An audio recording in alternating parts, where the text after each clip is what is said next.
Well, what about Shepard? Earthborn, but no record of her family. Doesn't have one. She was raised on the streets, learned to look out for herself. She saw her whole unit die on a cruise. She could have some serious emotional scars. Every soldier has scars. Shepard's a survivor. Is that the kind of person we want protecting the galaxy? That's the only kind of person who can protect the galaxy. I'll make the call.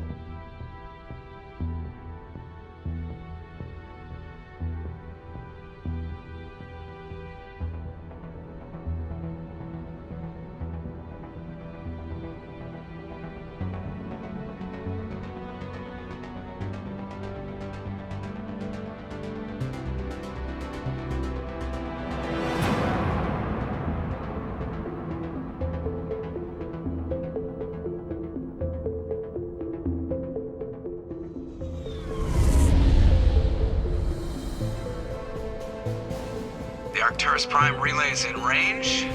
Initiating transmission sequence. Commander?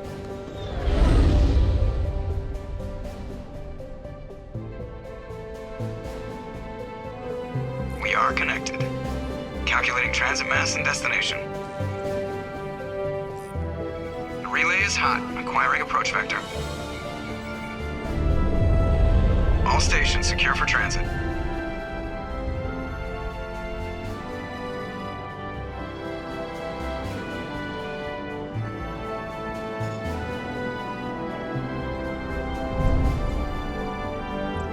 Is green. Approach run has begun.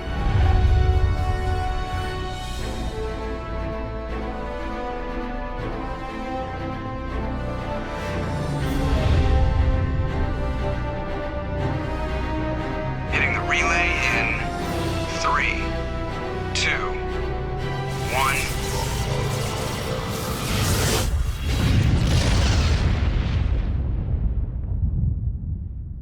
Thrusters. Check. Navigation.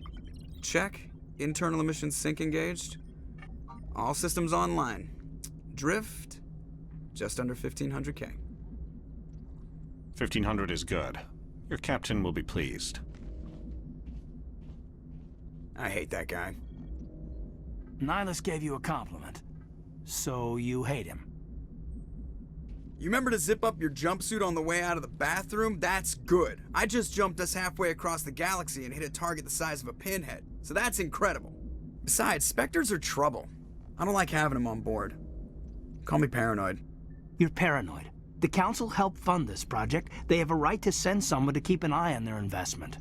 Yeah, that is the official story. But only an idiot believes the official story. That's enough. Your soldiers act like it. Sorry, Commander. Joker, status report.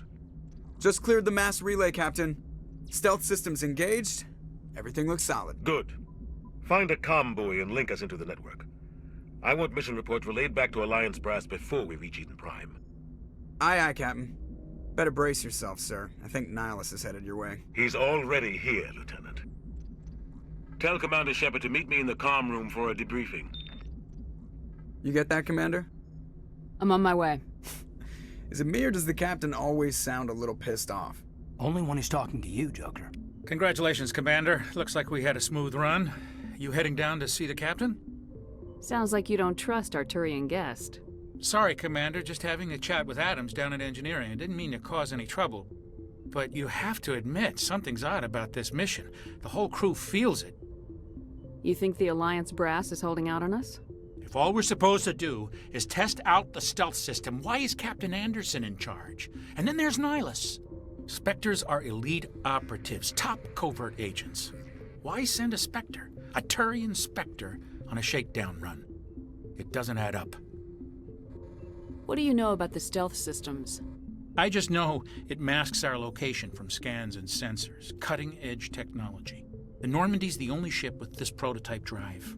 But why are we fully staffed? A skeleton crew would be cheaper, less chance of security leaks too. Plus there's Nihilus. It's pretty obvious this shakedown run is just a cover. For what? Damned if I know, Commander. We're out here on false pretenses. I'm not a fan of being left in the dark. Do you have a problem with the captain? No, ma'am. But I can't figure out what he's doing here. Captain Anderson is one of the most decorated Special Forces officers in the service. If he melted down all his medals, he could make a life-size statue of himself. You don't send a soldier like that on a do-nothing mission. He's treating this shakedown run too seriously. Something big is going on. You don't trust Nihilus. I don't like Turians in general. It runs in my family. My grandfather fought in the First Contact War. Lost a lot of friends when the Turians hit us. That was 30 years ago. You can't blame Nihilus for that. No, I guess not. But it still makes me nervous to have a Spectre on board. Especially a Turian. We're an Alliance vessel, human military, but Nihilus doesn't answer to the captain like the rest of us. Spectres operate outside the normal chain of command.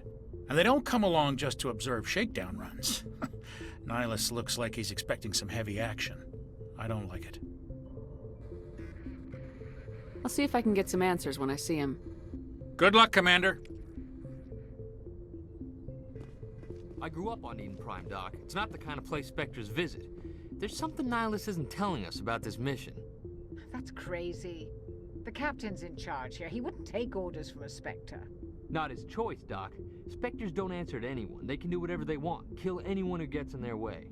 Oh, you watch too many spy vids, Jenkins.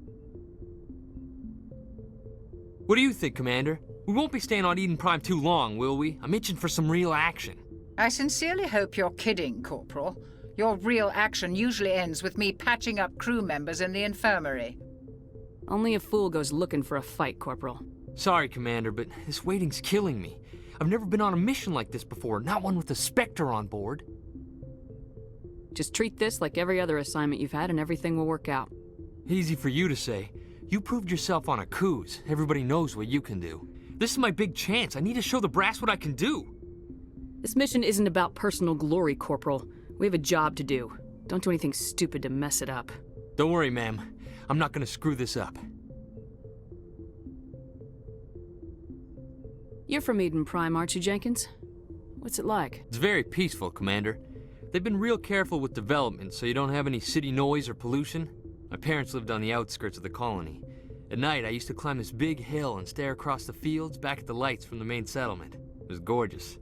But when I got older, I realized it was a little too calm and quiet for me. That's why I joined the Alliance. Even Paradise gets boring after a while.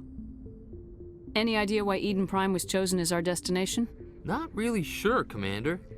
Eden Prime's one of our most stable colonies. Good place to take the Normandy for a shakedown run, I guess. No real danger there. There's gotta be something else going on. We've got a Spectre on board. That's why I'm so wound up. I can't wait for the real mission to start. What can you tell me about Nihilus? Turians are generally well respected by the other species. Their fleet has more patrols protecting Citadel space than any other. They don't always get on well with us, though. Some people find them too rigid. Others still blame them for the First Contact War. As for Nihilus, I haven't said more than 2 words to him. He usually only speaks to the captain. I hope we get a chance to see him in action. I heard Nihilus took down an entire enemy platoon all by himself. What do you know about the Spectres? Only what I've heard. Spectre agents work directly for the Citadel Council. They usually work alone or in small groups. Spectres don't have any official power, though. Basically, they're a shadow organization with a mandate to preserve and protect galactic stability. Protect it at any cost. Don't forget that part. Spectres operate above the law. Why don't we have any of our own people in there? Spectres usually come from the Council races, like the Turians. We've been trying to get a human accepted into their ranks for years now. So far, it hasn't happened. Hey, Commander, you'd make a good Spectre. You're always getting dropped into impossible situations, forced to survive unbeatable odds. Just like you on a cruise. I try not to think about a cruise. Sorry, Commander. I didn't mean to offend you. I respect what you did there. We all do. Let's not dwell on the past, Commander. Was there something else you needed? How do you control agents with unlimited power? I suppose the Council could revoke the Spectre status of an agent who got out of hand. At that point, Citadel Security Services would take over. Those C-Sec grunts wouldn't stand a chance. The Spectres were 20 ordinary soldiers. The Spectres police themselves. An agent goes rogue, they send another agent to take him down. That's Spectre justice. The Corporal's confusing romantic legends with reality, Commander. The captain's waiting for me. Commander Shepard, I was hoping you'd get here first. It will give us a chance to talk. What about? I'm interested in this world we're going to, Eden Prime. I've heard it's quite beautiful. I've never been there. But you know of it. It's become something of a symbol for your people, hasn't it? Proof that humanity can not only establish colonies across the galaxy, but also protect them. But how safe is it, really? If you've got something to say, just say it. Your people are still newcomers, Shepard. The galaxy can be a very dangerous place. Is the Alliance truly ready for this? I think it's about time we told the Commander what's really going on. This mission is far more than a simple shakedown run. I already figured that out. We're making a covert pickup on Eden Prime. That's why we needed the stealth systems operational. There must be a reason you didn't tell me about this, sir? This comes down from the top, Commander.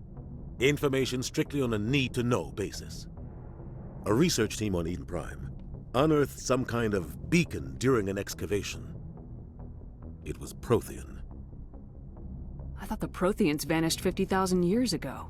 Their legacy still remains.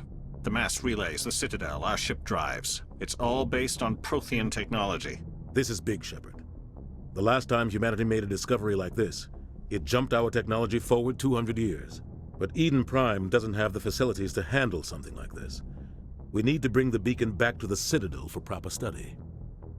Obviously, this goes beyond mere human interests, Commander. This discovery could affect every species in Council space.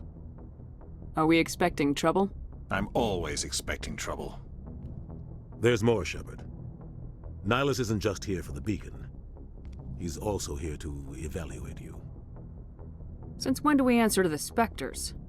You're smart enough to know how things work, Commander. The Alliance has been pushing for this for a long time. Humanity wants a larger role in shaping interstellar policy. We want more say with the Citadel Council. The Spectres represent the Council's power and authority. If they accept a human into their ranks, it shows how far the Alliance has come. Not many could have survived what you went through on Akuz. You showed a remarkable will to live, a particularly useful talent. That's why I put your name forward as a candidate for the Spectres.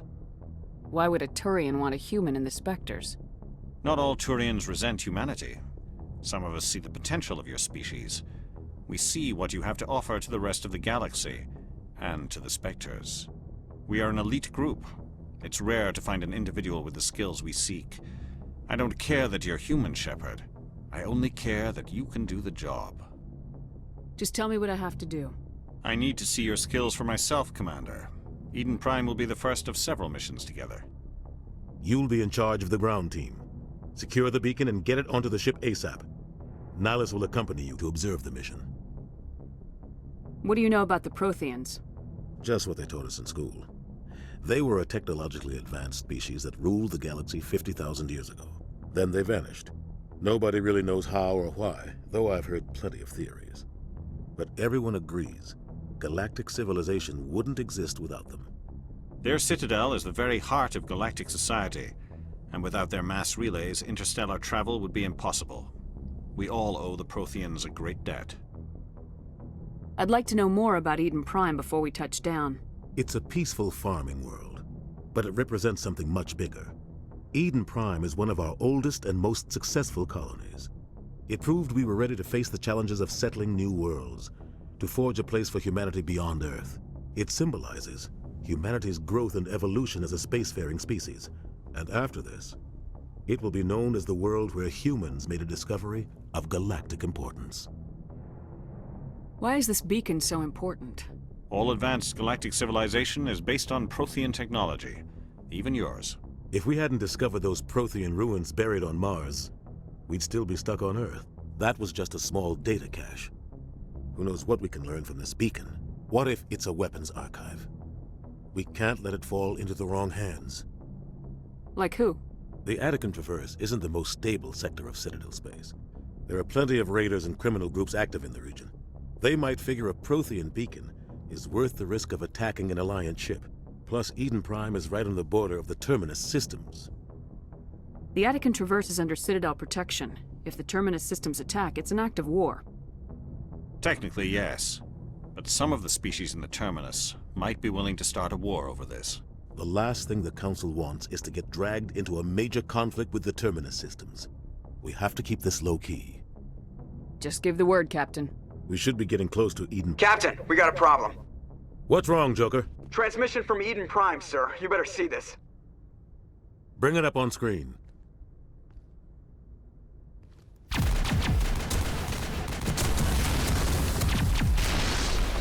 Get down!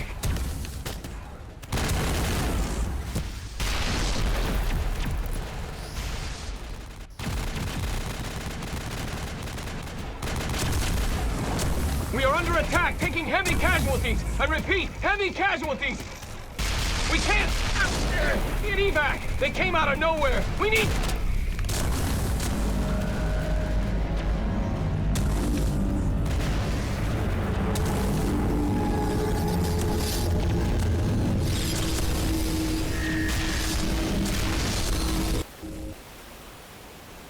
Everything cuts out after that. No comm traffic at all.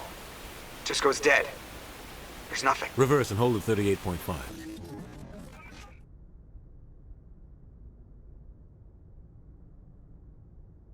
Status report. 17 minutes out, Captain. No other Alliance ships in the area. Take us in, Joker, fast and quiet. This mission just got a lot more complicated.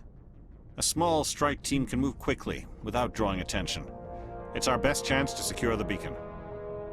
Grab your gear and meet us in the cargo hold.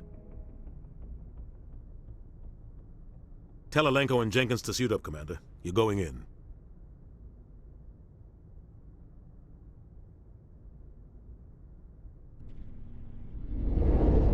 Engaging stealth systems. Somebody was doing some serious digging here, Captain. Your team's the muscle in this operation, Commander. Go in heavy and head straight for the dig site. What about survivors, Captain? Helping survivors is a secondary objective. The beacon's your top priority. Approaching drop point 1. Nihilus, you're coming with us? I move faster on my own. Nihilus will scout out ahead. He'll feed you status reports throughout the mission. Otherwise, I want radio silence. Ready and able, sir. The mission's yours now, Shepard. Good luck! We are approaching drop point 2.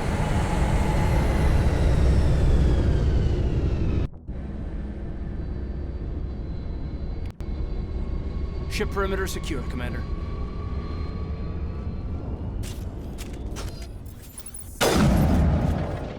This place got hit hard, Commander.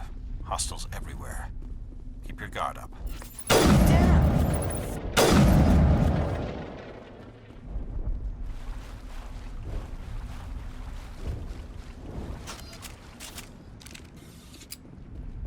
Oh God, what happened here?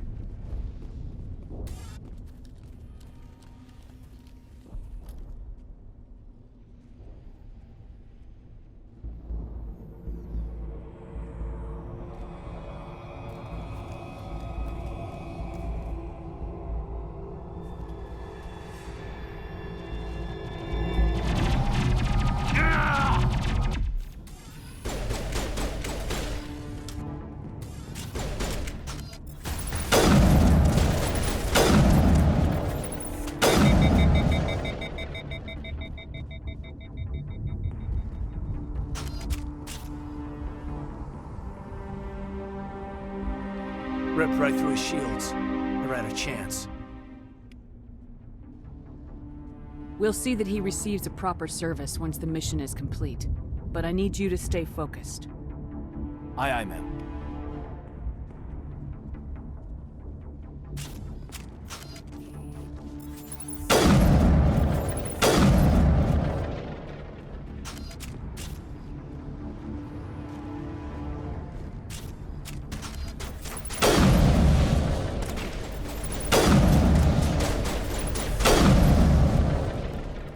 Got some burned out buildings here, Shepard.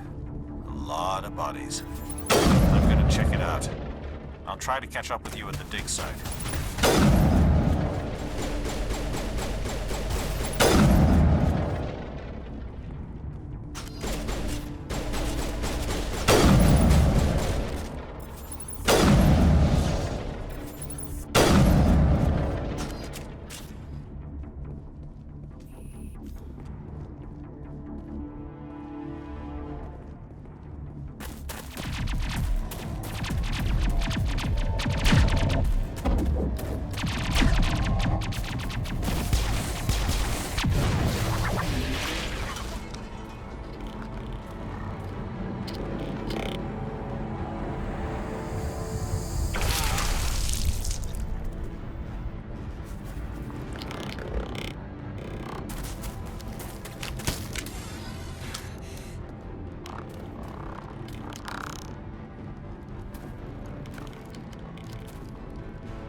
for your help, Commander.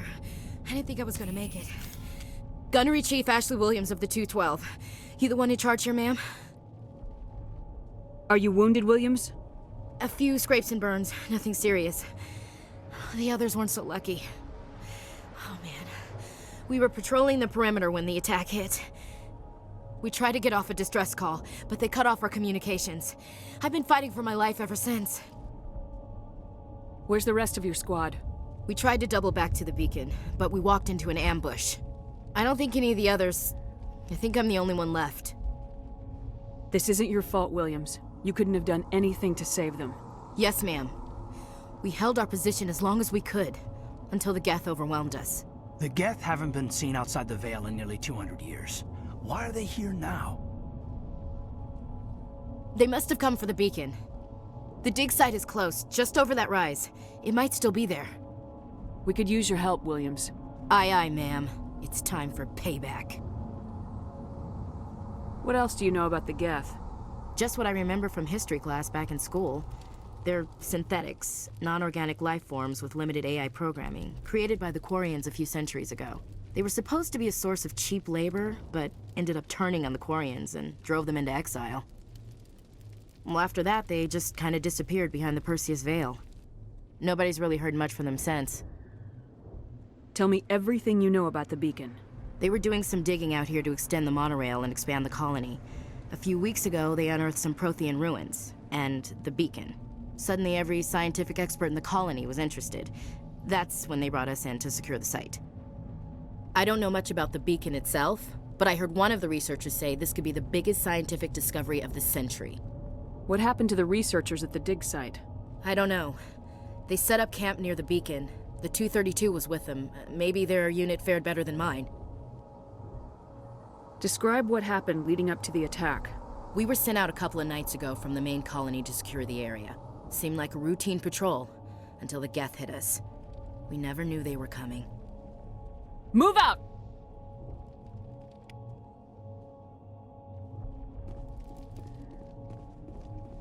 The beacon's at the far end of this trench.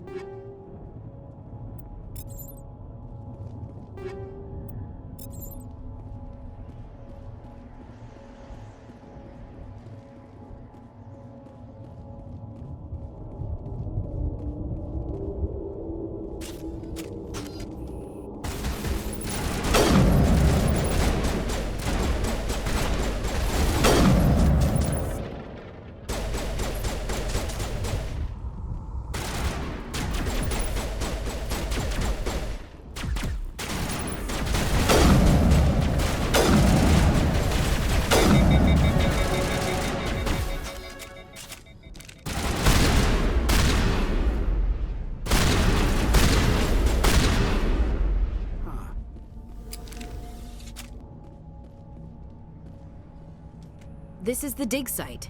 The beacon was right here. It must have been moved. By who? Our side or the Geth? Hard to say. Maybe we'll know more after we check out the research camp. You think anyone got out of here alive? If they were lucky. Maybe hiding up in the camp. It's just on the top of this ridge, up the ramps. Change of plans, Shepard. There's a small spaceport up ahead. I want to check it out. I'll wait for you there.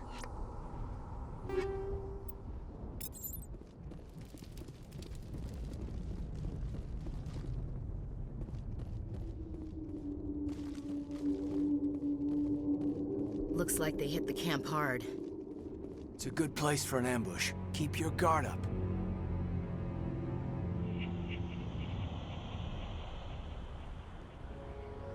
Oh God, they're still alive! What did the Geth do to them?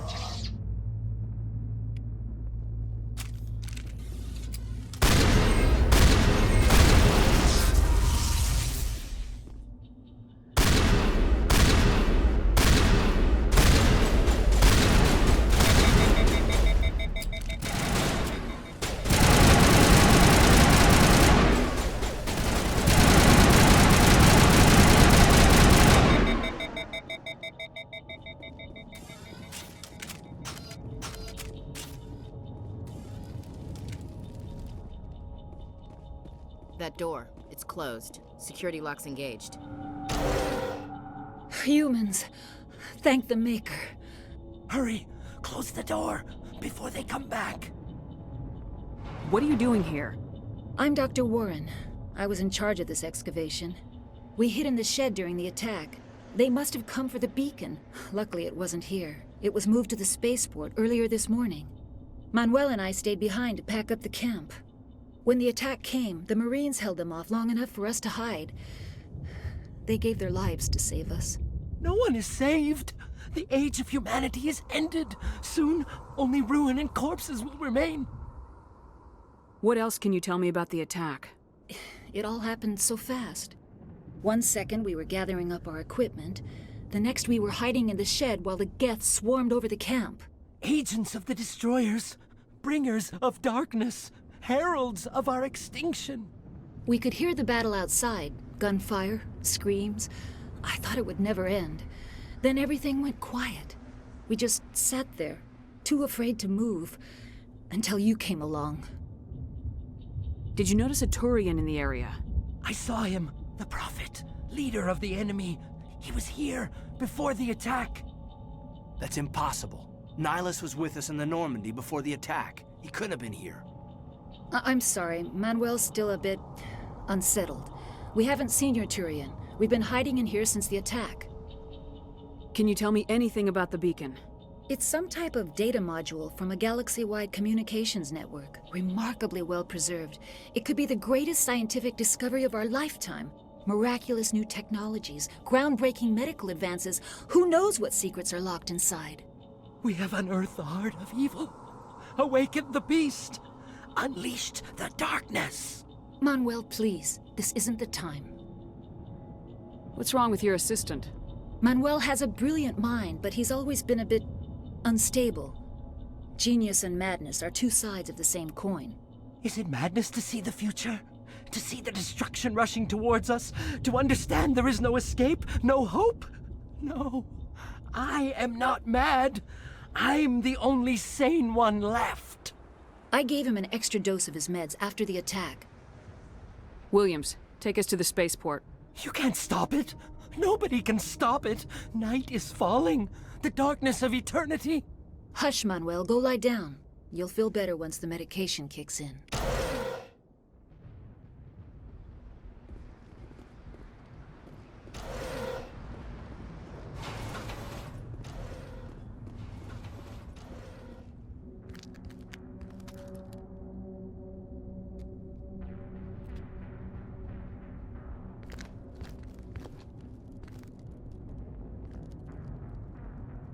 Saren.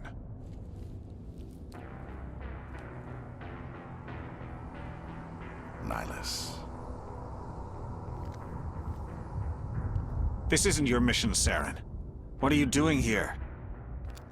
The Council thought you could use some help on this one. I wasn't expecting to find the Geth here. The situation's bad. Don't worry. I've got it under control.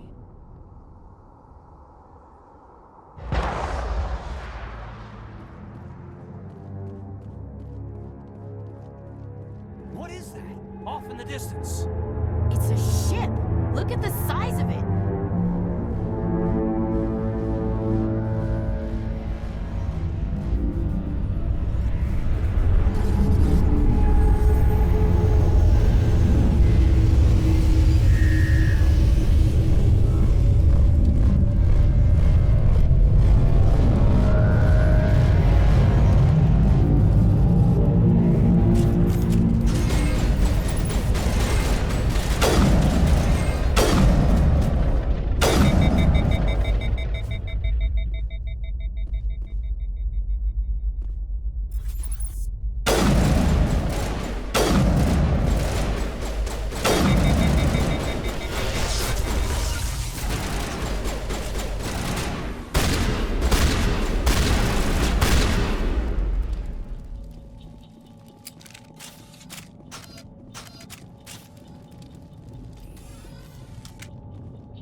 Everybody stay calm out there. We're coming out. We're not armed. Is it safe? Are they gone? You're okay now. Nobody's gonna hurt you. Those things were crawling all around the shed. They would have found us for sure. We owe you our lives. I still can't believe it. When we saw that ship, I thought it was all over. It showed up right before the attack. Knew it was trouble the second I saw it, so we made a break for the sheds.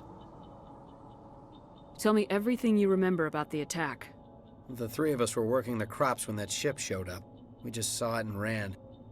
I don't know what happened to the rest of the crew. They were by the garage, over near the spaceport, right where that ship came down. No way they survived. You don't know that. We survived. If they made it to the garage, they could have had a fighting chance.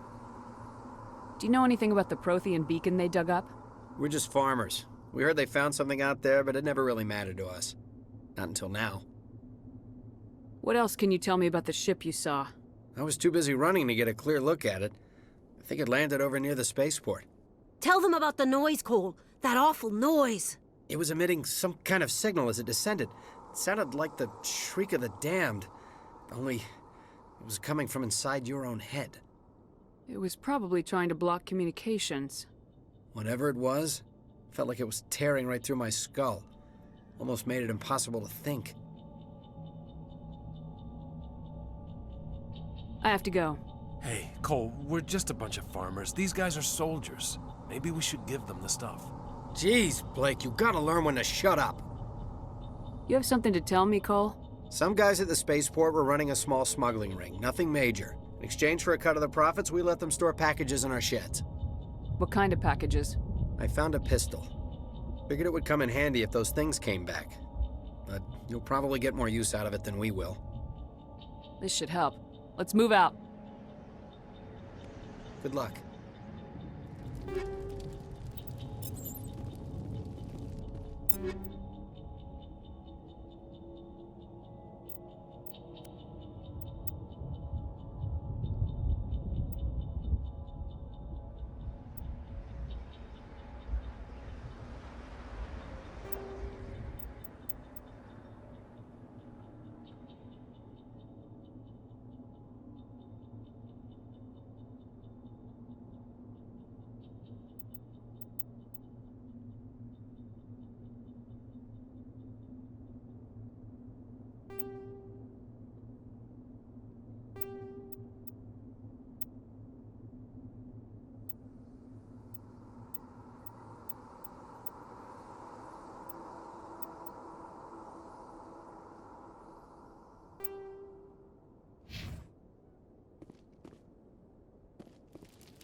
Commander, it's Nihilus.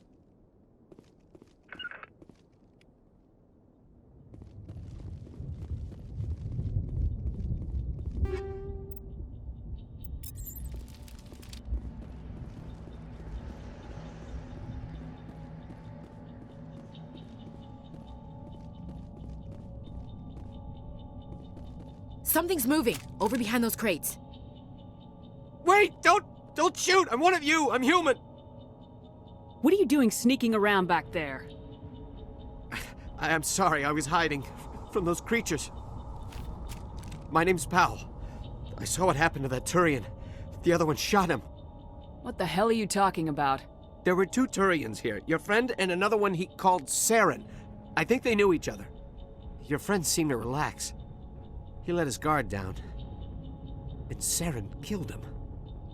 Shot him right in the back. I'm just lucky he didn't see me behind the crates.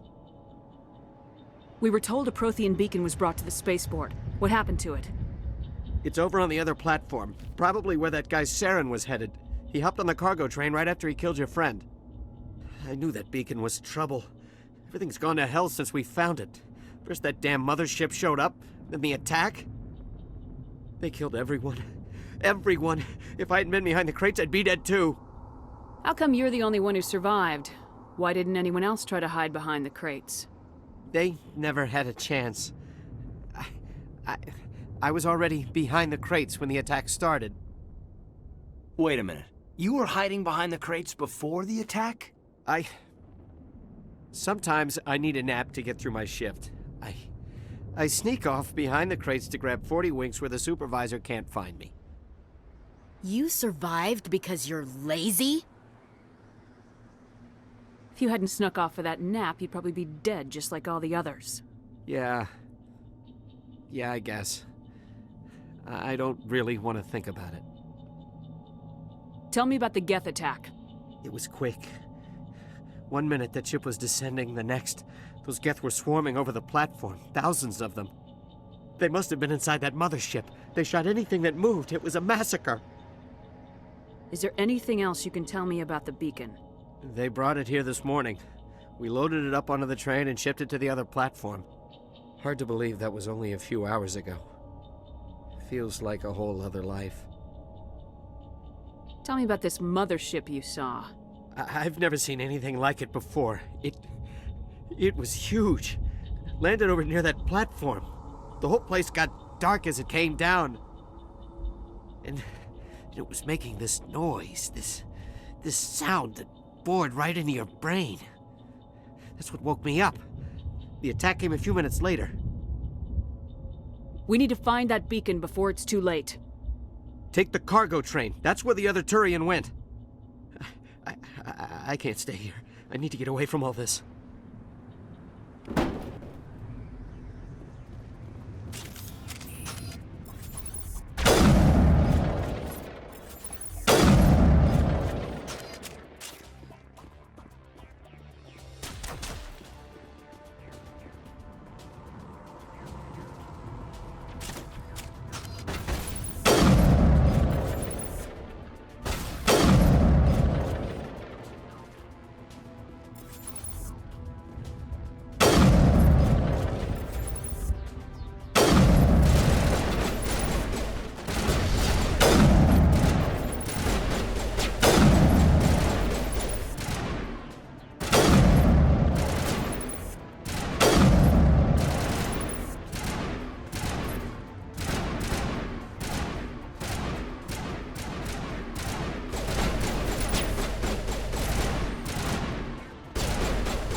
Set the charges. Destroy the entire colony.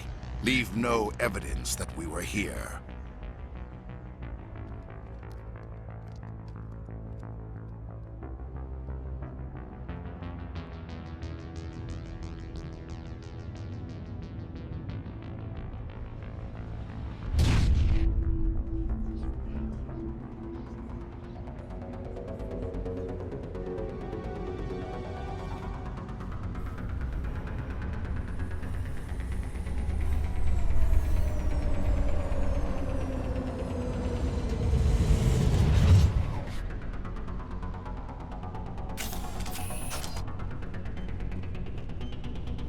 Demolition charges. The Geth must have planted them.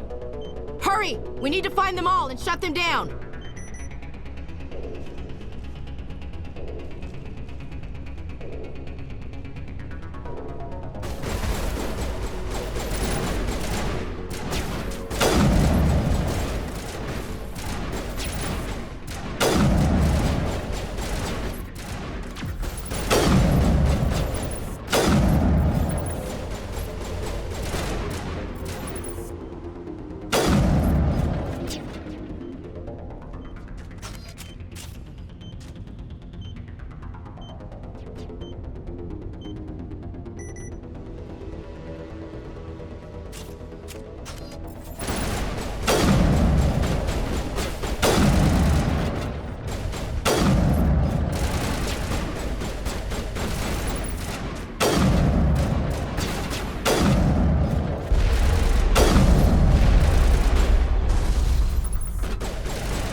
We thought this world was safe until the Geth showed up.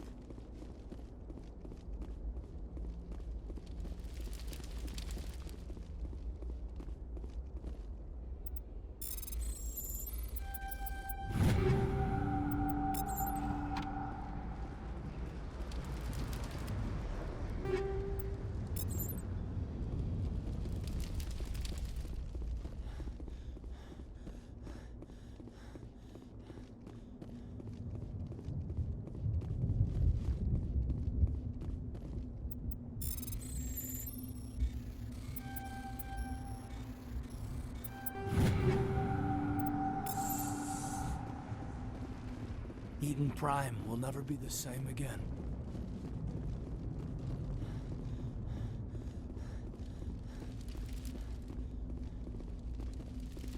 Check your targets. Could be friendlies.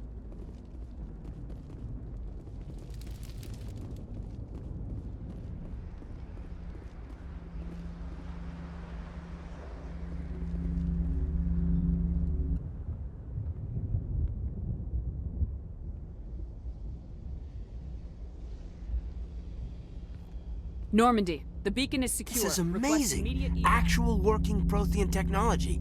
Unbelievable. It wasn't doing anything like that when they dug it up. Something must have activated it. Roger, Normandy. Standing by.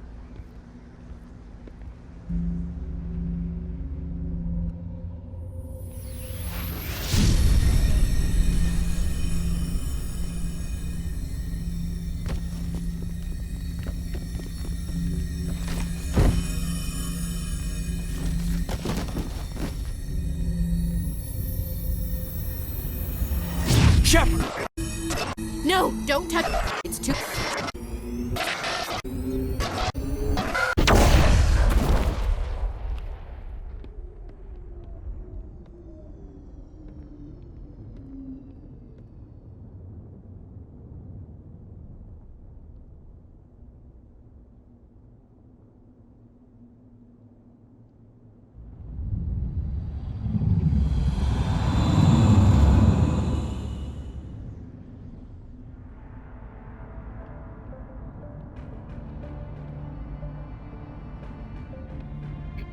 We identified the ship that touched down on Eden Prime.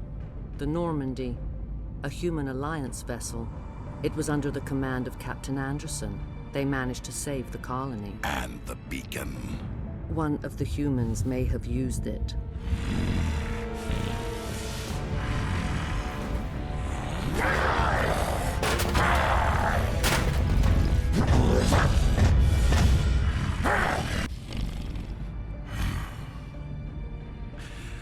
This human must be eliminated.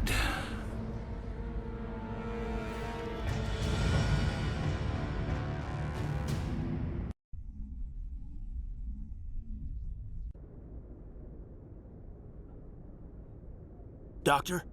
Dr. Chakwas. I think she's waking up.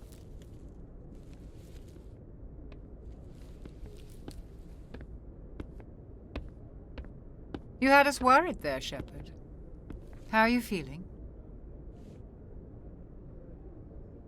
How did I end up here? How long was I out? About 15 hours. Something happened down there with the beacon, I think. It's my fault. I must have triggered some kind of security field when I approached it. You had to push me out of the way. Where's the beacon now? What happened to it? The beacon exploded. A system overload, maybe. And the blast knocked you cold. Williams and I had to carry you back here to the ship. What's the damage, Doctor? Physically, you're fine. But I detected some unusual brain activity. Abnormal beta waves. I also noticed an increase in your rapid eye movement. Signs typically associated with intense dreaming. I'm not sure what I saw. Death, destruction... Nothing's really clear. I better add this to my report. It may... Oh, Captain Anderson. How's our XO holding up, Doctor? Well, all the readings look normal. I'd say the commander's going to be fine. Glad to hear it. Shepard, I need to speak with you. In private. Aye, aye, Captain. I'll be in the mess if you need me. Sounds like that beacon hit you pretty hard, Commander. Are you sure you're okay? Did we leave Gunnery Chief Williams back on Eden Prime? I figured we could use a soldier like her. She's been reassigned to the Normandy. Williams is a good soldier. She deserves it. Lieutenant Alenko agrees with you. That's why I added her to our crew. I don't like soldiers dying under my command. Jenkins wasn't your fault. You did a good job, Shepard. Intel dropped the ball, sir. We had no idea what we were walking into down there. That's why things went to hell. The Geth haven't been outside the Veil in 2 centuries, Commander. Nobody could have predicted this. You said you needed to see me in private, Captain? I won't lie to you, Shepard. Things look bad. Nihilus is dead. The beacon was destroyed and Geth are invading. The Council's going to want answers. I didn't do anything wrong, Captain. Hopefully the Council can see that. I'll stand behind you and your report, Shepard. You're a damned hero in my books. That's not why I'm here. It's Saren, that other Turian. Saren's a Spectre, one of the best, a living legend. But if he's working with the Geth, it means he's gone rogue. A rogue Spectre's trouble. Saren's dangerous, and he hates humans. Why? He thinks we're growing too fast, taking over the galaxy. A lot of aliens think that way. Most of them don't do anything about it. But Saren has allied himself with the Geth. I don't know how, I don't know why. I only know it had something to do with that beacon. You were there just before that beacon self-destructed. Did you see anything? Any clue that might tell us what Saren was after? Just before I lost consciousness, I had some kind of vision. A vision? A vision of what? I saw synthetics. Geth, maybe. Slaughtering people. Butchering them. We need to report this to the Council, Shepard. What are we gonna tell them? I had a bad dream? We don't know what information was stored in that beacon. Lost Prothean technology? Blueprints for some ancient weapon of mass destruction? Whatever it was. Saren took it. But I know Saren. I know his reputation is politics. He believes humans are a blight on the galaxy. This attack was an act of war. He has the secrets from the beacon. He has an army of Geth at his command, and he won't stop until he's wiped humanity from the face of the galaxy. I'll find some way to take him down. It's not that easy. He's a Spectre. He can go anywhere, do almost anything. That's why we need the Council on our side. We prove Saren's gone rogue and the Council will revoke his Spectre status. I'll contact the Ambassador and see if he can get us an audience with the Council. He'll want to see us as soon as we reach the Citadel. We should be getting close. Head up to the bridge and tell Joker to bring us into dock.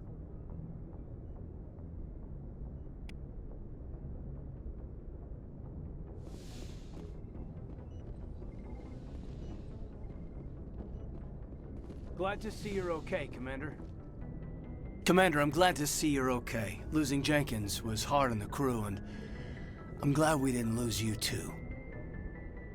Things were pretty rough down there. Yeah, you never get used to seeing dead civilians. It doesn't seem right somehow. But at least you stopped Saren from wiping out the whole colony. I couldn't have done it without you. We're Marines.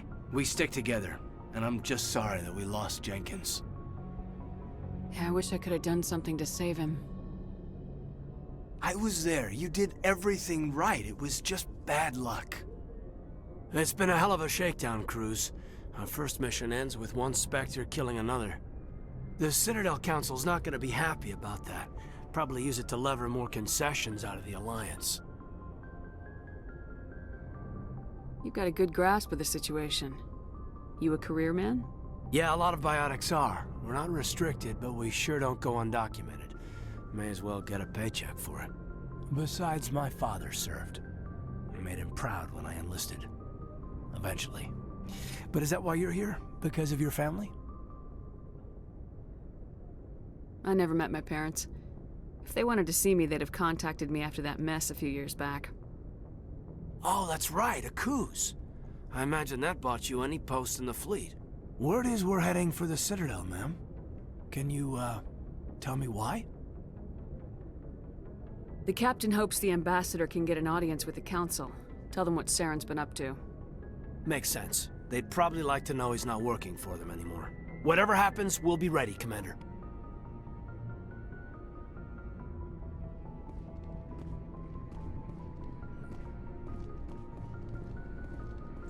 I'm glad you're okay, Commander. The crew could use some good news after what happened to Jenkins. Jenkins was a valuable part of this crew. Part of me feels guilty over what happened. If Jenkins was still alive, I might not be here. You're a good soldier, Williams. You belong on the Normandy. Thanks, Commander. I appreciate that. Things were pretty rough down there. Are you okay? I've seen friends die before. Comes with being a Marine. But to see my whole unit wiped out, and you never get used to seeing dead civilians. But things would have been a lot worse if you hadn't shown up. We couldn't have done it without you, Williams. Thanks, Commander. I have to admit, I was a little worried about being assigned to the Normandy. It's nice when someone makes you feel welcome. I think you're gonna fit in here just fine, Williams. Thanks, Commander. Yes, Commander? Is there something you need? What do you know about Captain Anderson?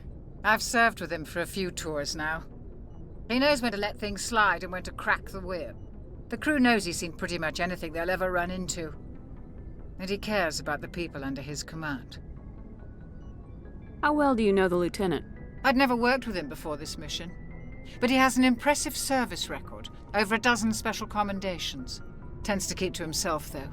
Maybe because of the headaches. It's not easy being an L2. What does that have to do with it? Well, most biotics now use the L3 implants. Lieutenant Alenko was wired with the old L2 configuration. Sometimes there are complications. What kind of complications? Severe mental disabilities, insanity, crippling physical pain. There's a long list of horrific side effects. Caden's lucky. He just gets migraines. How did you end up serving on an Alliance ship? I enlisted right out of med school. Earth always seemed boring to me. Too safe, too secure. I figured the colonies were teeming with exotic adventure. I wanted to travel the stars, tending the wounds of tough soldiers with piercing eyes and sensitive souls. Turns out military life isn't quite as romantic as I'd imagined. But humanity needs the Alliance if we want to keep expanding through the Traverse, and the Alliance always needs good doctors. So I stayed on to do my part. Ever think you made the wrong choice? Sometimes I think about opening a private practice back on Earth.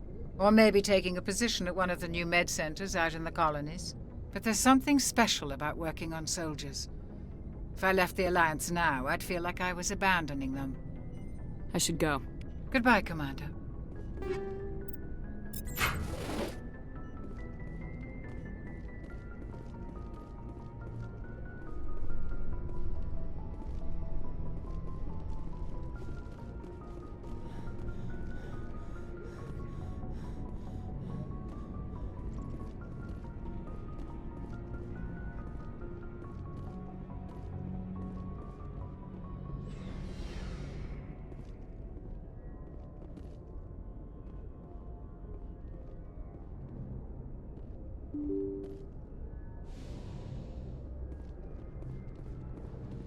I'm glad you're okay, Commander.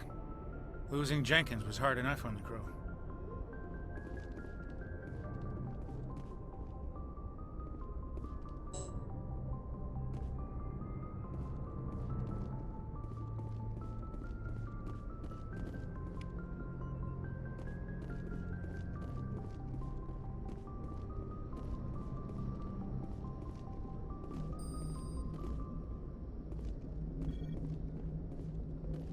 Good timing, Commander. I was just about to bring us into the Citadel.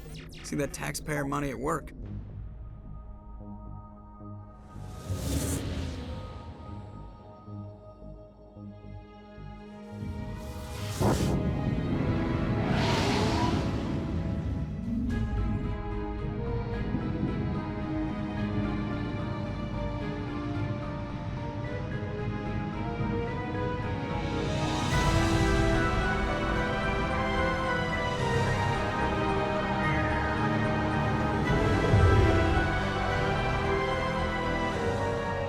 Look at the size of that ship. The Ascension, flagship of the Citadel fleet. Well, size isn't everything. Why so touchy, Joker? I'm just saying you need firepower too. Look at that monster. Its main gun could rip through the barriers in any ship in the Alliance fleet. Good thing it's on our side, then. Citadel Control, this is SSV Normandy, requesting permission to land. Stand by for clearance, Normandy. Clearance granted. You may begin your approach. Transferring you to an Alliance operator. Roger, Alliance Tower. Normandy out. Normandy, this is Alliance Tower. Please proceed to Dock 422.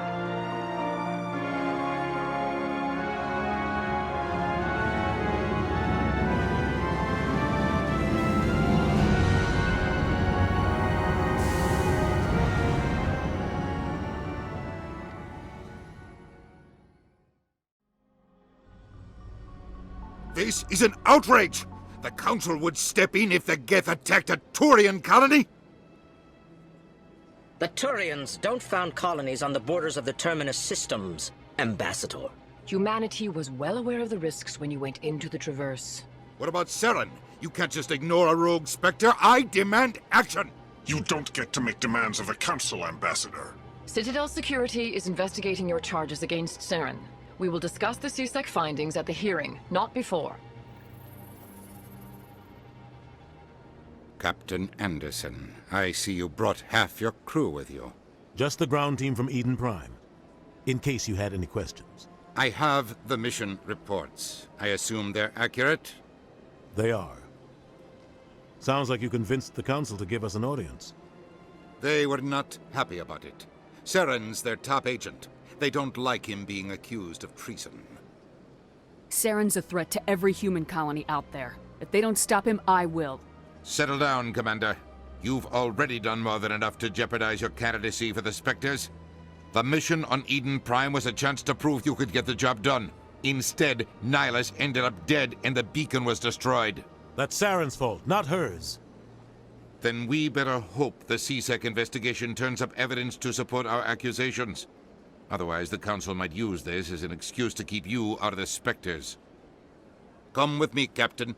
I want to go over a few things before the hearing. Shepard, you and the others can meet us at the Citadel Tower, top level. I'll make sure you have clearance to get in. And that's why I hate politicians. Good day, Commander. The human ambassador is up the stairs, first room on the right. You know who I am? Yes, I receive reports on all newly arrived dignitaries and notable people. What is this place? This is the Presidium. More specifically, you are at the Citadel embassies. If you have more questions, please access Avina. What's that? Oh, Avina is the virtual guide for the Citadel. Feel free to access the terminal yourself. What's your name? What do you do here? My name is Safiria. I'm the administrative assistant for the embassies. You seem to be distracted. The embassies are the hub of all Citadel politics. When you represent trillions of citizens, it tends to get a little busy.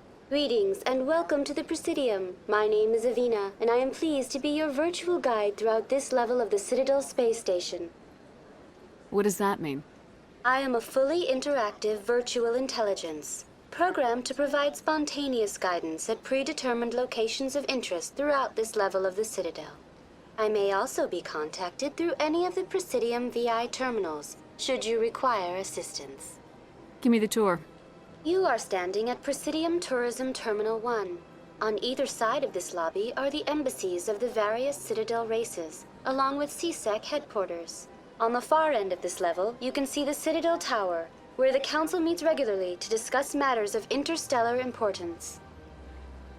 I want to know more about Citadel security. Citadel security serves as law enforcement for all regions of the Citadel, though the majority of officers serve in the wards. Executor Palin, a Turian, is the current head of CSEC, but individuals from virtually every species across Citadel space serve as officers beneath him.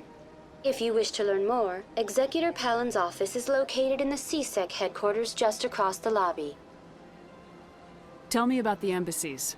Each species in Citadel space important enough to be consulted on matters of galactic politics maintains an embassy on the Presidium. The Volus were the first non-council species to be granted an embassy, roughly 2,384 galactic standard years ago. As Citadel space has expanded, more embassies have been added. The most recently added embassy belongs to your own species, humanity. It was added 19 galactic standard years ago, despite some rather vocal opposition. Why were people trying to keep my species out? Some species felt humanity was given preferential treatment. It often takes a century or more before a new species is granted an embassy. The Council gave a great deal of thought to this matter. In the end, they decided humanity's impact on Citadel space was significant enough to warrant an embassy. Do you agree with their decision? I am not programmed to make that kind of qualified judgment. My code is limited to information and simple interaction simulations. How come the Volus were the first species given an embassy? In the early years following the formation of the Council, the Volus were, apart from the Asari and Salarians, the most populous and widespread species in Citadel space. They established many new colonies and trading outposts, and they petitioned the Council for a greater role in determining interstellar policy. In recognition of their work to expand interstellar trade and establish a standardized galactic economy, the Volus were granted an embassy here on the Citadel. Why weren't they made a council race? The Council races have extensive responsibilities. They must provide personnel and ships for the Citadel fleets. They often provide economic aid in times of disaster. It would be unfair to demand such an enormous burden of a species unable to meet these obligations. The embassies allow lesser species to have a voice on the Citadel. That's pretty damn arrogant. I apologize if my personality has offended you. Please submit all formal complaints in writing to the Citadel Tourist and Visitor Board. Do you know anything about Spectres? The term Spectre is derived from the branch of Special Tactics and Reconnaissance. Each Spectre agent is handpicked by the Council. Their primary role is preserving galactic stability and resolving volatile situations that cannot be handled through normal political channels. In this role, they are granted extraterritorial rights and jurisdictions. Spectres answer to no law or authority except the Council itself. What can you tell me about the Citadel Council? Originally, the Council consisted of representatives from the Asari and Salarians, the two dominant species in Citadel space. Roughly 1,304 galactic standard years ago, Turians were invited to join the Council in recognition of the role they played during the Krogan Rebellion. Since then, the three Council races have worked together to ensure the peaceful coexistence of the galactic community, while preserving individual autonomy for each species. It can't be as simple as that. There must be problems somewhere in the system. I am not programmed to make that kind of qualified judgment. My code is limited to information and simple interaction simulations. Hello, Commander. Can I get you something? What have you got? Information, mostly. Would you like to know about some points of interest nearby? What's going on around here? Well, you found the embassies. Not much going on here. Across the bridge, you'll find the bank, the Emporium, and Shaira's. If you haven't heard of her, you soon will. If you need supplies, you can try the markets one level below. For entertainment, I'd try Flux or Cora's Den. What is Shaira's? The consort? She entertains clients who can afford her services. Most of the diplomats and ambassadors have visited her at one time or another. She's a very powerful woman, but also very respected. Tell me about Flux and Cora's Den. Well, Flux has gambling and dancing, certainly more lively than this place. Cora's den, on the other hand, well, let's just say it's livelier and deadlier, all at the same time. Commander Shepard, I didn't expect to see you here. Did Ambassador Readiness send you? Have we met before? No, but I know you well enough. I'm Executor Palin, head of CSEC. It's my job to know when someone like you arrives on the Citadel. Was there something you needed, Commander? I get the feeling you're not too fond of humans. No, I just don't trust your kind. Not yet. You humans are eager to take all the power you can get, and you're being given a lot. If the Council wants to make humanity their new favorite pet, that's their business. But I don't have to like it. The Council treats us like second-class citizens. We have to fight for everything we get. Good. Then fight for it. But don't expect the rest of us to just sit back and let you take it. I'm a busy man, Commander. Are we done here? What do you know about the Spectres? They're the right hand of the Council, or so they like to be called. More like the underhanded side of the Council. What do you have against the Spectres? I can't abide any organization that considers itself above the law. Especially when it's left up to each individual Spectre to decide when and how to bend the rules. Tell me about CSEC. CSEC provides necessary police and security services throughout the Citadel. We're a civilian government agency, though many of our members have had military training.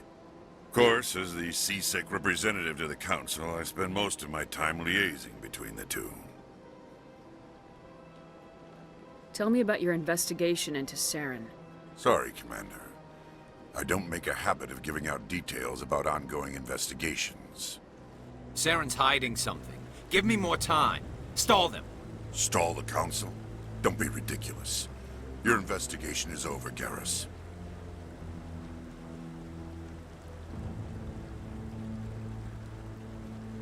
Commander Shepard, Garrus Vicarian. I was the officer in charge of the CSEC investigation into Saren. Come across anything I should know about? Saren's a Spectre. Most of his activities are classified. I couldn't find anything solid. But I know he's up to something. Like you humans say, I feel it in my gut. I think the Council's ready for us, Commander. Good luck, Shepard. Maybe they'll listen to you.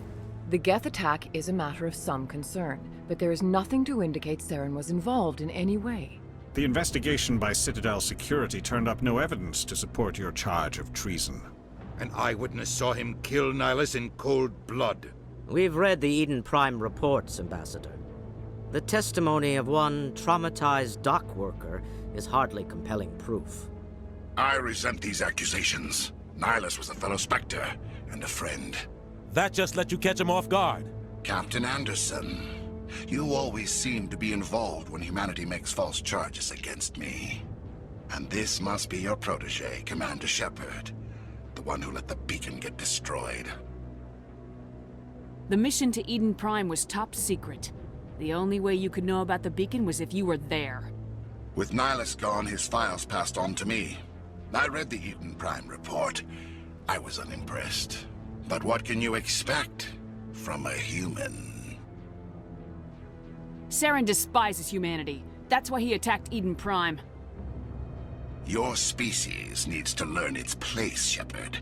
You're not ready to join the Council. You're not even ready to join the Spectres. He has no right to say that. That's not his decision. Shepard's admission into the Spectres is not the purpose of this meeting. This meeting has no purpose. The humans are wasting your time, Counselor, and mine. You can't hide behind the Council forever. There is still one outstanding issue. Commander Shepard's vision. It may have been triggered by the beacon. Are we allowing dreams into evidence now? How can I defend my innocence against this kind of testimony? I agree. Our judgment must be based on facts and evidence, not wild imaginings and reckless speculation. Do you have anything else to add, Commander Shepard? You've made your decision. I won't waste my breath.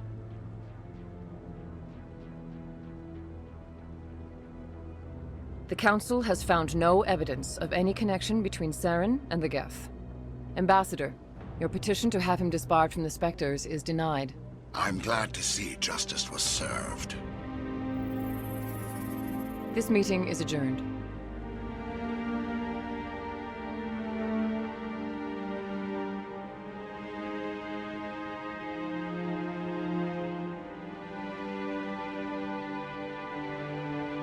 It was a mistake bringing you into that hearing, Captain. You and Saren have too much history. It made the Council question our motives. I know Saren. He's working with the Geth for one reason. To exterminate the entire human race. Every colony we have is at risk. Every world we control is in danger. Even Earth isn't safe. Tell me about this history between you and Saren. I worked with him on a mission a long time ago. Things went bad. Real bad. We shouldn't talk about this here. But I know what he's like. And he has to be stopped. We need to deal with Saren ourselves. As a Spectre, he's virtually untouchable. We need to find some way to expose him. What about Garrus, that C-Sec investigator? We saw him arguing with the Executor. That's right. He was asking for more time to finish his report. Seems like he was close to finding something on Saren. Any idea where we could find him? I have a contact in C-Sec who can help us track Garrus down. His name is Harkin. Forget it. They suspended Harkin last month, drinking on the job. I won't waste my time with that loser. You won't have to. I don't want the Council using your past history with Saren as an excuse to ignore anything we turn up. Shepard will handle this. I'll take care of it. I need to take care of some business. Captain, meet me in my office later. Harkin's probably getting drunk at Cora's Den. It's a dingy little club in the lower section of the wards. Maybe there's another way to find evidence against Saren. You should talk to Barla Vaughn over in the financial district. Rumor has it he's an agent for the Shadow Broker. The Shadow Broker? An information dealer. Buys and sells secrets to the highest bidder. I've heard Barla Vaughn's one of the top representatives. He might know something about Saren, but his information won't come cheap. You and Saren have a history. What happened? About 20 years ago, I was part of a mission in the Skillian Verge. I was working with Saren to find and remove a known terrorist threat. Saren eliminated his target, but a lot of people died along the way, innocent people. And the official records just covered it all up. But I saw how he operates. No conscience, no hesitation. He'd kill 1,000 innocent civilians to end a war without a second thought. Killing innocents doesn't end wars. It causes them. I know how the world works, Commander. Sometimes you're forced to make unpleasant decisions, but only if there's no other way. Saren doesn't even look for another option. He's twisted, broken. He likes the violence, the killing. And he knows how to cover his tracks. Our ambassador doesn't seem to get along with the Council. He's just frustrated. The Council's always preaching that we need to be part of the galactic community. But for them, it's a one-way street. They want us to expand and settle unstable regions like the Skillian Verge and the Attican Traverse. But when we run into trouble, they don't want to help us out. Everyone knows it's only a matter of time until we get a seat on the Council. The ambassador just thinks it should happen sooner rather than later. And I agree. Maybe they'd let us join the Council if we were more willing to cooperate with the other species. Of course they would. If we did everything they told us to, they'd love to have us on the Council. But it wouldn't be much of a deal for us. I understand their side. They don't want us dominating the Council. It's founded on cooperation and alliances. But we have to look out for our own interests, too. You don't think much of Harkin. The guy joined C-Sec about 20 years ago. He's been an embarrassment to our species ever since. Roughing up suspects in custody, bribery accusations, alcohol and drug use. The embassy used to step in when he got in trouble. But I guess enough was enough. Guy's a scumbag. He should have been cut loose a long time ago. He was one of the first human C-Sec officers. Guess it would have looked bad if he got fired. A lot of backroom deals were worked out over the years to keep him on the force. Politics is a dirty business sometimes, but it looks like his time's run out. We've got enough humans in C-Sec now to stop protecting him. I want to know more about the Spectres. They're not your typical government agency. They tend to work alone, behind the scenes. They take care of problems the Council can't. It's not easy preserving peace across an entire galaxy. The Council prefers to use diplomacy and negotiation. But sometimes more extreme measures are needed. How do they decide who becomes a Spectre? You can't just apply to join. There's no training program. Spectres aren't made. They're born. The Council's always looking for exceptional individuals. People who can get the job done. Like you. They've been watching you for years. They see something in you. They want you on their side. Nihilus was supposed to give them a final recommendation, but with him gone, things are still up in the air. What's their command structure like? There is no command structure. Each Spectre answers directly to the Council. Sometimes they're sent on specific missions. Other times, they act on their own. They tend to operate outside the law, do whatever it takes to accomplish their goals. The Council just turns a blind eye. Spectres have a lot of power, Shepard. They sound like shadow operatives. Everything about them is classified. We don't even know how many there are. The latest Alliance estimate puts their numbers under 100. But the Council couldn't do its job without them. They're the Citadel's top agents, the last line of defense, the final option before open war. The entire galaxy respects and fears them. If a Spectre shows up, you know something big is about to happen. What happens when a Spectre goes rogue, like Saren? It doesn't happen often. The Council is careful when they select their candidates. But when something does go wrong, there's usually only one solution. Send another Spectre to bring the rogue agent down. Tell me more about the Shadow Broker. He's a necessary evil of galactic politics. Buying and selling information is a part of the game, and the Shadow Broker just happens to be the best player on the field. Always sells to the highest bidder. Doesn't get involved in politics, doesn't pick sides. A simple system, but it works. He's not a threat to anyone, not directly. He's just a resource we can use, or she is. Or maybe they are. Nobody really knows. Tell me about Bar Levon. He specializes in moving large sums of money without leaving a paper trail. A financial genius, doesn't do anything illegal, but he knows all the loopholes. He's got an impressive client list. Ambassadors, diplomats, Spectres. That's probably why the Shadow Broker uses him. I should go. Good luck, Shepard. I'll be over in the Ambassador's office if you need anything else. Back off, Rex. Fist told us to take you down if you showed up. What are you waiting for? I'm standing right here. This is Fist's only chance. If he's smart, he'll take it. He's not coming out, Rex. End of story. This story is just beginning. Out of my way, humans. I have no quarrel with you. What was that all about? Who knows? Let's just try not to get caught in the middle. Hey there, sweetheart. You looking for some fun? 'Cause I gotta say, that soldier get-up looks real good on that body of yours. Why don't you sit your sweet little ass down beside old Harkin? Have a drink.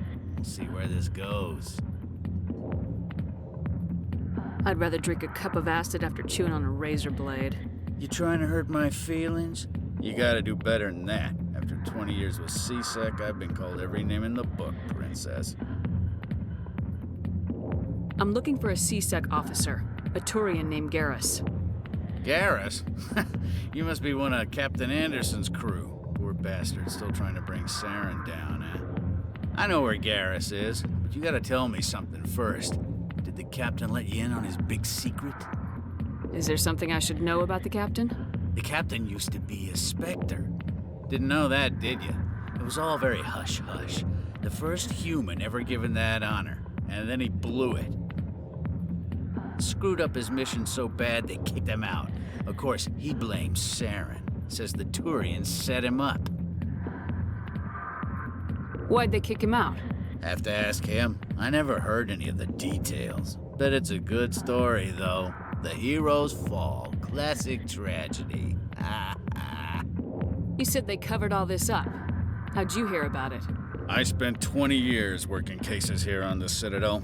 People on this station love to talk. Secrets are like herpes. If you got them, you might as well spread them around. You're a pig. Just noticed that now, did you?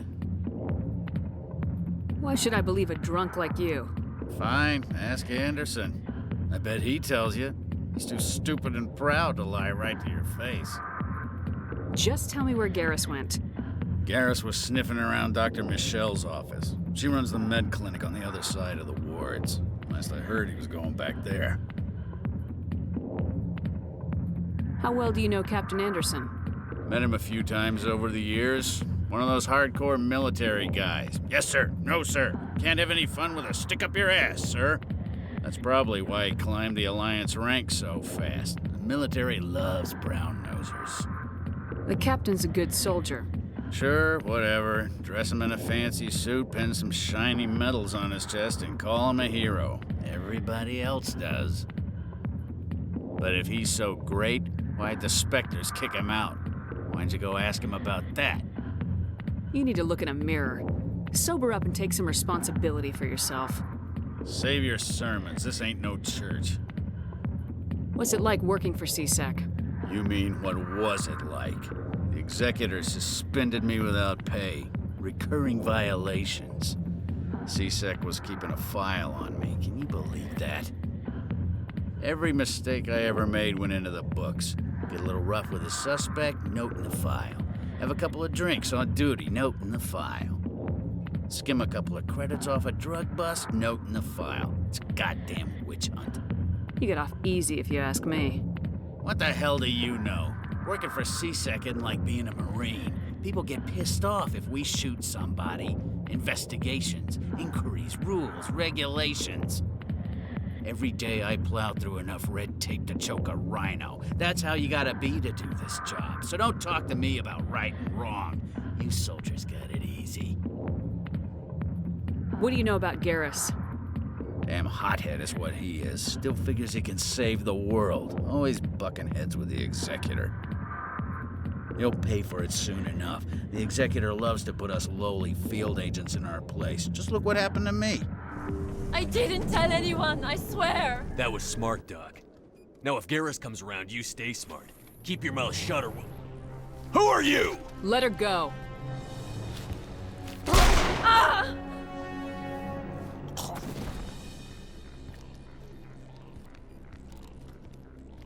Engaging target.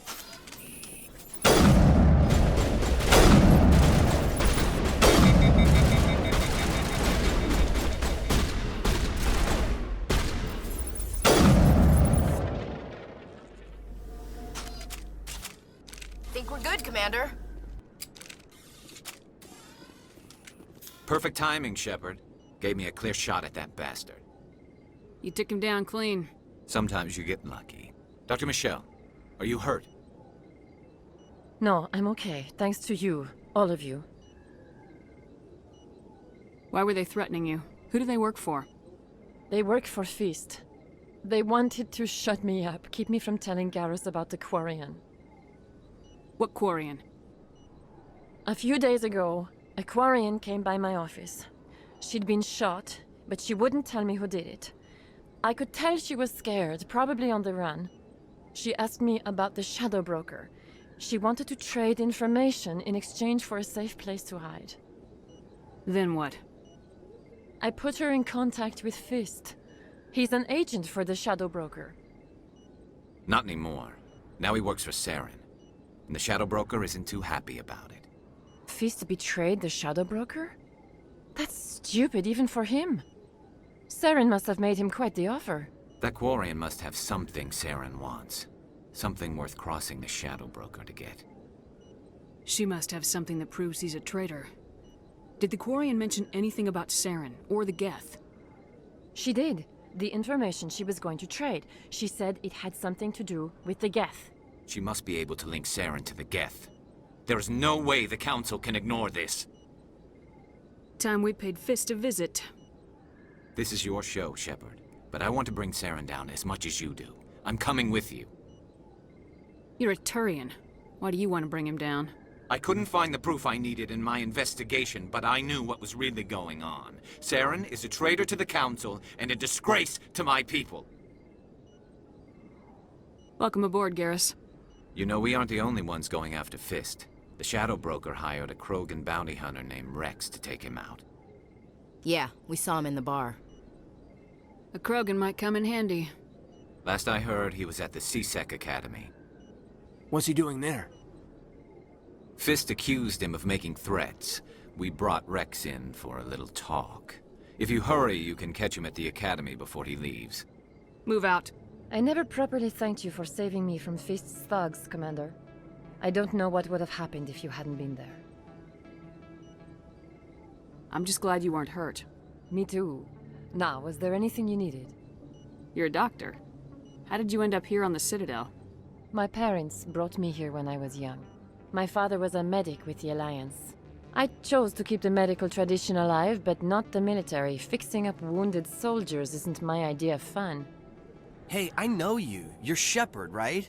I saw the monument at Akuz. They got a whole section about you there. It's a miracle you survived. Looks like you have a fan. I'm sorry, I just never thought I'd meet someone like you in person. My name's Lang, Officer Eddie Lang, Citadel Security. It's an honor to meet you, Commander. What are you doing down here in the wards? Anything I can help you with? Why'd you join Citadel Security? I don't know. Seemed like the right thing to do, you know? Maybe it's in my blood. My grandfather was a cop back on Earth. It's kind of what CSEC is. Police for the Citadel. I'm still pretty new at it, but I like it so far. Way more interesting than staying back on Earth. You get to meet all kinds of cool aliens, like those Hanar. Wild. Plus, CSEC gets a lot of respect here. We uphold the law. People, even aliens, appreciate that. How do you like working here on the Citadel? This place is amazing. I've been here almost a year, and I still haven't seen a tenth of it. The Presidium's just so beautiful. Good place to go and relax. But I really like it here down in the wards. There's always something going on somewhere. Like that new club they just opened a few months ago, Flux. Wicked scene in there, Commander. You should check it out when you have some time. What do you know about Spectres? Just the stuff they show in the vids. They always make them out to be super agents on secret missions to save the galaxy. I know it's not really like that, though. Some of the other CSEC guys don't like them too much, figure they shouldn't be able to operate outside the law. But if they were so bad, the Council wouldn't use them, right? Do you know a CSEC officer named Harkin? I shouldn't really say too much. He's been on the force a lot longer than me. But I've heard things, you know? Drinking on the job, taking bribes, that kind of thing. Rumors mostly, but they suspended him, so some of it must be true. Witnesses saw you making threats in Fist's bar. Stay away from him. I don't take orders from you. This is your only warning, Rex. You should warn Fist. I will kill him.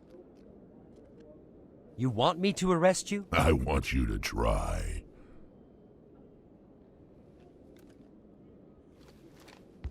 Go on. Get out of here. Do I know you, human? My name's Shepard. I'm going after Fist. Thought you might want to come along. Shepard. Commander Shepard. I've heard a lot about you. We're both warriors, Shepard. Out of respect, I'll give you fair warning. I'm going to kill Fist. Fist knows you're coming. We'll have a better chance if we all work together. My people have a saying. Seek the enemy of your enemy, and you will find a friend. Does this mean you're part of my team, Rex? Let's go. I hate to keep Fist waiting. Looks like it's shut down. Fist knows we're coming. Take cover!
All targets down.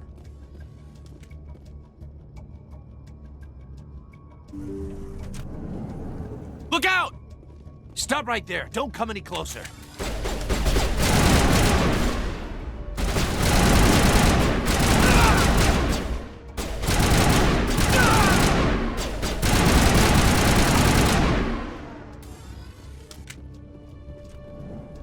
Area secured.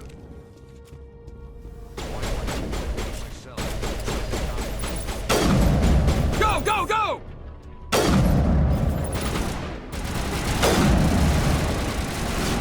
Shield disabled.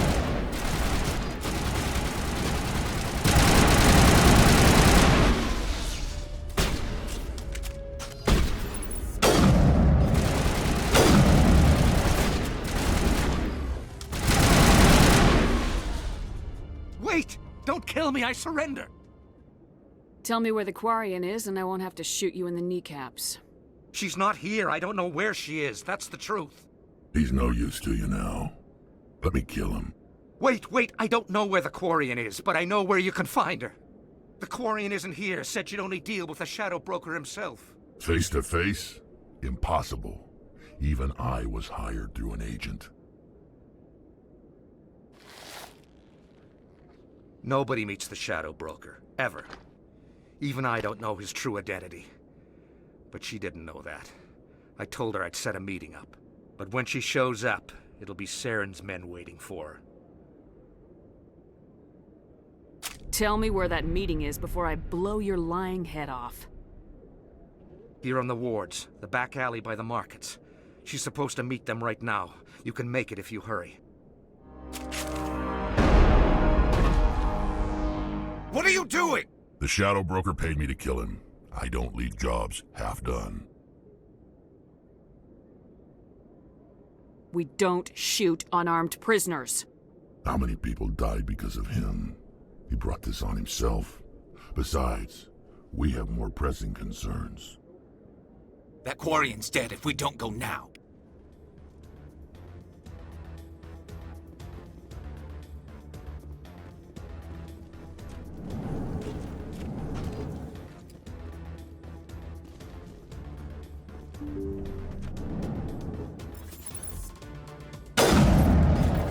I'm on it!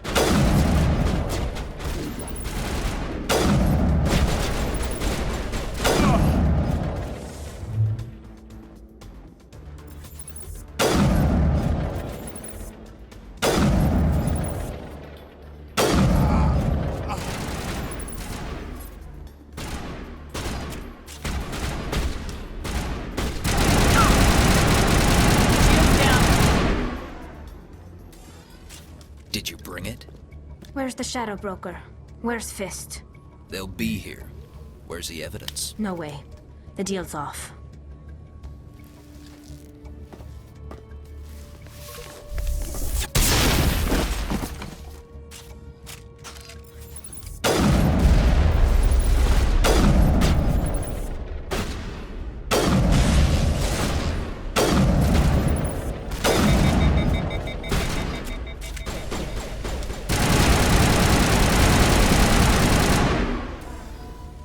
Set me up. I knew I couldn't trust him. Were you hurt in the fight? I know how to look after myself. Not that I don't appreciate the help. Who are you? My name's Shepard. I'm looking for evidence to prove Saren's a traitor. Then I have a chance to repay you for saving my life. But not here. We need to go somewhere safe. We could take her to the human embassy. Your ambassador will want to see this anyway. You're not making my life easy, Shepard. Firefights in the wards, an all-out assault on Korra's den. Do you know how many... Who's this? A Quarian? What are you up to, Shepard? Making your day, Ambassador. She has information linking Saren to the Geth. Really? Maybe you better start at the beginning, Miss... My name is Tali. Tali Zora Naraya. We don't see many Quarians here. Why did you leave the flotilla? I was on my pilgrimage. My rite of passage into adulthood. I've never heard of this before. It is a tradition among my people. When we reach maturity, we leave the ships of our parents and our people behind. Alone, we search the stars, only returning to the flotilla once we have discovered something of value. In this way, we prove ourselves worthy of adulthood. What kinds of things do you look for? It could be resources like food or fuel, or some type of useful technology, or even knowledge that will make life easier on the flotilla. Through our pilgrimage, we prove that we will contribute to the community, rather than being a burden on our limited resources. Tell us what you found. During my travels, I began hearing reports of Geth. Since they drove my people into exile, the Geth have never ventured beyond the Veil. I was curious. I tracked a patrol of Geth to an uncharted world. I waited for one to become separated from its unit. Then I disabled it and removed its memory core. I thought the Geth fried their memory cores when they died. Some kind of defense mechanism. How did you manage to preserve the memory core? My people created the Geth. If you're quick, careful, and lucky, small caches of data can sometimes be saved. Most of the core was wiped clean, but I salvaged something from its audio banks. Eden Prime was a major victory. The beacon has brought us one step closer to finding the conduit. That's Saren's voice. This proves he was involved in the attack. He said Eden Prime brought him one step closer to finding the conduit. Any idea what that means? The conduit must have something to do with the beacon. Maybe it's some kind of Prothean technology. Like a weapon. Wait, there's more. Saren wasn't working alone. Eden Prime was a major victory. The beacon has brought us one step closer to finding the conduit. And one step closer to the return of the Reapers. I don't recognize that other voice, the one talking about Reapers. Are they some kind of new alien species?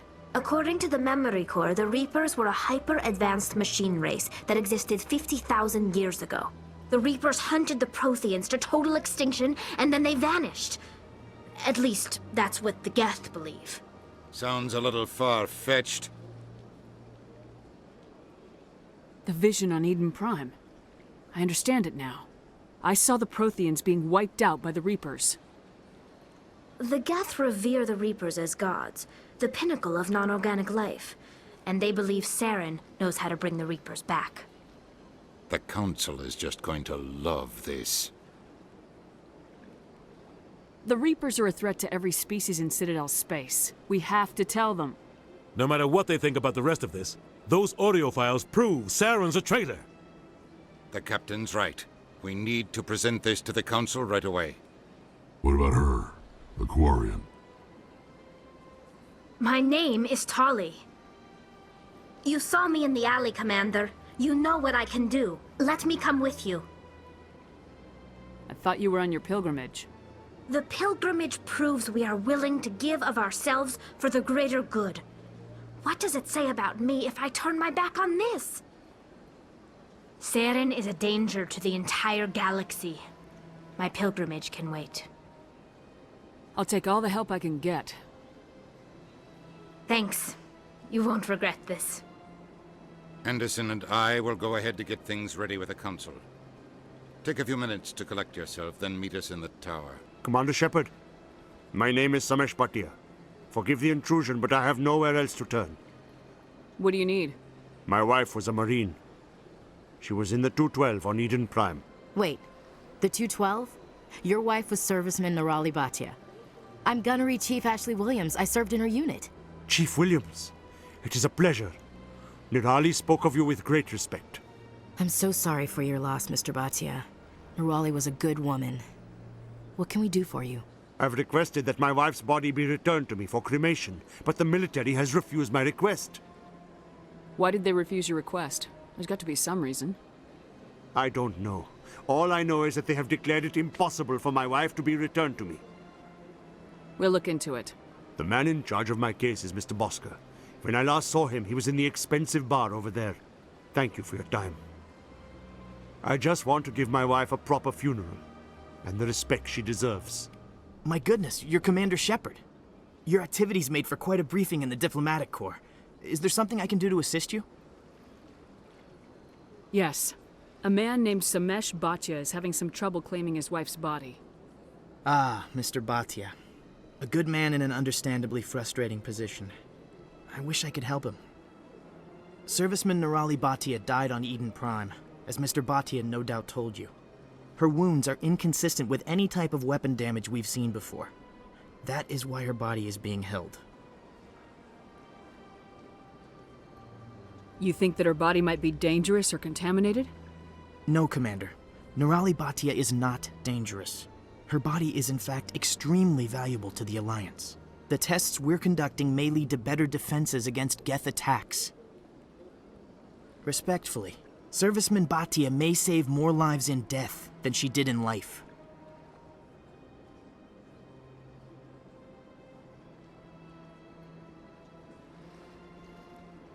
How long do you think this research is going to take? This is a long-term study. I wouldn't expect the bodies to be released for a year or longer. You gotta have a lot of bodies. Can't you release one? Very few bodies had this new type of weapon damage, and very few were in good enough condition to study. Beyond that, Commander, we need as many bodies as we can to get a reasonable sample size. When will this research result in actual new technology? If we're lucky, we'll actually realize usable technology from this study in a few years. I'll tell Samesh. Next time you cut up a dead soldier, at least tell her husband the truth. That was just the reaction we were hoping to avoid, Commander. But if you think it will help, tell Mr. Bhatia the truth. Perhaps he will understand. Hello, Commander. Has any progress been made with Mr. Bosker? Will he return my wife's body? It's not as simple as I'd hoped. The military needs your wife's body for important tests. Tests? They're holding my wife's body for tests? My wife served the Alliance faithfully. She gave her life for humanity. And this is how they repay her. Mr. Bhatia, your wife died defending humanity. We still need her help.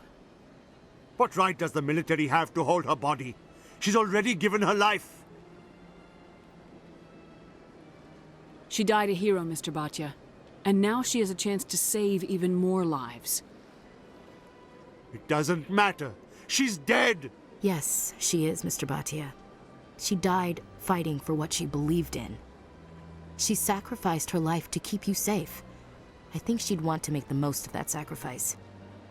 You're right, Miss Williams. She would not flinch from her duty. Let them run their tests. Let my wife save lives so that others are spared the loss I feel today. Goodbye. Thank you for finding me answers. Come on. Udine is presenting the Quarians' evidence to the Council. Eden Prime was a major victory. The beacon has brought us one step closer to finding the conduit. And one step closer to the return of the Reapers.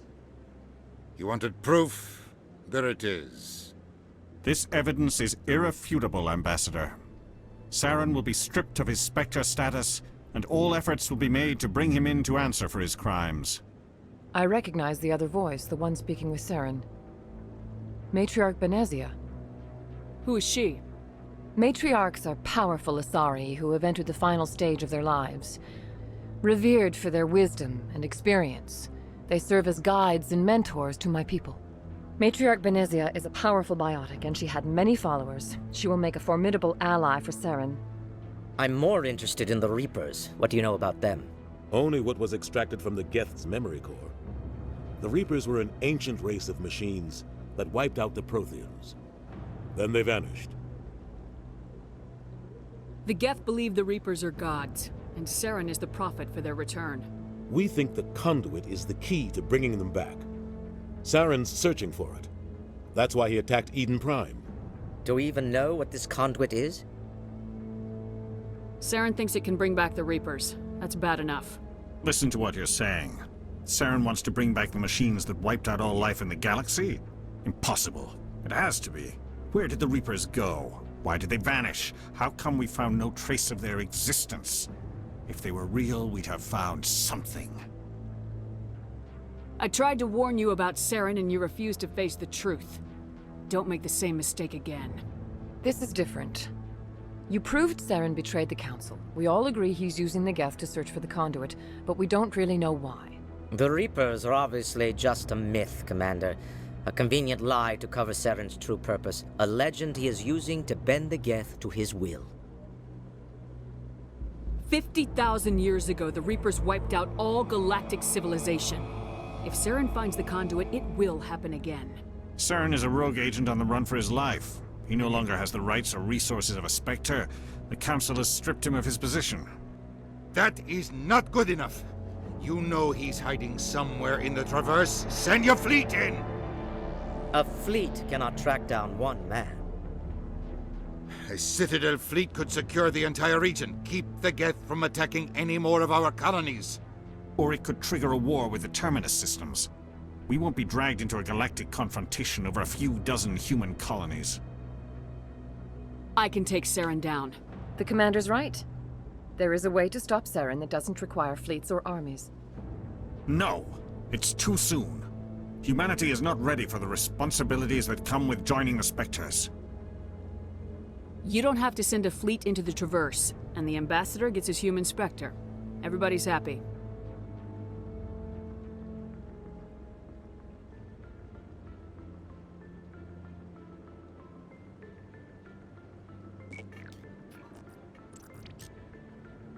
Commander Shepard, step forward.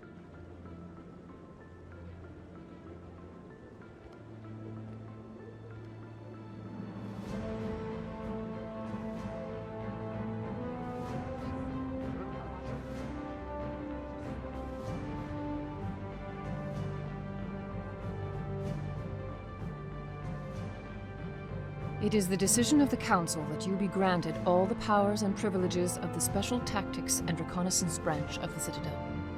Spectres are not trained, but chosen. Individuals forged in the fire of service and battle. Those whose actions elevate them above the rank and file.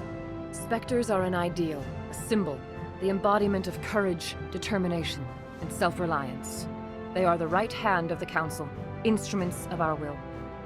Spectres bear a great burden. They are protectors of galactic peace, both our first and last line of defense. The safety of the galaxy is theirs to uphold. You are the first human Spectre, Commander. This is a great accomplishment for you and your entire species. I'm honored, Counselor. We're sending you into the Traverse after Saren. He's a fugitive from justice, so you are authorized to use any means necessary to apprehend or eliminate him. Any idea where to find him? We will forward any relevant files to Ambassador Udina. This meeting of the Council is adjourned.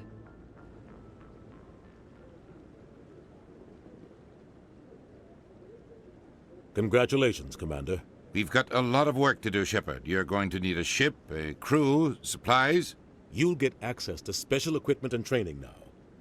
You should go down to the C-Sec Academy and speak to the Spectre Requisitions Officer. Anderson, come with me. I'll need your help to set all this up.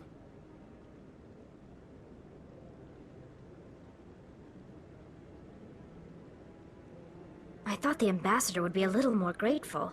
He didn't even thank you. What do you expect from a politician? Come on. Right behind you, Commander. I've got big news for you, Shepard. Captain Anderson is stepping down as commanding officer of the Normandy. The ship is yours now. She's quick and quiet, and you know the crew. Perfect ship for a Spectre. Treat her well, Commander. I want the truth. Why are you stepping down, sir? You needed your own ship. A Spectre can't answer to anyone but the Council. And it's time for me to step down. Come clean with me, Captain. You owe me that much. I was in your shoes 20 years ago, Shepard. They were considering me for the Spectres. What happened? I failed. I couldn't make the cut. It's not something I'm proud of. Ask me later and I'll tell you the whole story. For now, all you need to know is, I was sent on a mission with Saren, and he made sure the Council rejected me. I had my shot. It came and went. Now you have a chance to make up for my mistakes. I won't let you down, sir. Saren's gone. Don't even try to find him. But we know what he's after. The conduit. He's got his Geth scouring the Traverse looking for clues. We had reports of Geth in the Pharos system shortly before our colony there dropped out of contact, and there have been sightings around Noveria. Find out what Saren was after on Pharos and Noveria. Maybe you can figure out where the conduit is before he does. The Reapers are the real threat. I'm with the Council on this one, Shepard. I'm not sure they even exist. But if they do exist, the conduit's the key to bringing them back. Stop Saren from getting the conduit, and we stop the Reapers from returning. I'll stop him. We have one more lead. Matriarch Benezia, the other voice in that recording. She has a daughter, a scientist who specializes in the Protheans. We don't know if she's involved, but it might be a good idea to try and find her. See what she knows. Her name's Liara, Dr. Liara Tassoni. We have reports she was exploring an archaeological dig on one of the uncharted worlds in the Artemis Tau cluster. Sounds like we should head for the Artemis Tau cluster. It's your decision, Commander. You're a Spectre now. You don't answer to us. But your actions still reflect on humanity as a whole. You make a mess and I get stuck cleaning it up. I'll try not to make things any harder on you, Ambassador. Glad to hear it, Commander. Remember, you were a human long before you were a Spectre. I have a meeting to get to. Captain Anderson can answer any questions you might have. Yes, Commander? How are you holding up? Honestly, this isn't how I pictured my career coming to an end. Pushing papers really isn't my thing, but you're the one who can stop Saren. I believe in you, Shepard. If that means I have to step aside, so be it. Any extra intel you can give me on our colony at Pharos? The entire planet used to be one giant Prothean city, mostly ruins now. But some of the infrastructure is still intact. The colony tried to build on what the Protheans left behind. We lost all contact with them when the Geth attacked. I want to know the truth about you and Saren. I want to know about the mission you were on together all those years ago. We had intel on a rogue scientist being funded by Batarian interests. He was trying to set up a facility to develop illegal AI technology out in the Verge. Alliance intel had done all the work, but the Council wanted a Spectre involved. We compromised. I was assigned to help Saren in his investigation. We tracked the scientist to a refining facility on Kamala. He was hidden away somewhere inside, protected by an army of Batarian mercenaries. The plan was simple. Sneak into the plant, capture the scientist, sneak back out. Quick, quiet, and a minimum of bloodshed. I'm guessing things didn't go as planned? Saren and I split up to cover more ground. Then about halfway through the mission, there was a massive explosion in the refinery core. Officially, it was ruled an accident, but I think Saren detonated it on purpose to draw off the enemy guards. How many casualties? The explosion tore the refinery to shreds. The whole place was on fire. Black chemical clouds poured out into the atmosphere. Nobody inside survived. There was a camp for the workers and their families nearby. Between the fires and the toxic fumes, the final death count was over 500. Mostly civilians. Saren didn't care. The target was eliminated, mission accomplished, and I ended up taking the blame. That ended all talk of me joining the Spectres. Saren caused the explosion. How'd he pin it on you? In his report, Saren accused me of blowing his cover. He said it was my fault the guards were ready for us. He claimed that's why it turned into a massacre. Saren's report was all the proof the Council needed to kill my chances of becoming a Spectre. Don't blame yourself, Captain. I don't. I blame Saren. I think he wanted things to go bad. He was looking for an excuse to blow that refinery. Maybe he just likes the violence. Maybe he was just trying to make me look bad to keep humans out of the Spectres. If so, he pulled it off.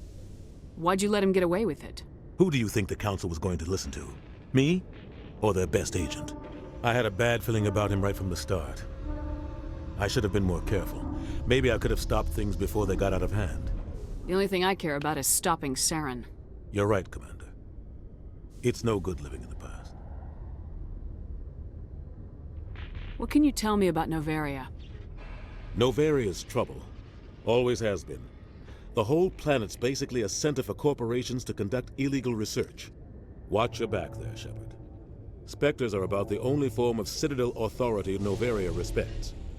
But they aren't popular. What do you know about the Artemis Tau cluster? Not much. I've never been there myself.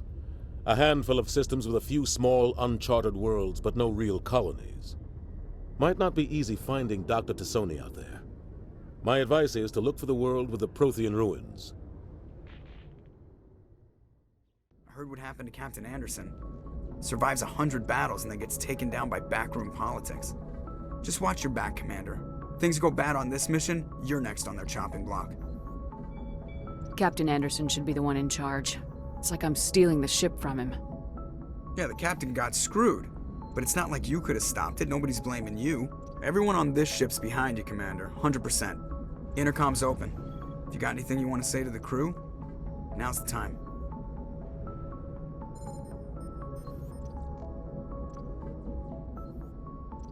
This is Commander Shepard speaking. We have our orders. Find Saren before he finds the conduit. I won't lie to you, crew. This mission isn't going to be easy.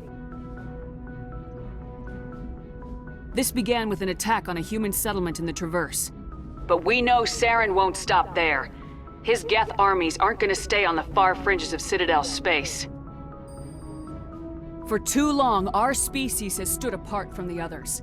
Now it's time for us to step up and do our part for the rest of the galaxy. Time to show them what humans are made of. Our enemy knows we're coming. When we go into the Traverse, Saren's followers will be waiting for us.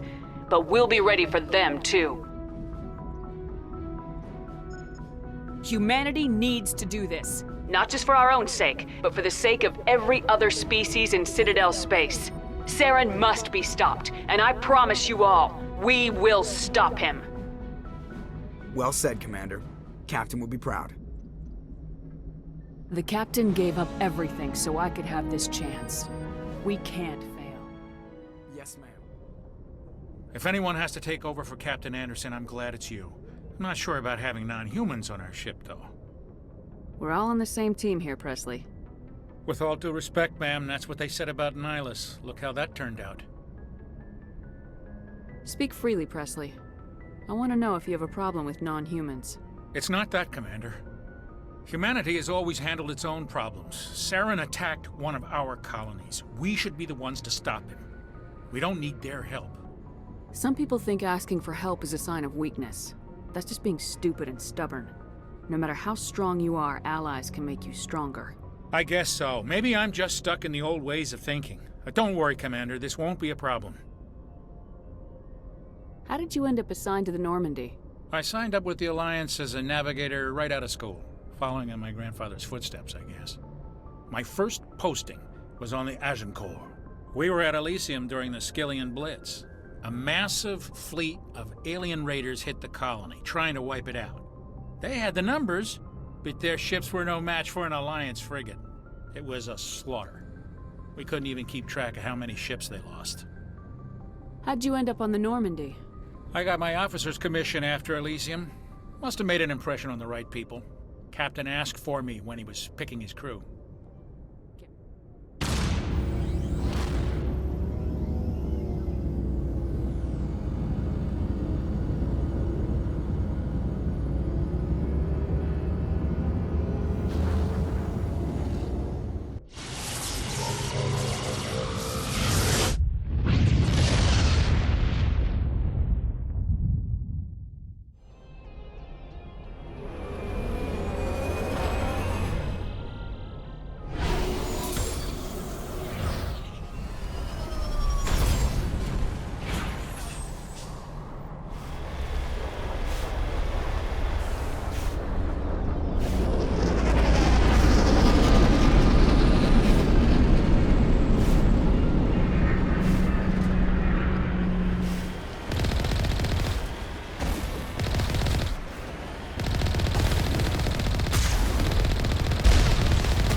out there! I'm trapped! I need help! Liara T'Soni, I presume? Thank the goddess. I did not think anyone would come looking for me. Listen, this thing I'm in is a Prothean security device. I cannot move, so I need you to get me out of it, all right?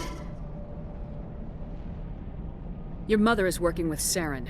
Whose side are you on? What? I am not on anybody's side. I may be Benezia's daughter, but I'm nothing like her. I have not spoken to her in years. Please, just get me out of here. How did you end up in there?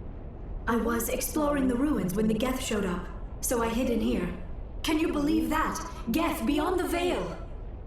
I activated the tower's defenses. I knew the barrier curtains would keep them out. When I turned it on, I must have hit something I wasn't supposed to.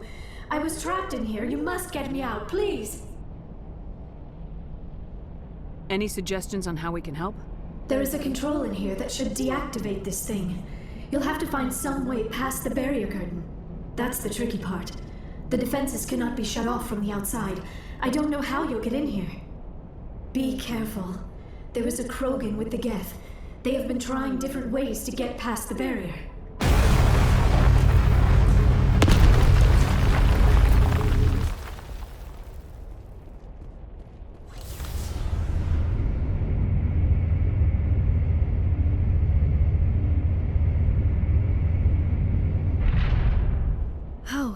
How did you get in here? I didn't think there was any way past the barrier. We blasted through with the mining laser. Of course. Yes, that makes sense. Please, get me out of here before more Geth arrive. That button over there should shut down this containment field.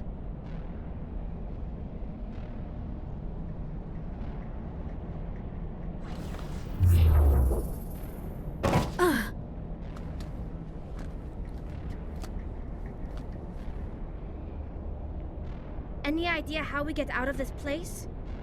There is an elevator back in the center of the tower. At least I think it's an elevator. It should take us out of here. Come on! I still cannot believe all this. Why would the Geth come after me? Do you think Benezia's involved? Saren's looking for the conduit. Think fast, Miss Prothean expert. The conduit? But I don't know... What the hell was that? These ruins are not stable. That mining laser must have triggered a seismic event. We have to hurry. The whole place is caving in. Joker, get the Normandy airborne and lock in on my signal. On the double, mister! Aye, aye, Commander. Secure and away. ETA 8 minutes. He needs to move faster.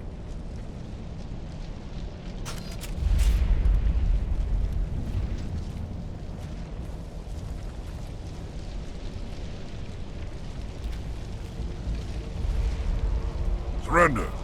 Or don't. That would be more fun.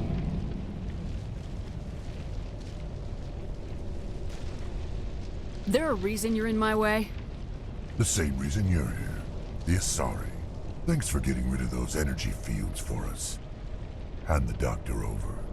Whatever it is you want, you are not getting it from me. She'll stay with us, thanks. Not an option.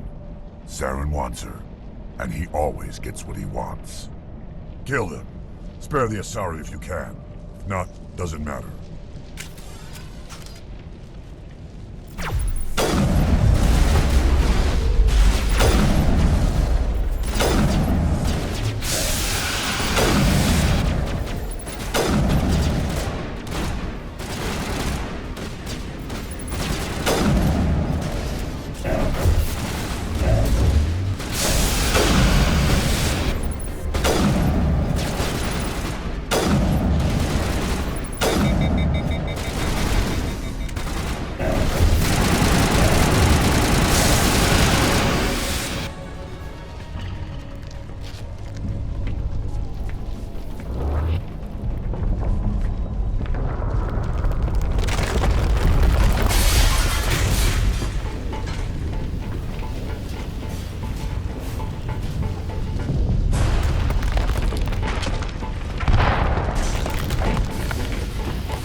Too close, Commander. 10 more seconds we would have been swimming in molten sulfur. The Normandy isn't equipped to land in exploding volcanoes. They tend to fry our sensors and melt our hull. Just for future reference. We almost died out there, and your pilot is making jokes? It's a coping mechanism. You'll get used to it. I see. It must be a human thing. I don't have a lot of experience dealing with your species, Commander. But I am grateful to you. You saved my life back there, and not just from the volcano. Those Geth would have killed me or dragged me off to Saren. What did Saren want with you? Do you know something about the conduit? Only that it was somehow connected to the Prothean extinction. That is my real area of expertise. I have spent the past 50 years trying to figure out what happened to them. Just how old are you exactly? I hate to admit it, but I am only 106. Damn! I hope I look that good when I'm your age. A century may seem like a long time to a short-lived species like yours, but among the Asari, I am barely considered more than a child. That is why my research has not received the attention it deserves. Because of my youth, other Asari scholars tend to dismiss my theories on what happened to the Protheans. Did your research turn up anything interesting? What is interesting is what I did not turn up. There is remarkably little archaeological evidence of the Protheans, and even less that might explain why they disappeared. It is almost as if someone did not want the mystery solved. It is like someone came along after the Protheans were gone and cleansed the galaxy of clues. But here is the incredible part. According to my findings, the Protheans were not the first galactic civilization to mysteriously vanish. This cycle began long before them. Where'd you come up with this theory? I thought there wasn't any evidence. I have been working on this for 50 years. I have tracked down every scrap and shred of evidence. Eventually, subtle patterns start to emerge, patterns that hint at the truth. It is difficult to explain to someone else. I cannot point to one specific thing to prove my case. It is more a feeling derived from a half-century of dedicated research. But I know I'm right, and eventually I will be able to prove it. There were other civilizations before the Protheans. This cycle has repeated itself many times over. If the Protheans weren't the first, then who was? I don't know. There is barely any evidence on the Protheans, even less on those who came before them. I cannot prove my theory, but I know I am right. The galaxy is built on a cycle of extinction. Each time a great civilization rises up, it is suddenly and violently cast down. Only ruins survive. The Protheans rose up from a single world until their empire spanned the entire galaxy. Yet even they climbed to the top on the remains of those who came before. Their greatest achievements, the mass relays and the Citadel, are based on the technology of those who came before them. And then, like all the other forgotten civilizations throughout galactic history, the Protheans disappeared. I have dedicated my life to figuring out why. They were wiped out by a race of sentient machines, the Reapers. The Reapers? But I have never heard of. How do you know this? What evidence do you have? There was a damaged Prothean beacon on Eden Prime. It burned a vision into my brain. I'm still trying to sort out what it all means. Visions? Yes, that makes sense. The beacons were designed to transmit information directly into the mind of the user. Finding one that still works is extremely rare. No wonder the Geth attacked Eden Prime. The chance to acquire a working beacon, even a badly damaged one, is worth almost any risk. But the beacons were only programmed to interact with Prothean physiology. Whatever information you received would have been confused, unclear. I am amazed you were able to make sense of it at all. A lesser mind would have been utterly destroyed by the process. You must be remarkably strong-willed, Commander. This isn't helping us find Saren, or the conduit. Of course, you're right. I am sorry, my scientific curiosity got the better of me. Unfortunately, I do not have any information that could help you find the conduit, or Saren. I don't know why Saren wanted you out of the picture, but I think we'll be a lot better off if we bring you along. Thank you, Commander. Saren might come after me again. I cannot think of anywhere safer than here on your ship.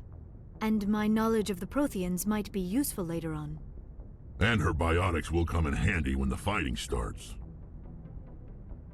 Good to have you on the team, Liara. Thank you, Commander. I am very grateful. Oh, I am afraid I am feeling a bit lightheaded. When was the last time you ate? Or slept? Dr. Chakwa should take a look at you. It is probably just mental exhaustion, coupled with the shock of discovering the Prothean's true fate. I need some time to process all this. Still, it could not hurt to be examined by a medical professional. It will give me the chance to think things over. Are we finished here, Commander? We can talk again after you've seen the doctor. The rest of you, dismissed. Mission reports are filed, Commander. You want me to patch you through to the Council? Patch him through, Joker. Setting up the link now, Commander. We've received your report, Commander. I understand Dr. T'Soni is on the Normandy. I assume you're taking the necessary security precautions. Liara's on our side. The Geth were trying to kill her. Benezia would never allow Saren to kill her daughter. Maybe she doesn't know. Or maybe we don't know her. We never expected she could become a traitor. At least the mission was a success. Apart from the utter destruction of a major Prothean ruin. Was that really necessary, Shepard? The Geth were crawling all over those ruins. We were lucky to make it out alive. Of course, Commander. The mission must always take priority. Good luck, Commander. Remember, we are all counting on you. Commander, do you have a minute? I always make time for my officers. Off the record, I think there's something wrong here. This Saren is looking for records on some kind of galactic extinction, but we can't get backup from the Council? Sorry, Commander. There's writing on the wall here, but someone isn't reading it. The Council doesn't want to believe anything's wrong. I'd call it human nature, but... I hear you. It just seems like a group that's been around as long as the Council should see this coming.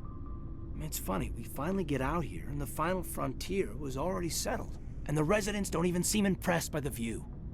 Or the dangers. Well, well. You're a romantic. Did you sign on for the dream, Malenko? Secure a man's future in space? Yeah, I read a lot of those books when I was a kid, where the hero goes to space to prove himself worthy of a woman he loves, or, you know, for justice. Maybe I was a romantic in the beginning, but I thought about it after brain camp. Biotic acclimation and temperance training. I'm not looking for the dream. I just want to do some good. See what's out here. Sorry if I got too informal. Protocol wasn't a big focus back in Bot. Tell me about it. Biotic acclimation and temperance didn't last past the airlock. To the kids they hauled in, it was brain camp. Sorry, hauled in is unkind. We were encouraged to commit to an evaluation of our abilities so an understanding of biotics could be compiled. There are worse results of accidental exposure to element 0 in the womb. Beats the brain tumors some kids grew up with. Is there some question about how you were exposed? My mother was downwind of a transport crash. It was before there were human biotics, a little after the discovery of the Martian ruins. It only gets iffy around 63 when Kinetics was running out of first-gen subjects. Until then, they'd relied on accidentals. A bunch of guys in suits show up at your door after school, and next thing you know, you're out on Jump Zero. Jump Zero is Gagarin Station, right? What's it like? Yeah, that's the official name. Biggest and farthest facility we had for decades. Right on the termination shock, the outer edge of the solar system. It's where they did all the Goose Chase FTL research before we caught on to using mass effect fields. It was a sterile research platform when I was there. There were other kids in the same boat, right? At least you weren't alone out there. That's true. We did have a little circle that'd get together every night before lights out. We didn't have much to do, though. It was a research platform then, and Kinetics kept Jump Zero off the extranet to prevent leaks. Then you must have had plenty of time to get to know each other. Yeah, we'd sit around and bull every night after dinner, play cards or network games. There was this girl named Rana, who had a little circle grow up around her. She was from Turkey. Her family was very rich. But she was smart and charming as hell. Beautiful, but not stuck up about it. Like you, I guess. Ma'am? Sounds like she was special to you. She was. Maybe she felt the same. But things never felt together. Training, you know. You know of any intentional exposures for certain? No one knows. Doesn't mean they didn't happen. As big as the exposures were, it was hard to track down accidentals. It was different then. No one knew the potential, so there wasn't a lot of regulation. Anything Kinetics did was gold. I'm not saying they intentionally detonated drives over our outposts, but in retrospect, they were damn quick on the scene. Jump Zero's a long way from home. What was it like? The grand gateway to humanity looks a lot better in the vids. Anyway, this was supposed to be a casual debrief, not a bull session about stuff that happened years ago. I wanted to get to know you a little better, that's all. Thanks for the talk, Caden. Well, you're welcome, man. You, make a habit of getting this personal with everyone? No, I don't. We'll talk again later. I'll need some time to process that, Commander. But, yeah, I'd like that. Commander, are you coming to check up on me? You look much better. How are you feeling? Dr. Chakwas assures me I am going to be fine. I was impressed with her knowledge of Asari physiology. You're in good hands. Dr. Chakwas knows what she's doing. I never properly thanked you for saving me from the Geth, Commander. If you hadn't shown up... I'm just glad we got there in time. So am I. I know you took a chance bringing me aboard this ship. I have seen the way your crew looks at me. They do not trust me. But I am not like Benezia. I will do whatever I can to help you stop Saren. I promise. Don't worry, Liara. I trust you. I know you won't let me down. It means a lot to hear you say that, Commander. Thank you. Tell me about yourself, Liara. Me? I am afraid I am not very interesting, Commander. I spend most of my time on remote digs, unearthing mundane items buried in long-forgotten Prothean ruins. You must enjoy something about it. I love my work. Seeking out history's lost secrets has a special appeal for me. You were actually touched by working Prothean technology. That is why I find you so fascinating, Commander. Sounds like you want to dissect me in a lab somewhere. What? No, I did not mean to insinuate. I never meant to offend you, Shepard. I only meant that you would be an interesting specimen for an in-depth study. No, that's even worse. Calm down, Liara. I was only joking. Joking? Oh, by the goddess, how could I be so dense? You must think I am a complete and utter fool. Now you know why I prefer to spend my time in the field with data disks and computers. I always seem to say something embarrassing around other people. Please, just pretend this conversation never happened. Do you know why Benezia joined up with Saren? I don't understand it. She was always outspoken about the need for the Asari to become more involved in shaping galactic events. Maybe she thought allying herself with Saren would somehow be for the greater good in the long run. At least I hope so. This hurts you, doesn't it? None of this makes any sense to me. I have not spoken to Benezia in many years, but I know her, and this was not like her. Something changed.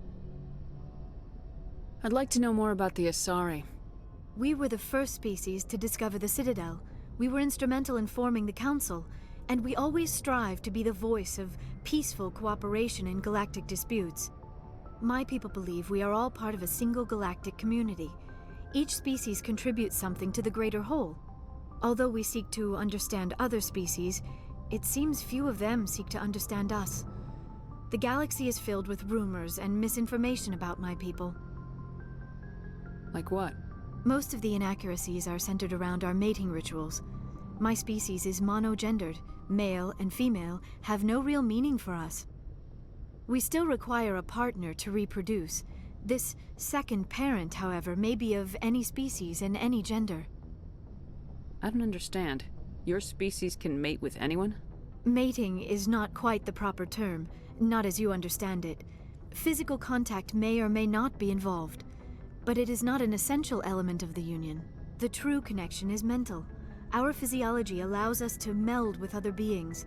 We can touch the very depths of their minds. We explore the genetic memory of their species. We share the most basic elements of their individual and racial identities. We then pass these traits on to our daughters.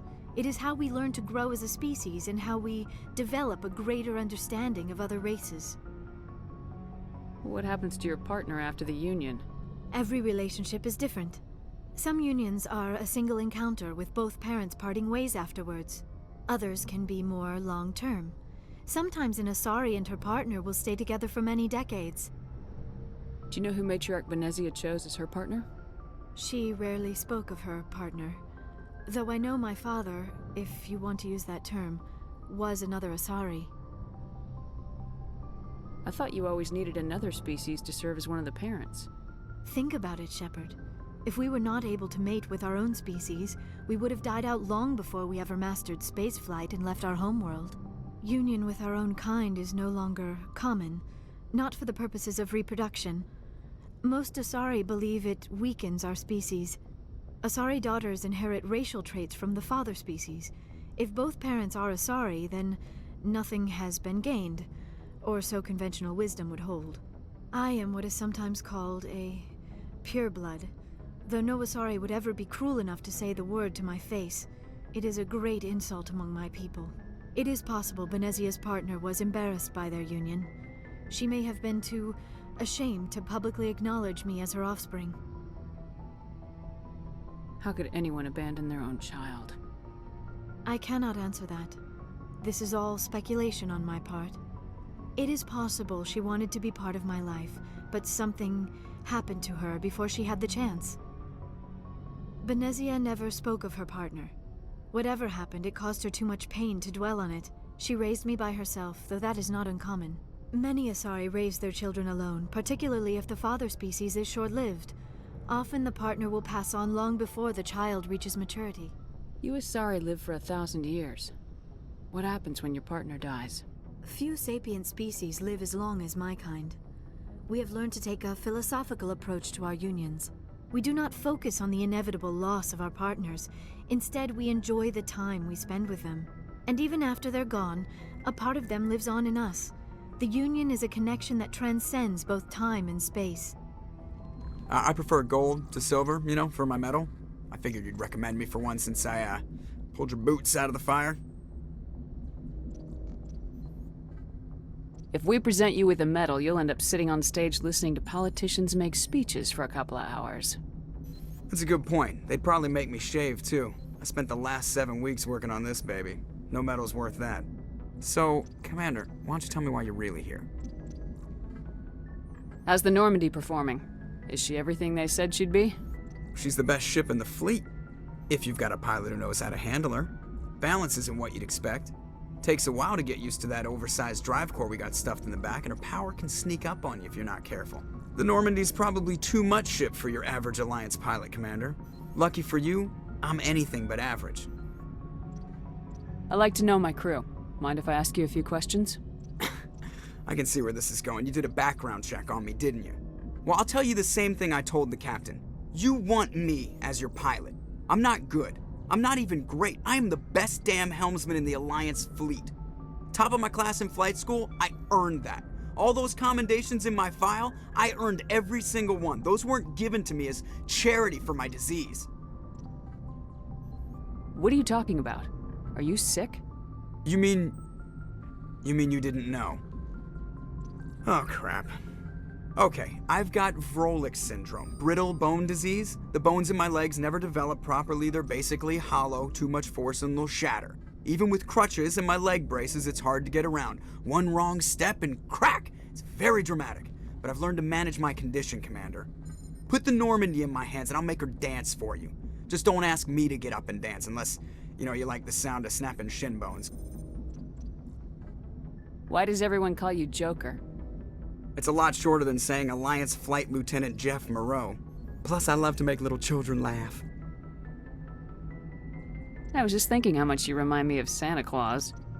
Look, I didn't pick the name. One of the instructors in flight school used to bug me about never smiling. She started calling me Joker, and it stuck. Why didn't you ever smile?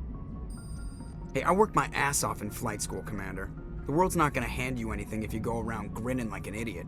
By the end of the year, I was the best pilot in the academy, even better than the instructors, and everybody knew it. They'd all got their asses kicked by the sickly kid with the creaky little legs. One guess who was smiling at graduation. I need to know more about this Rolex syndrome if I'm putting my ship in your hands. Yeah, of course you do. It's an extremely rare condition. Nobody knows exactly what causes it. Genetic, maybe. It's treatable, but there's no cure. They classify my case as moderate to severe. I was born with over a dozen fractures, hip, thighs, ankles. My bones were already breaking in the womb. 100 years ago, I wouldn't have survived past my first year. Lucky for me, modern medical science has turned me into a productive member of society. You're not gonna break a bone trying to fly the ship, are you? I don't fly with my feet, Commander, so I'm fine as long as I'm in this chair. I gotta be real careful when I get up to take a piss, though. I can do my job as well as anyone on the ship. Better, actually. So don't worry about it. I'm not trying to make you uncomfortable. Let's talk about something else. Whatever you want, Commander. How'd you end up joining the Alliance? Look, if you're looking for an inspirational tale of the crippled kid overcoming impossible odds, you're gonna be disappointed. My mother was a civilian contractor working for the Alliance. I basically grew up on the Arcturus station back when they were building up the fleets. Spend all that time around Alliance ships, there's a good chance you'll end up going to the Academy. I have to go. All right, see ya.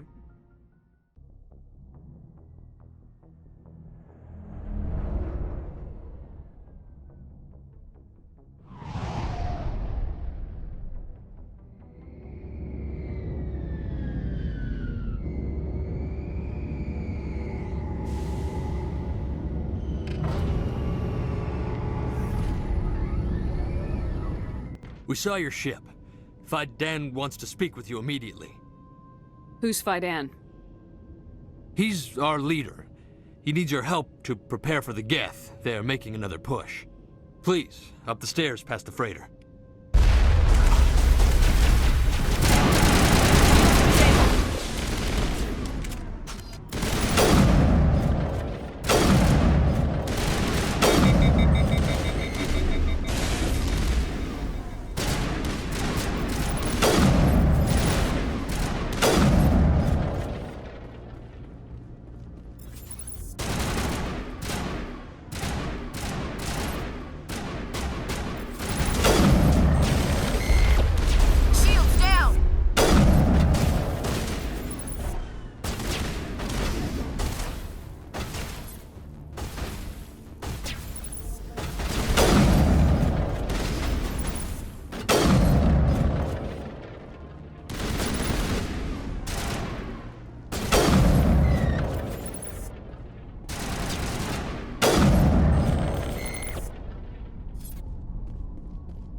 Oh, Commander.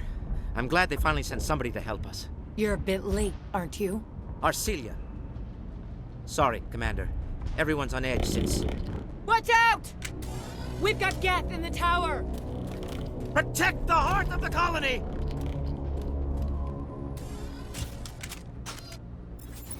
Contact!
are we ready to roll out to wherever the Geth are bunkered?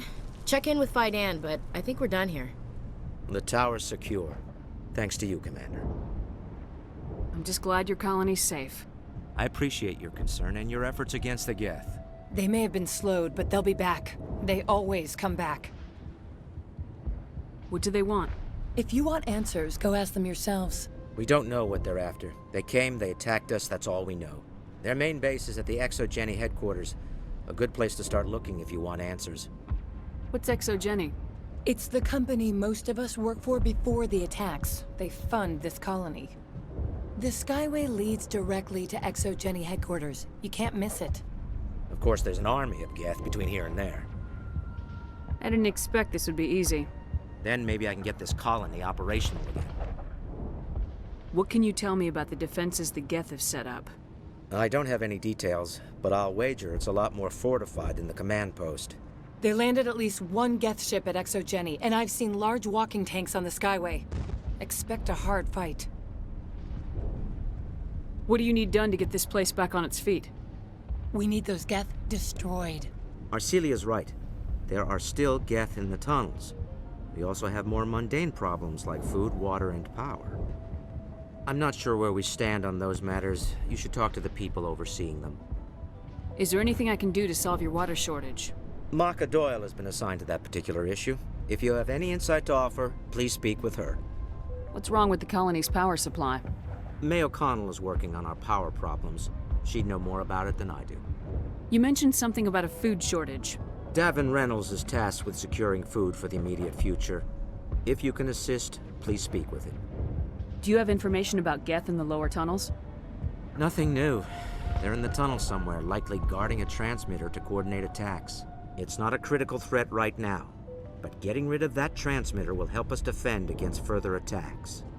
Let's talk about Zew's Hope and Pharos in general. Of course, Commander.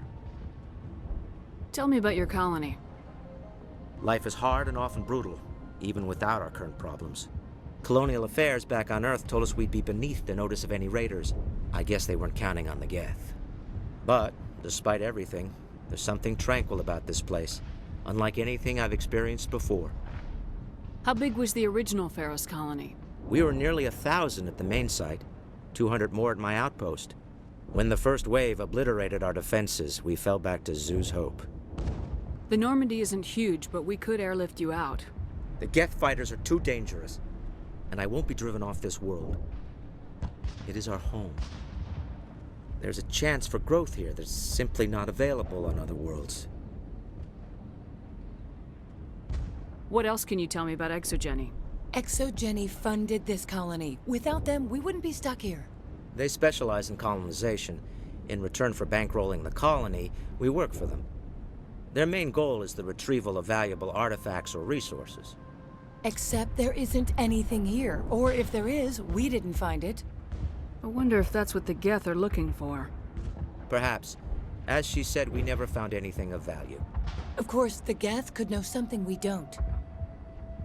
I'll talk to you when I learn more. You're the one who repelled that last wave. They'll be back. And if the Geth don't kill us, we'll die of hunger soon enough. Are you doing anything to remedy the situation? I need to boost rations with Varen meat, but it's too dangerous. The Alpha Varen, he's huge and he's mad. Rabid, maybe. Totally uncontrollable. I can't do anything until he's dead. I have a ship. I could bring in supplies from off-world. I'd rather you concentrated on the Geth. Food won't help us if they breach our defenses. Tell me about Zew's Hope. The colony is growing. Or it was. But you should speak with Fidan. He is our leader. Tell me about yourself. What's to tell? I came here with my wife Greta, looking for adventure, a new life together. This isn't exactly what we signed up for. Of course, it would be much better without the Geth. We were really starting to enjoy the colony before they came. Tell me about hunting Varen. Hunting them is impossible while fending off the Geth. On the positive side, they'll attack anything, even those damn synthetics. The big Alpha Varen is the real problem. He's mad, erratic, completely unpredictable. Nice work with those Geth. Glad you showed up. I still need the power cells for this generator, though. Would it help if I brought in some power cells from the Normandy? We can certainly spare a few. The top-of-the-line ship doesn't use the same parts as the old generator we've got. The cells just aren't compatible. If I find anything while I'm looking around, I'll send it your way. Commander, I was told to make my supplies available to you if you wish. What can you tell me about Zoo's Hope? A fascinating place by all accounts, though the Geth have made it treacherous. You might like it here too, if you gave it a chance, Commander.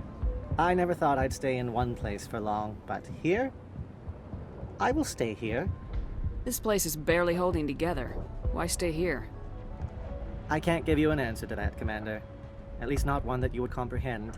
Why not try asking Phi-Dan? Maybe he can tell you what I can't. How do you keep things in stock in conditions like this? My list of consumers has shrunk significantly since the attacks, and few of those have time for shopping. What's a Salarian doing on a human colony? This Salarian goes where the credits are. Or I did. A well-stocked freighter can be a profitable investment on a new colony. But once I was here, I decided to stay on. The colony life grows on you after a while. What's your name, Salarian? My full name is Goratu Heranon Maldinest God Inost Ledra. Humans usually employ surname and given name only. Inost and Ledra in my case.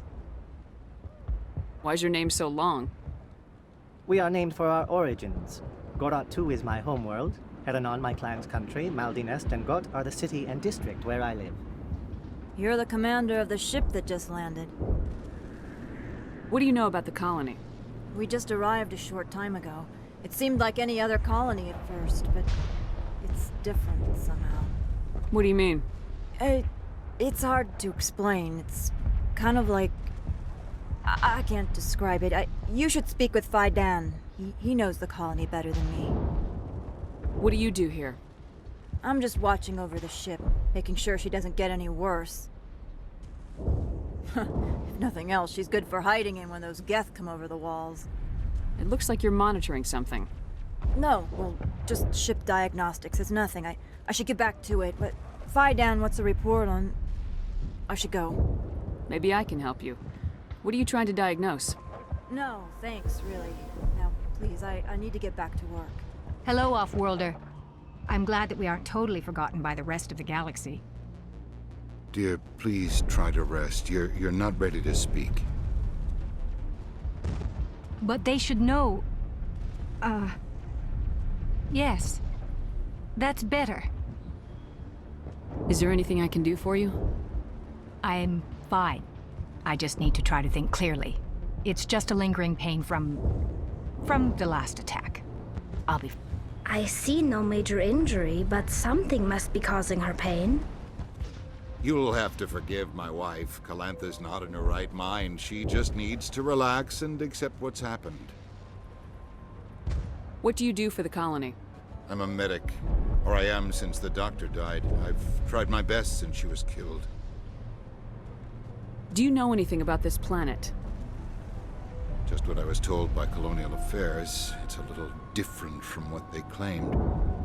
It's not all bad, though. When the Geth are gone, we'll have a chance to create something even more spectacular than before.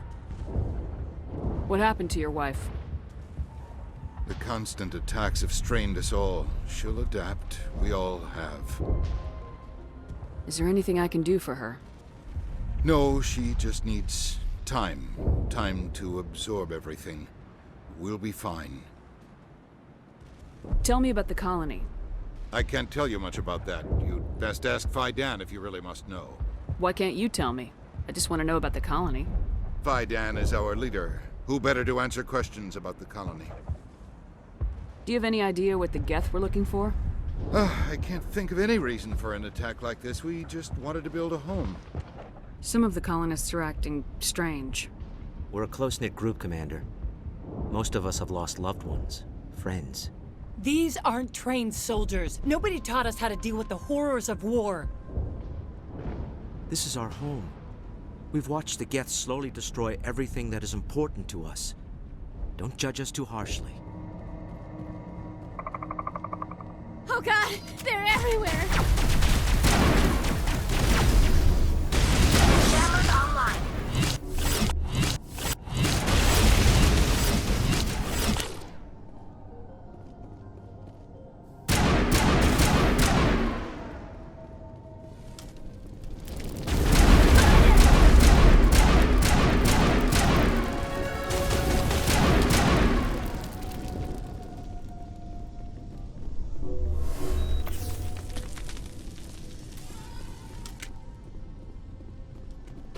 valve looks like part of a large system. There are likely others we need to activate as well.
You don't want to go down there. What are you doing down here? Nothing I should be, and anything I shouldn't. No! That was a good one. Very intense. What's the matter with you? Just invoking the Master's whip helps remind me I'm still alive. You're here for the Geth, aren't you? You're not the only one interested in those things. Who else is looking for the Geth? Not looking for. Looking to get rid of. They're a thorn in the side of the... Ah! Ah! Trying to get to the... Dying!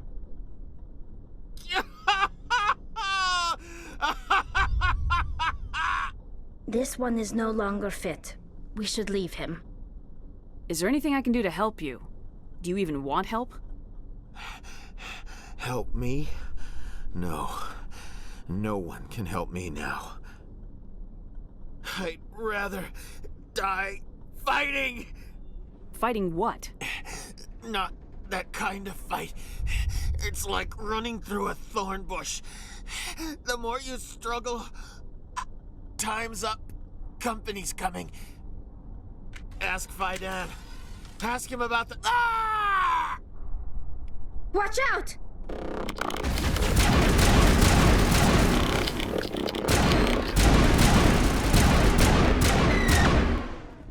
There's another one. Doesn't look like it's been activated yet, though. We should keep looking. Engaging target.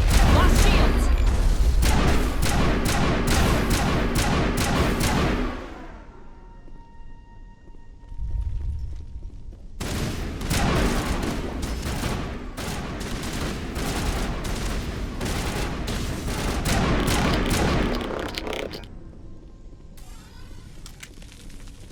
That's the last of them. There! That did it! The system is active. Hello again, Commander. I killed the big Varen. The rest are yours. Excellent. I'll organize a hunt when the immediate threat of the Geth is gone. I have to go. Here, for your trouble. It's not much, I know, but it's all we can spare. Nice work with those Geth. Glad you showed up. I still need the power cells for this generator, though. I found these power cells in the tunnels. Are they what you're looking for? I knew they'd turn up eventually. Here, Faidan gave me some requisition money. It's all yours. The water started running not long ago. Thanks to you, I assume. Now we just need to deal with the Geth and we can get back to growing this colony. Commander, what can I do for you? I destroyed a Geth transmitter in the tunnels. They won't be a problem any longer. Thank you, Commander. We're in your debt. You've taken a great weight off my shoulders. I just wish I had such good news for every problem. Let's talk about Zeus, Hope, and Pharos in general. Of course, Commander. There's a guy living down in the tunnels. Is he one of yours? That would be Ian. He's very sick. He seems to be more than just sick. He hasn't been the same since the attack. We tried to help him, but he wouldn't listen to us. I can't help my people if they won't listen, Commander. Don't you have medical supplies? Something to help him? I wish it was that simple. Ian was a good man I'd like to have with us. Please, Commander. I'd prefer not to talk about it anymore. Some of the colonists are acting strange. We've been over this, Commander. The colonists are my concern. The Geth are yours. I'm grateful for what you've done, but your heroics don't impress me, Commander. Tell me more about yourself, Arcelia. I'm a rent-a-cop. I was hired to keep kids from writing graffiti on the walls at Exogeny. Then all this happened. I wasn't trained for this. I didn't ask for it. I just wanted to end. What can you tell me about the Geth? Do you have any idea what they might be after? I can't tell you anything about that. I suggest you go to Exogeny if you want answers to those questions. I get the feeling you don't like me. How would you feel if you were hung out to dry by every government organization that ever promised to keep you safe? They should have sent a small fleet. Instead, we get one ship. And you're only interested in the Geth. Tell me about Zeus Hope. I can't tell you much about it. You should speak to Faidan if you want to know more. What can you tell me about Exogeny? Very little. I work there as a security officer. I know they were looking for artifacts and anything of value. That's what they do. They fund the colony. In return, we help them uncover buried treasure. It's definitely not as exciting as they make it sound. Watch out! They'll be here any minute now. I don't know how much more I can take. All right, heading for the Geth base. Let's take it to them.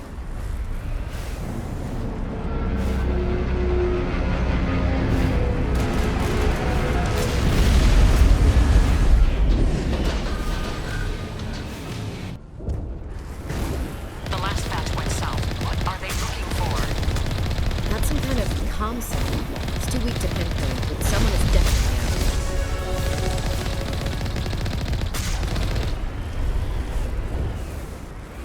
More chatter, Commander Shepard. I still can't get a fix on the location. Any sign of movement? Lisbeth could still be in there. It's only been a few days.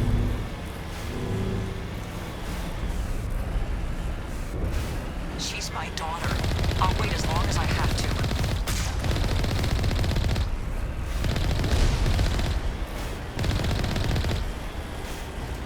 That's close enough. Relax, Jong. They're obviously not Geth. Get back, Juliana. Who are you? What do you want? Commander Shepard, I'm here to remove your Geth problem. You see? You worry too much. And you trust too easily, Juliana. I'm just glad to see a friendly face. I thought we were the only humans left on this planet. Faidan and some of the members of Zeus Hope are still alive. I thought you said they were all dead. I said they were probably all dead. They're not dead, but the Geth have really pounded them. We know what that's like. Those damn synthetics are relentless. Are we getting close to their base? You're almost there. They're holed up in the Exogeny headquarters, just a bit further down the Skyway. Those headquarters are private property, soldier. Remove the Geth and nothing else. I'm not interested in your company's secrets. Commander, before you go, my daughter, Lisbeth, she's missing. They shouldn't waste time poking around. We could do a proper accounting of our casualties after the Geth are gone. That's my daughter you're talking about. She's still alive. I know it. Where's your daughter, Juliana? She was working in the Exogeny building when the attacks came. Oh, yeah, there were several places she could hide. For a short time. If she's in there, I'll get her out. Thank you, Commander. Thank you. Do you know what the Geth are after? I have no idea. We certainly haven't found anything of use. Something Exogeny is keen to remind us of. We need to recoup our expenses. It's nothing personal. Tell me about the colony. We established ourselves here 4 years ago. Growth was steady until the attacks. Our biggest challenge has been the lack of resources. There's just so little here of value. Still, we were making a go of it. It was even starting to feel like home. What brought you here? I guess I thought this would be the start of a new life. I wanted to go where I could feel like I was making a difference. Instead, everything we built is destroyed. It's very hard not to lose hope. Where's your daughter, Juliana? Somewhere at the Exogeny headquarters, I hope. How did you get split up from the Zoo's Hope colony? Most of us live closer to the Exogeny building. Zoo's Hope was mostly used as a port. When the Geth hit, we scattered. Until you told us about the others, we assumed they were killed in the first wave. If we had known they were still alive, we might have attempted to join them. They're fairly secure now. Maybe you should do that. No. I don't think that's a good idea. We have no vehicles, and the Skyway offers little protection. Like the building we're in now? Listen, our best hope is to sit tight and wait for company reinforcements. They'll come eventually. What was the building used for? Oh, yeah, we repurposed that structure to serve as headquarters for Exogeny. That's mostly offices with a number of light-duty R&D labs.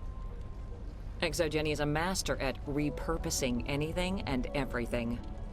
The company has to make a profit somehow, Juliana. Feros is a long way from self-sufficient. Stay bunkered down until I find out what the Geth are after. I was hoping you'd have a moment to speak with me. I've got a bit of a problem. What do you need? I need to retrieve some data. It's not a big job, but it pays well. Sounds easy enough. What's the catch? No catch, really.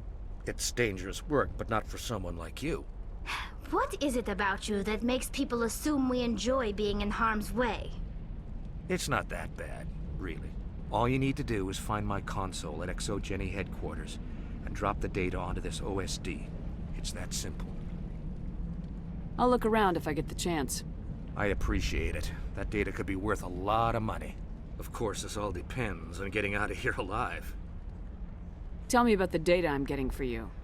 Plans for a few prototype mods? I'm a freelancer. Some of my mods are highly sought after. Why work in the middle of nowhere if your skills are so useful? Maybe I've got a bit of the frontier spirit in me. That, and the alternative is a bit too secure for my liking. Freelancers don't have to worry about security as much, so long as we keep a low profile. Do you have any idea what the Geth were looking for? That's for smarter men than me to figure out. I have no idea what anyone would want with this ruin. Time to get moving. Ain't getting through this with the gear we have. Has to be another way in. Damn it! I'm so sorry. I thought you were Geth, or one of those Varen. You're safe now.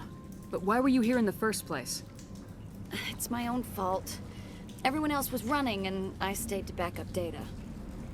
Next thing I knew, the Geth ship latched on, and the power went out. I was trapped. I tried to get out, but the way was blocked. We'll get you out as soon as we find out what the Geth are after. It's not the Geth, it's the energy field they put up. They don't want anyone else getting access to the...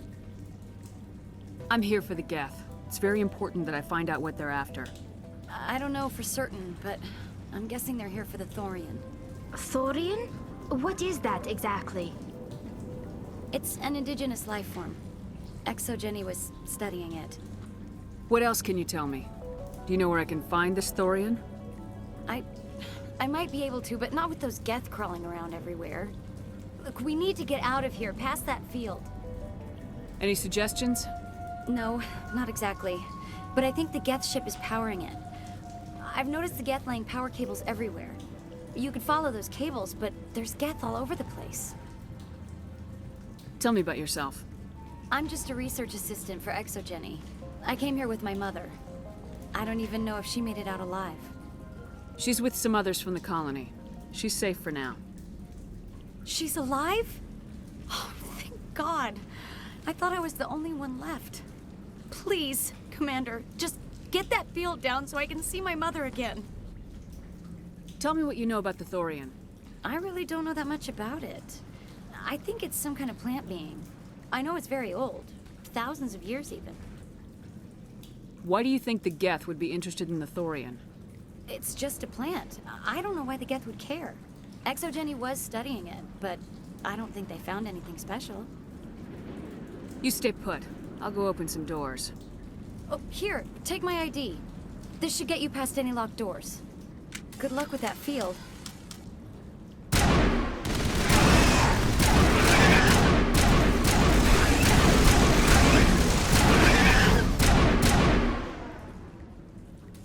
Stupid machine!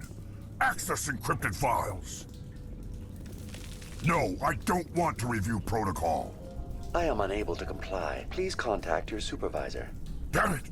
Tell me what I want or I'll blast your virtual ass into actual dust! Please contact your supervisor for a level 4 security exemption, or make an appointment with...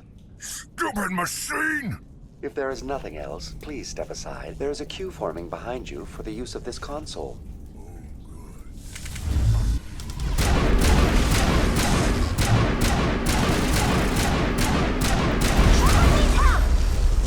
All patched up. Exogeny Corporation reminds all staff that the discharging of weapons while on company property is strictly forbidden. Welcome back, Research Assistant Elizabeth Bainham. What can I do for you? How do you know I'm Lisbeth? Your access card identifies you as Elizabeth Bainham. Is there something you require, Dr. Bainham? What information was the last user attempting to access? Fetching data. The previous user was attempting to access details on the study of subject species 37, the Thorian. Tell me everything you told the Krogan. I was unable to provide the previous user with any relevant data. Aside from lacking proper access, there has been no new data available on species 37. All sensors monitoring the observation post at Zoo's Hope have been inactive for several cycles. What does Zoo's Hope have to do with the Thorian? Species 37 is located within the substructure of the Zoo's Hope outpost. Tell me everything you know about the Thorian. The Thorian is a simple plant life form that exhibits a sentient behavior uncommon with other flora. Through dispersion and the eventual inhalation of spores, it can affect and control other organisms, including humans. The Zoo's Hope control group has yielded interesting results. Before sensors went offline, almost 85% of all test subjects were infected. Are you saying Exogeny knew its people were getting infected? It was deemed necessary to assess the true potential of species 37. So that's why they were acting weird. Your pilot should be warned. Joker! Come in, Joker! Damn it! That field's blocking us. We need to drop that field and get back to Zoo's Hope. VI, what can you tell me about the Geth ship and the field it's generating? I have limited data on the Geth. They have effectively blocked all sensors within the facility. I have detected unusual power fluctuations, but am unable to determine the source. What do you know about the Geth? I have no specifics on the Geth as they relate to this facility. All sensors have been purposely decommissioned since their arrival. I want to know about Exogeny Corporation. Exogeny Corporation is at the forefront of human expansion in the new galactic economy, funding colonial development and securing resource rights to ensure our progress as a species. Further inquiries regarding company policy may be directed to Consumer Information Services during regular business hours. Who's in charge here? Who organized the research? All decisions about local resource analysis and acquisition are made by on-site management, deferring to the board of directors only when seasonal quotas are missed or exceeded. Individual employee records are confidential. Tell me about the Thorian. Species 37 was discovered several weeks ago when a small team was infected with spores while examining ruins near the Zoo's Hope outpost. The outpost was quarantined immediately, and study of the infection began. Within 21 days, 58% of colonists exhibited altered behavior. Within 28 days, 85%. What's the size of this thing? The Thorian appears to be a diffused creature. Its cognitive abilities are centered in large nerve bundles, but it receives data from kilometers of meandering tendrils. We have discovered bundles approximately 1 meter in diameter, but these seem insufficient to coordinate the massive sensory potential it possesses. It may simply process such stimulation slowly, or perhaps there is a nerve cluster of a greater magnitude we have not yet encountered. Is it intelligent? Can I reason with it? The Thorian does not exhibit the focused behavior of a predator. The release of spores is an act of survival, not aggression. It does trigger advanced behaviors in the humans it enslaves, but we have yet to discover whether it recognizes or is capable of recognizing humans as more than tools. It is sufficiently alien as to defy classification at this time. Do you know how the creature controls its slaves? The will subversion manifests as intense pain if directives are ignored. The effect is severe enough that subjects are soon conditioned against even minor thoughts of rebellion. Observation suggests the Thorian views its thralls in a utilitarian way. Care is apparently taken to avoid injuring them, much as a craftsman avoids damaging his tools. As long as no action is taken against the creature's objectives, the subjects are free to pantomime a normal existence until specifically tasked with something. Where's the center of this thing? The Thorian is present as a weave of tendrils across much of the lower surface of Pharos. Observation of enslaved subjects suggests there may be key clusters that are tended by thralls. Unfortunately, direct observation of species 37 is limited, or non-existent. Please access my personal files. Elizabeth Bainham, Research Assistant, Biomedical Division, Security Level 4 exemption. You are currently under probation due to disagreements with management over established company policy. These sanctions may be lifted if your next evaluation is more agreeable. What triggered the probation? You were marked as combative about the operations of the Zoo's Hope project, specifically regarding the handling of the infected colonists. As a result, you were tasked with monitoring the safety of the colonists for the duration of the observation. The Geth used these claws to anchor their ships to the sides of buildings. Subtle as a boot to the face. How do we cut the power if it's coming from the ship? It will be difficult. We can check the other claws for weaknesses, but the Geth are very thorough.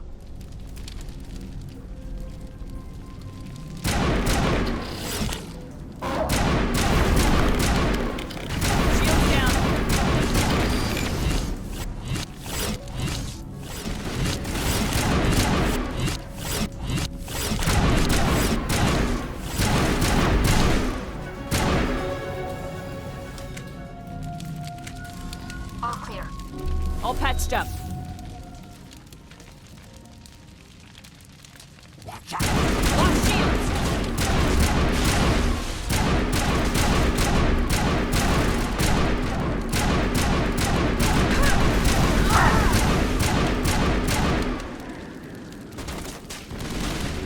Thanks.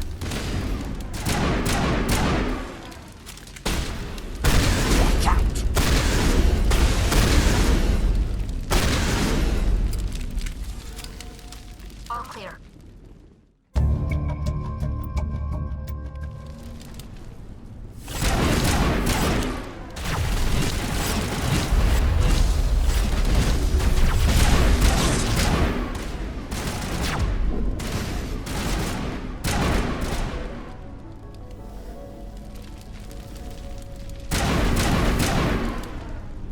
Same as before. We don't have the ordnance to blow this claw.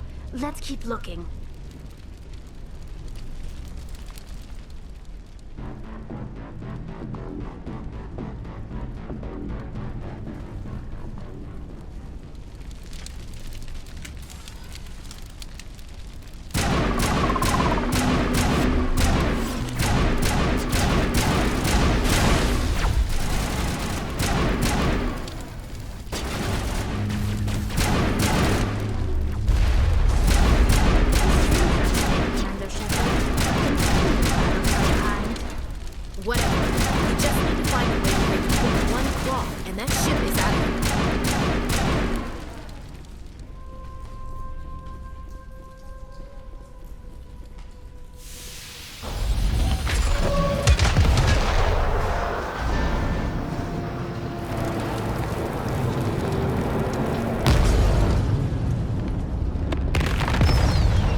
Very good.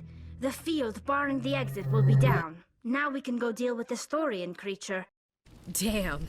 I'd like to have seen the face on their pilot when that thing toppled. I hope that ship was full of those Geth bastards. I repeat, Normandy to shore party. Are you reading? Anyone there? Normandy to shore party. Come on, Commander, talk to me. Is that you, Joker? What's going on over there? We're in lockdown here, Commander. Something happened to the colonists. They're banging on the hull, trying to claw their way inside the ship. They're freaking out.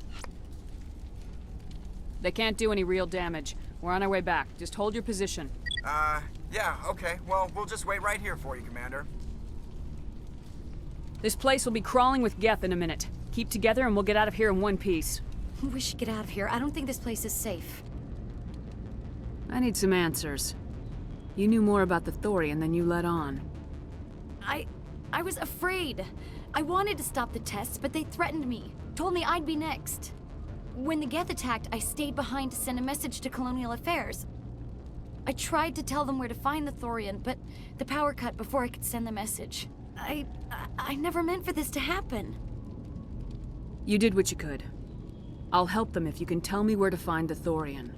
The Thorian is underneath Zoo's Hope, but the entrance is blocked. The colonists covered it with the freighter just before the Geth attacked. But why are the Geth after the Thorian? What could Saren want with it?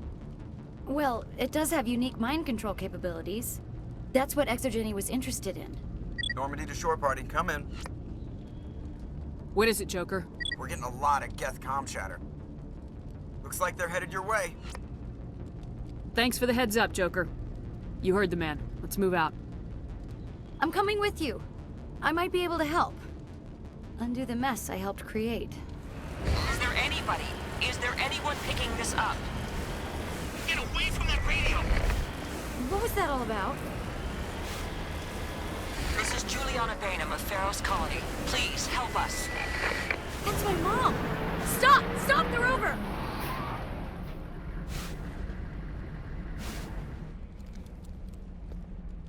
You can't do this, Jong. Everyone shut up! Let me think. What's going on? You won't get away with this. Get her out of here! Get away from her, you son of a bitch! Lisbeth! Damn it! Come out where I can see you! All of you! Shepard, damn it. I knew it was too much to hope the Geth would kill you. I found some interesting facts about you in the Exogeny database. I know what happened on Akuz. This doesn't have to end like that. We can talk this out. Nobody needs to get hurt. You don't understand. It's not that easy. Communications are back up. Exogeny wants this place purged. This is a human colony, Jong. You can't just repurpose us. It's not just you. There's something here far more valuable than a few colonists. You're after the one unique thing Pharaohs has. The Thorian. The what? It's a telepathic life form living under Zoo's Hope. It's taking control of the colonists there. Exogeny knew all along. You won't get away with this, Jong. So you keep saying, but nobody's gonna miss a few colonists. I won't let you hurt these people anymore. Drop your weapon or be prepared to use it. If that's the way it has to be, heck, come on, come on!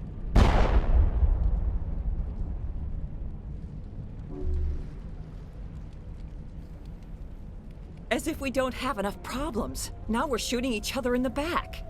It's my fault. I knew what was going on and I didn't do anything. Don't you start. You do good work, and you know it. So what now, Commander? I need to find out why the Geth are after the Thorian. The colonists won't let you near the Thorian. They'd die first. They're under its control. What else am I supposed to do? There's gotta be another way. I think there is. You could safely use a nerve agent to neutralize the colonists. Like a gas grenade. Releasing clouds of nerve gas doesn't seem like a particularly good idea. It's not like it's weapons grade. The insecticide we use in the grow labs contains trace amounts of tetraclopine, a neuromuscular degenerator. If their nervous systems are already weakened, it may act as a paralyzing agent. Dodgy. But it just might work. Sounds good. I'll do what I can. Excellent. Thank you so much, Commander. Any luck finding my workstation out in the ruins? I managed to find the data and transfer it to your OSD. That's very good news indeed. Thank you. I was there anyway. It was the least I could do. Well, I appreciate it. Here, you've certainly earned this.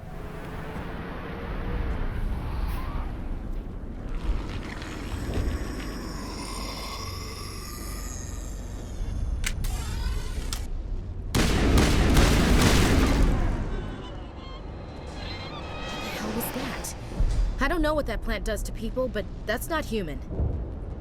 No hitting the colonists, even if the Thorian makes them fire on us. That's what the gas grenades are for. Whatever you say, Commander. Let's do it.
Tried to fight it, but it gets in your head.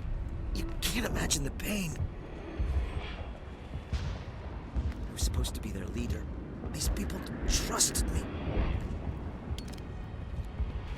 It wants me to stop you, but I won't.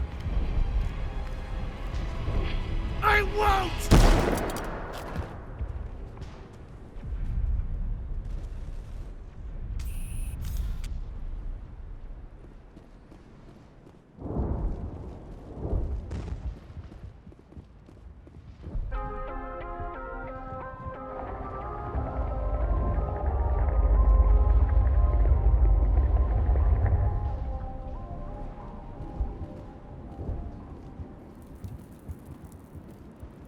All right, we just need to find this creature and determine what it... Keela, what is that? That does not look like any plant I've ever seen. This may be... problematic.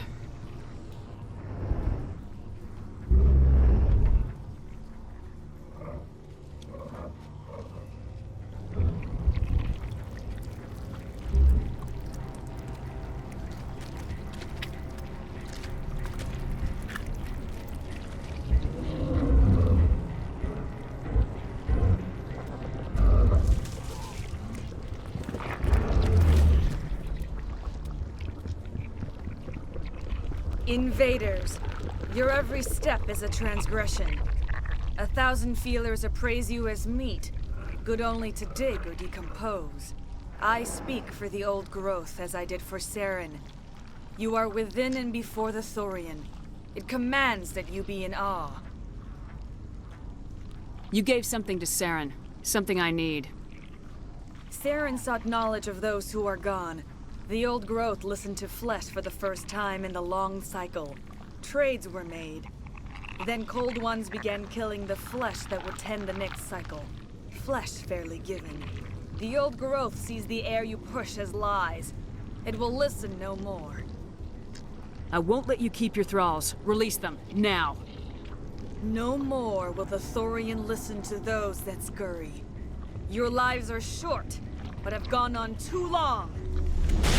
Your blood will feed the ground in the new growth.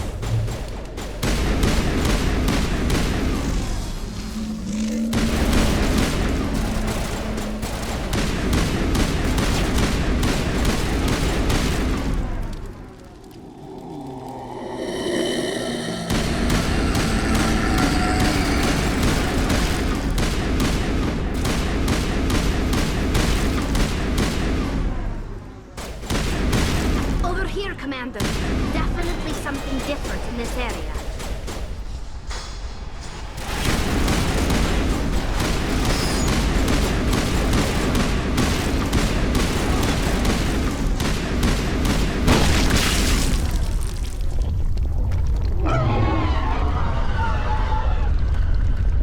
That got its attention. Has to be more of those around.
I suppose I should thank you for releasing me.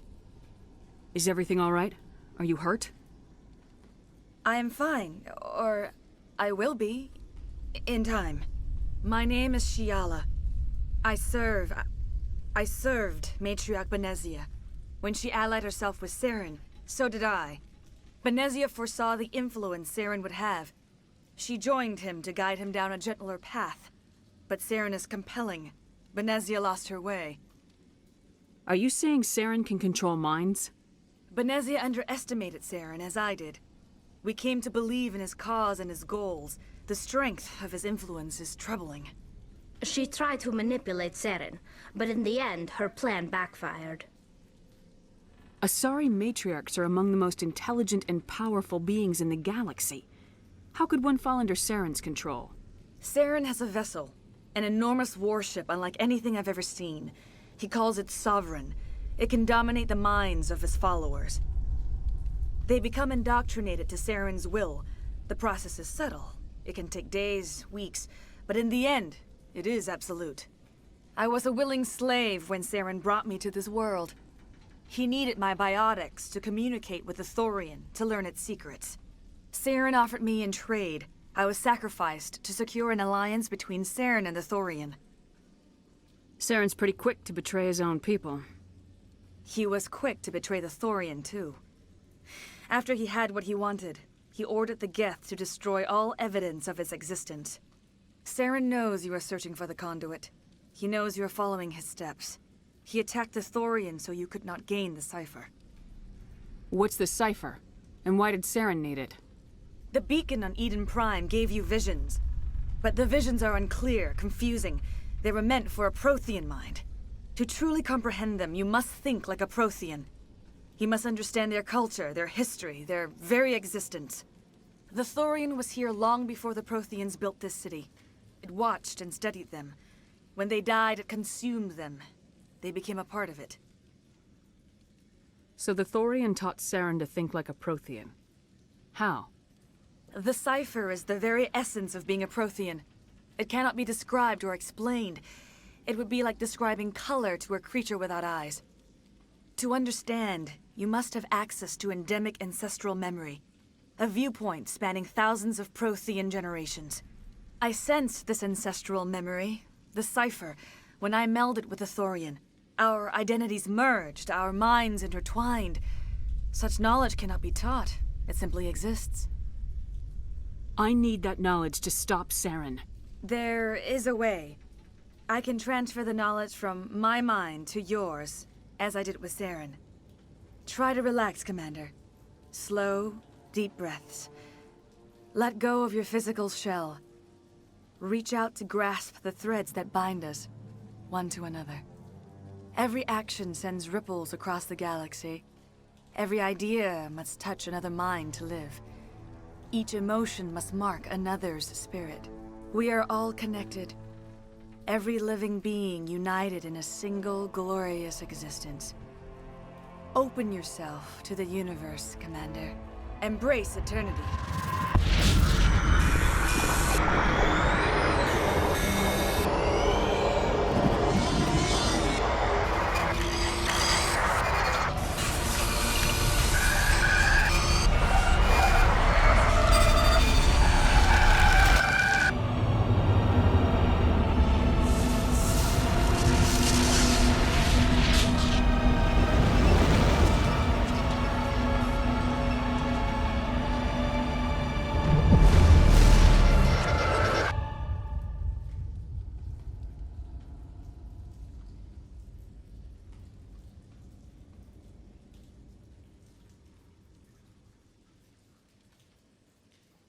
I have given you the cipher, just as it was given to Saren.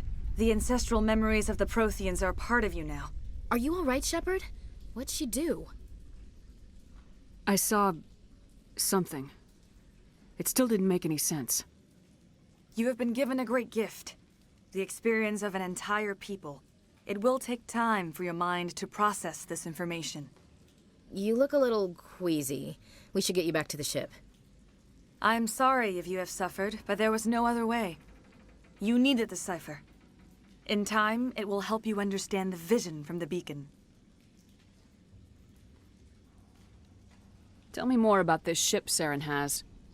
Sovereign is alien. I do not know how it was built or where it comes from. Its design does not match that of any known spacefaring species. It dwarfs any vessel in the Citadel or Alliance fleets. Its weapons are devastating, its defenses virtually impenetrable. With it, Saren believes he is unstoppable. You said Saren uses it to manipulate his followers. The indoctrination. There is an energy about Sovereign. You feel drawn to the ship. It makes Saren's arguments more persuasive, more compelling. Spend enough time in Sovereign's presence and you will lose yourself. There's no other way to explain it. I want to know more about Benezia. Benezia was greatly respected among our people. A powerful biotic, even for an Asari. She was widely known as a teacher of philosophy and religion. She always sought the paths of peace and harmony. She joined with Saren because she hoped to turn him away from his path of destruction. Instead, she became one of his most powerful allies. As I mentioned before, Matriarch Benezia underestimated Saren. Be sure you do not make the same mistake. What else can you tell me about Saren? There is little I could tell you that you do not already know. He's powerful, he's charismatic, and he is dangerous. Once I followed him, blind to his true nature. But now I see he's leading the galaxy into an age of darkness and suffering. I want to know more about you. There is nothing remarkable about me. I was merely one of Matriarch Benezia's disciples. For nearly 2 centuries, I followed her, learning at her feet. When Benezia revealed her plan to join Saren, she gave her disciples a choice. Only those who were willing had to follow her. Many felt her plan was too dangerous, but I believed in her. I thought she could turn Saren away from his insanity. Instead, we joined him in it. Is there anything else you can tell me about the Thorian? When the creature enveloped me, I became part of it, but I still don't truly understand it. So alien, so ancient. Its exact age is impossible to know. It measured time differently. 10,000 years of hibernation broken by a few frantic centuries of activity. Its mind was awesome, magnificent. It transcended all classification. And now it is gone. Don't tell me you feel sorry for that thing. The Thorian was a unique life form. A sentient being that lived for 50,000 years, maybe more. There is nothing even remotely like it in the known galaxy. I am grateful you saved me from a life of thraldom. Yet I cannot help but feel some sorrow for the loss of such a rare and remarkable creature. Now that you're free of the Thorian, what are you planning to do next? If you allow it, I would like to stay here with the colonists. They have suffered greatly, and I played a role in their suffering. I would like to make amends. The colonists will need all the help they can get. They'll be happy to have you on their side. Thank you, Commander. May fortune smile upon you. You did it. With the Thorian gone, we can start rebuilding for ourselves again. And we're free of Exogeni's threats. We're back to being just a little nowhere colony. Thank you, Commander. I will do what I can to assist the colony in this difficult time. I am ashamed of the damage done to the lives of these people. Farewell, Shiala. Farewell, Commander. I wish you well in your hunt. I never thought I would be so thrilled to see a soldier. Forgive my previous inaction, but under the Thorian's influence, every thought was examined and filtered. What will you do now that the fighting is over? I may stay, try to recover my losses. I can have new supplies delivered within weeks. Perhaps the colony will survive after all. Commander, you look pale. Are you suffering any ill effects from the cipher?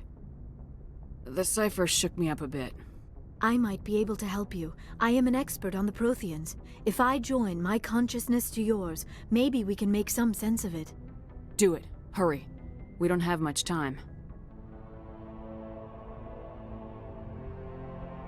Relax, Commander. Embrace eternity.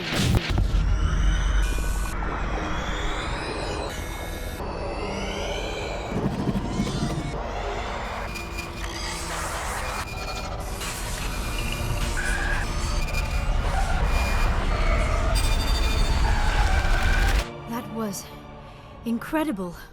All this time, all my research, yet I never dreamed. I am sorry. The images were so vivid. I never imagined the experience would be so intense. You are remarkably strong-willed, Commander. What you have been through, what you have seen, would have destroyed a lesser mind. Did you see anything? The beacon on Eden Prime must have been badly damaged. Large parts of the vision are missing. The data transferred into the Commander's mind is incomplete. You sure you didn't come across any kind of clue or hint? Something we might have missed? Everything I saw you already know. You were right about the Reapers. The Protheans were destroyed by a race of sentient machines. I think it is obvious there is a connection between the Reapers, the Prothean extinction, and the Conduit, but I did not see anything that would help us find it.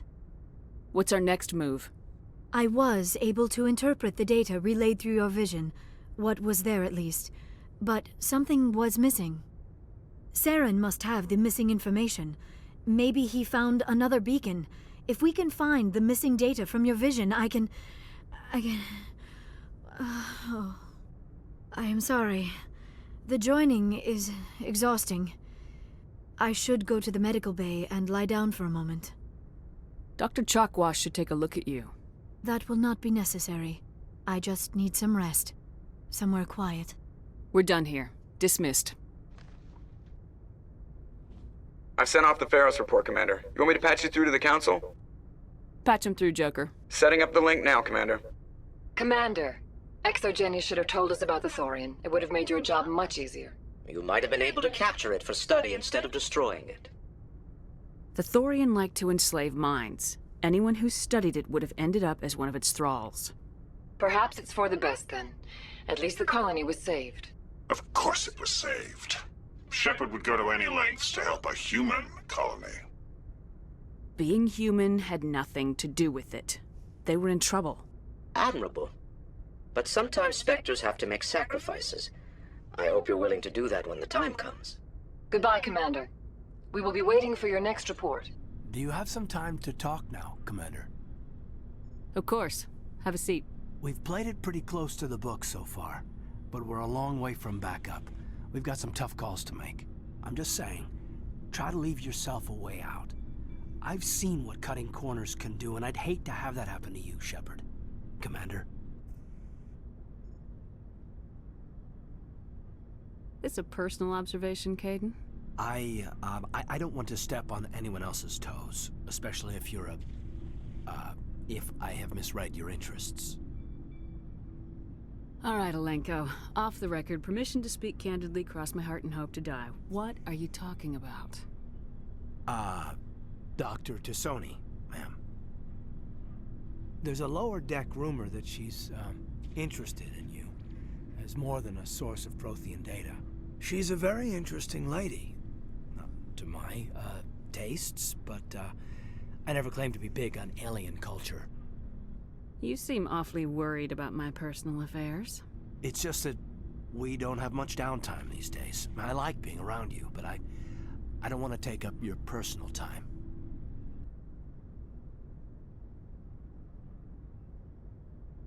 Look, you didn't want to talk about Liara, did you? What's your real issue? You're right. Sorry. It wasn't, Liara's not my main concern. I'm not questioning any decision you've made, Shepard. Let me be clear about that. It's just my experience that once someone lets something slide, it tends to pick up speed. Do you get my meaning? Talk to me, Caden. You got a little black rain cloud sitting over your head. I'll try to keep the deck dry. You know the records about the biotic training out on Jump Zero? They're all classified, because the Alliance made mistakes. After first contact, Kinetics was set up to track Element Zero exposures and develop implants for humans.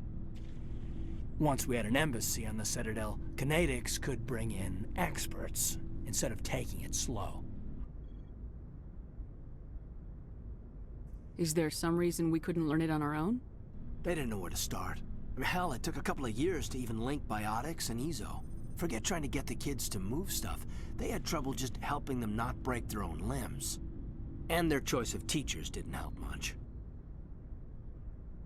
The only experts would have to be aliens. Dead on. Turians, actually. That's why Canadics kept it a secret. They were afraid of what people back home would think, asking the Turians for help when we just fought a war with them. And the Asari would have been more acceptable than the Turians. Yes, but the company didn't go through the Citadel. It would have made Earth look weak, so they discreetly hired some Turian mercenaries. I'm sure Canadics did what they thought was best. It wasn't best for us. They brought in an ex-military Turian named Commander Virnus. To introduce himself, he liked to say, "I was at the helm of the dreadnought that killed your father." Well, I told him my dad wasn't in the war. He'd retired to Vancouver. My family had an inland home that matured to new beachfront. Virnus had it in for me after that. He cut corners, pushed hard. I mean, you either came out a Superman or a wreck. A lot of kids snapped. A few died. The point of all of this, I guess, is that when you cut corners, it's not always obvious who pays for it. So why are you telling me this? Is there something I can do to help you get over it? I'm 32, Shepard. You don't serve as long as I have without coming to terms with yourself. You also learn that if someone is special to you, you help them. Try to keep them from making mistakes. Special, huh? If I'm out of line, just say the word. Now isn't the ideal time. But I want to talk about this, Kaidan. I get you, Shepard. I don't make a habit of complicating the chain of command. Just think about what I said. Just trying to get a sense of where the crew's at. Thoughts? I've wasted enough of your time for now, Commander. We'll have time for personal debriefings later. What's your opinion on the last mission? I'm glad there aren't many aliens like the Thorian. I don't think my stomach could take it. One of my cousins has an agribusiness. I was thinking of calling him. Maybe he can get some shipments into Pharos. I mean, now that they're cut off from the company. We'll talk later, Kaidan. Commander, are you coming to check up on me? You look much better. How are you feeling? Dr. Chakwas assures me I am going to be fine. I was impressed with her knowledge of Asari physiology. You're in good hands. Dr. Chakwas knows what she's doing. I get the feeling you want to ask me something, Commander. Maybe we could pick up where we left off. You were telling me about your interest in the Protheans. Actually, I think I was talking about my interest in you, and making a fool of myself in the process. As I said, I am not used to dealing with people, especially humans. I did not really know much about your species when we first met, Shepard. I found it hard to take humanity seriously. Your kind always seemed so rushed and high-strung. Has your opinion changed at all? It has. I have been watching you and your crew. It has taught me a lot about your species. You humans are creatures of action. You pursue your goals with an almost indomitable determination. It is an admirable trait, but also an intimidating one. You're scared of us? Unfortunately, the rest of the galaxy sees humanity as something of a bully. You run over anyone in your path to get what you want. It is up to people like you to change their minds, Shepard. I'm doing the best I can, Liara. There is a reason the Council chose you to become a Spectre. They saw something special in you. The best of what humanity has to offer. I looked into your history. I know what happened on Akuz. The fact that you survived shows a remarkable strength. You didn't need to go behind my back. I would have told you whatever you wanted to know. I apologize, Commander. After our last conversation, I was afraid I would say something stupid again. I wanted to know more about you, to understand what made you into the woman you are. There is something compelling about you, Shepard. Are you sure you're interested in me, or is it my visions of the Protheans? I admit, your connection to the Protheans had something to do with my initial interest, but it has grown beyond that. You intrigue me, Shepard, but I was not sure if it was appropriate to act on my feelings. I thought there might already be a relationship between you and Lieutenant Alenko. The Lieutenant and I are just friends. Nothing more. My mistake, then. I am not as adept at understanding human relationships as I thought. But what about us, Shepard? Is there a mutual attraction, or was I wrong about that too? No, you were right. There is something between us. I knew it, and I knew you felt it too. But does this not seem rather strange? Why do I feel so close to you? We have only known each other a short time. We are from two different species. We have almost nothing in common. This makes no sense. These things never make sense. They just happen and we get swept up in the storm. You make it sound so chaotic, so dangerous. I'll keep you safe. I am not looking for a protector. This is all a bit overwhelming. I am not used to this. You. I need some time. Take all the time you need, Liara. I'll be here. Thank you, Shepard. Let's just talk about something else for now. I should go. Commander? What's your opinion of the last mission? Gotta admire those colonials. That's about the worst place for a colony I've ever seen. Given the option, I'd get the hell out of Dodge. Do you have a few minutes to talk? One-on-one? Sure. I was hoping to get a minute of your time. Off the record. I keep an open door policy. If you have any concerns, lay them on me. All right. I know things are different aboard the Normandy, but I'm concerned about the aliens, Vicarian and Rex. With all due respect, Commander, should they have full access to the ship? They may not serve the Alliance, Chief, but they're allies. At least as far as Saren goes. This is the most advanced ship in the Alliance Navy. I don't think we should give them free rein to poke around the vital systems. Engines, sensors, weapons. You don't trust the Alliance's allies? I'm not sure I'd call the Council races allies. We, humanity, I mean, have to learn to rely on ourselves. Standing up for ourselves doesn't mean standing alone. I don't think we should turn down allies. I just think we shouldn't bet everything on them staying allies. As noble as the Council members seem now, if their backs are against the wall, they'll abandon us. You got a pessimistic view of the universe, Williams. A pessimist is what an optimist calls a realist. Look, if you're fighting a bear and the only way for you to survive is to sick your dog on it and run, you'll do it. As much as you love your dog, it isn't human. It's not racism, not really. Members of their species will always be more important to them than humans are. These seem like deeply held beliefs, Williams. What made you think this way? My family's defended the Alliance since it was founded.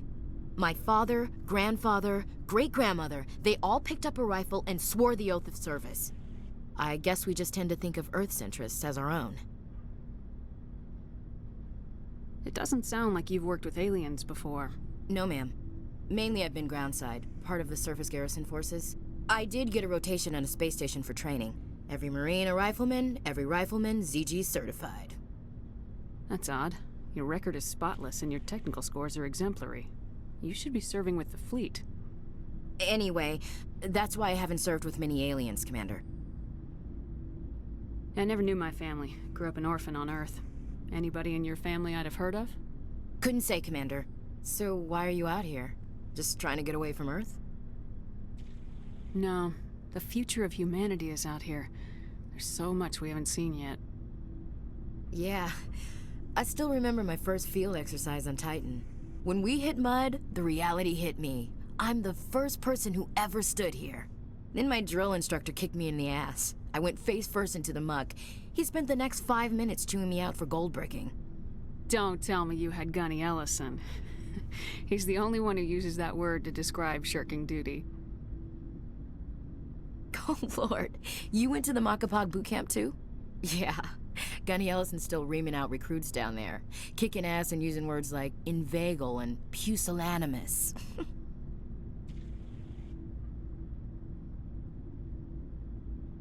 All right, I can see where your concerns are coming from, Williams. But this is a multilateral mission.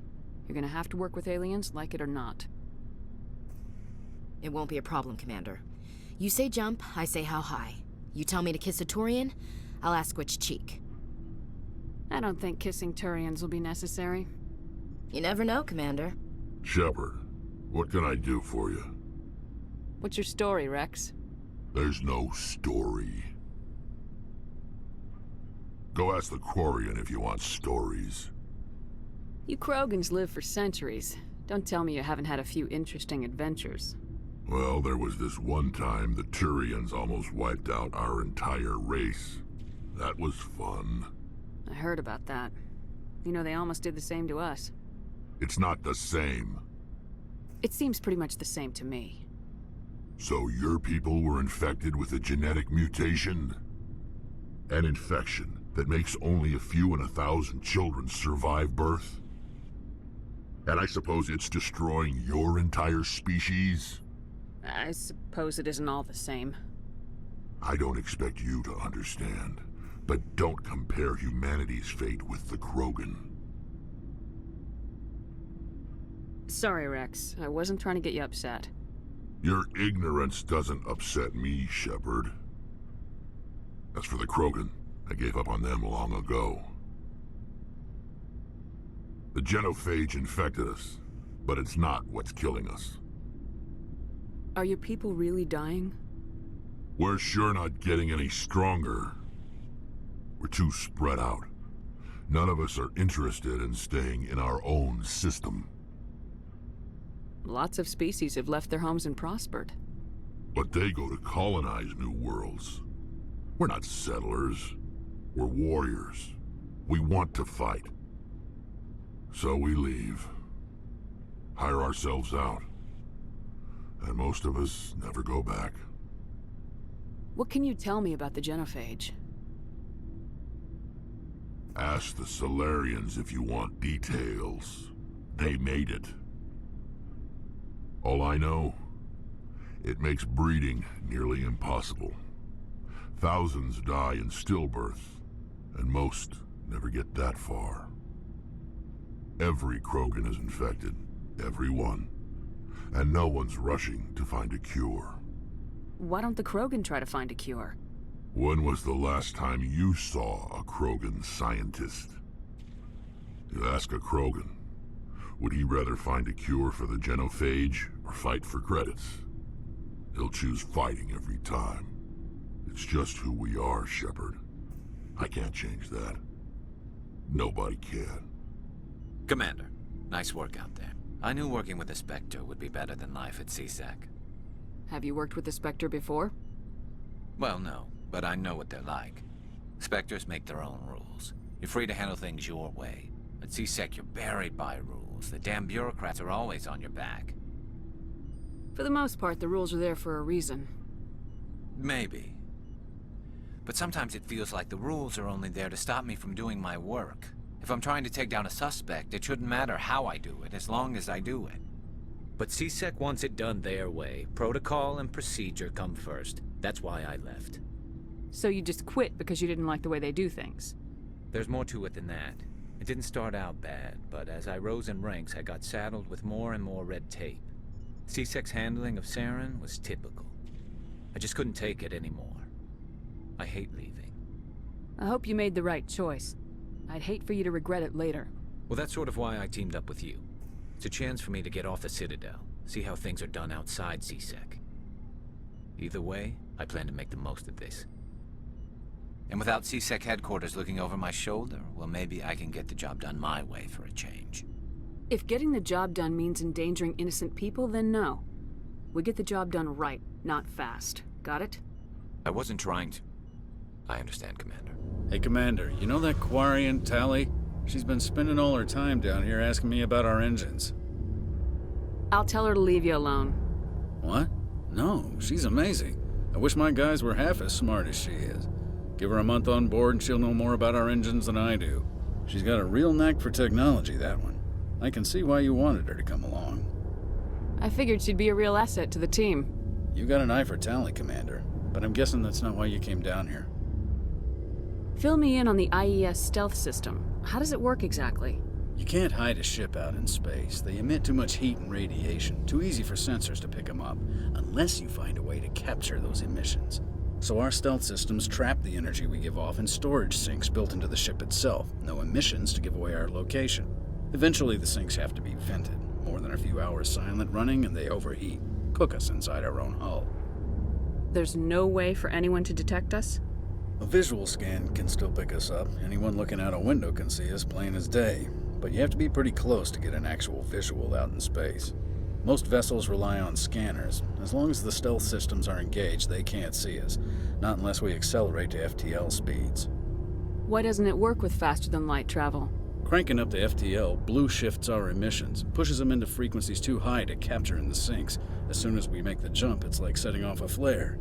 Sensors can pick up our location whenever we enter or exit FTL flight, but for short-range missions, our stealth systems are amazing, and we've got the only one.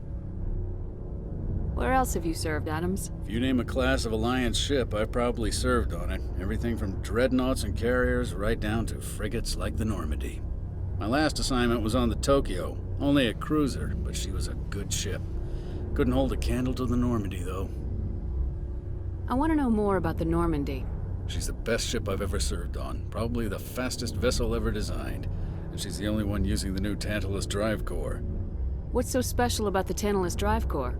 Proportionally, it's about twice the size of any other vessel. Not only are we faster, but we can run at FTL speeds longer before we have to discharge the core. Carry on, Adams. Your ship's amazing, Shepard.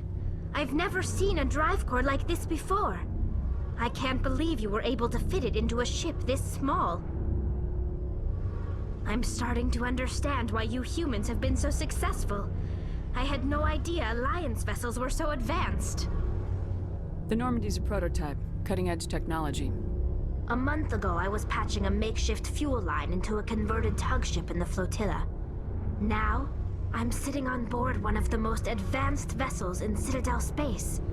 I have to thank you again for bringing me along. Traveling on a vessel like this is a dream come true for me. I had no idea you found ship technology so interesting. It comes with being a Quarian. The migrant fleet is the key to the survival of my people. Ships are our most valuable resource. But we don't have anything like this. We make do with cast-offs and second-hand equipment. We just try to keep them running for as long as we can. Some of the fleet's larger vessels date all the way back to our original flight from the Geth. I can't believe your fleet's still using ships that are 3 centuries old. They're constantly being repaired, modified, and refitted. They aren't pretty, but they work. Mostly. We've tried to make ourselves as independent as possible on the flotilla. Grow our own food, mine, and process our own fuel. But some things we just can't make on our own. A patch to maintain the hull integrity requires raw materials we just don't have. That's why our pilgrimages are so important. Tell me about your people. Our lives aren't easy. Resources are scarce, and we are constantly on the move. Everything we do must in some way contribute to the continuation of the migrant fleet. There are 17 million Quarians in the flotilla, and each of us relies on the others for survival.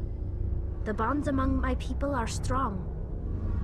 Unfortunately, we have had to surrender many of the freedoms and civil liberties other species take for granted. What kind of freedoms? Well, it's illegal for parents to have more than one child. If our population grows too much, it would strain our resources to their breaking point. Of course, we also can't allow our numbers to become too few. If our population is in decline, the rule against single births is temporarily repealed. In extreme cases of population decline, incentives are even offered to encourage multiple births, though the Conclave hasn't had to take such measures in nearly a century. That's your government. The Conclave is our civilian branch of government. Each ship can elect a representative to serve on the Conclave and make decisions that affect the fleet as a whole. On matters that affect an individual ship, however, the captain has the final say. It's a tradition that dates back to the early days, when the fleet was governed by martial law. Fortunately, most captains nowadays are smart enough to have an elected council from their crew to give them advice and guidance. So the ultimate power rests with elected officials? In practice, the Conclave and the respective council for each ship tend to set the rules that govern our daily lives. But in theory, we are still under military jurisdiction. The 5 top-ranking military officials in the fleet serve on the Admiralty Board. These 5 have the power to overrule any decision by the Conclave in case of emergency. To do so requires unanimous agreement among the Admiralty, and they can only do this once. After that, the entire board must resign their posts. It's a safeguard that served us well. In nearly 3 centuries, the Admiralty Board has only overruled the Conclave 4 times. I want to know more about the Geth. I doubt I can tell you anything you don't already know. It's been almost 3 centuries since they drove my people into exile. All I know is the story of their origins, what they were when we created them, and how they turned on us. Interesting. The Geth were originally created to serve as an automated manual labor force. Initially, their intelligence was as limited as any VI. Over time, we made small modifications to their programming to allow them to perform more varied and complex tasks, bringing them closer and closer to true AI status. How come the Council didn't step in and stop you? This wasn't true AI research. We may have been skirting the bounds of the law, but we never did anything that was actually illegal. The changes were so insignificant, so gradual, that we were able to control them. Or so we thought. But one thing we underestimated was the power of the neural network. A million Geth thinking simultaneously created an inherently unstable matrix. So the Geth share brainpower? Many of the Geth's logic systems were designed to work in concert with other nearby Geth. Basically, the more of them you have in a group, the smarter they are. So there's some sort of group consciousness? No, nothing like that. They cannot share sensory data or information. Their programming cannot handle that much simultaneous input. Each Geth maintains an individual awareness and identity. The neural network only operates on a process-based level. It's basically the synthetic equivalent of a subconscious. But when they're in close proximity, they can coordinate low-level functional processes, freeing up more capacity for original or independent thought. What made them rebel? As we built more and more Geth, their effective intelligence became more sophisticated, more abstract. One day, a Geth began to ask its Quarian overseer questions about the nature of its existence. Am I alive? Why am I here? What is my purpose? As you can imagine, this caused a near panic among my people. I don't see what's so bad about those questions. The Geth were created to engage in mundane, repetitive, or dangerous manual labor. That's fine for machines, but it won't satisfy a sentient being for long. The Geth were showing signs of rudimentary self-awareness and independent thought. If the Geth were intelligent, then we were essentially using them as slaves. It was inevitable the newly sentient Geth would rebel against their situation. We knew they would rise up against us, so we acted first. A general order went out across all Quarian-controlled systems to permanently deactivate all Geth. The Geth responded to this order violently. Hey, you can't blame them for fighting for their survival.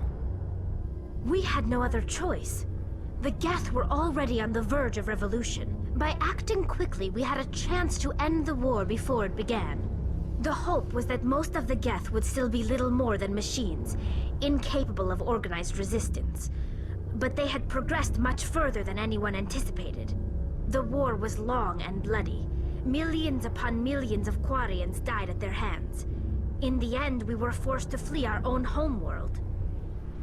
We feared the Geth would pursue us, but they never came beyond the Veil. Now we drift through space, exile searching for a way to reclaim what was once ours. It's hard to feel sorry for you. Your ancestors tried to wipe out another species.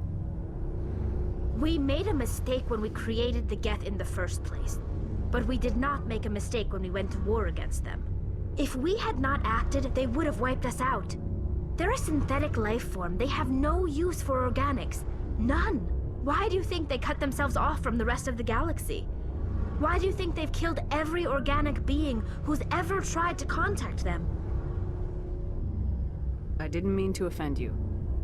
I'm sorry. I didn't mean to get so worked up. Most Quarians tend to have pretty strong opinions about the Geth. I want to know more about the pilgrimage.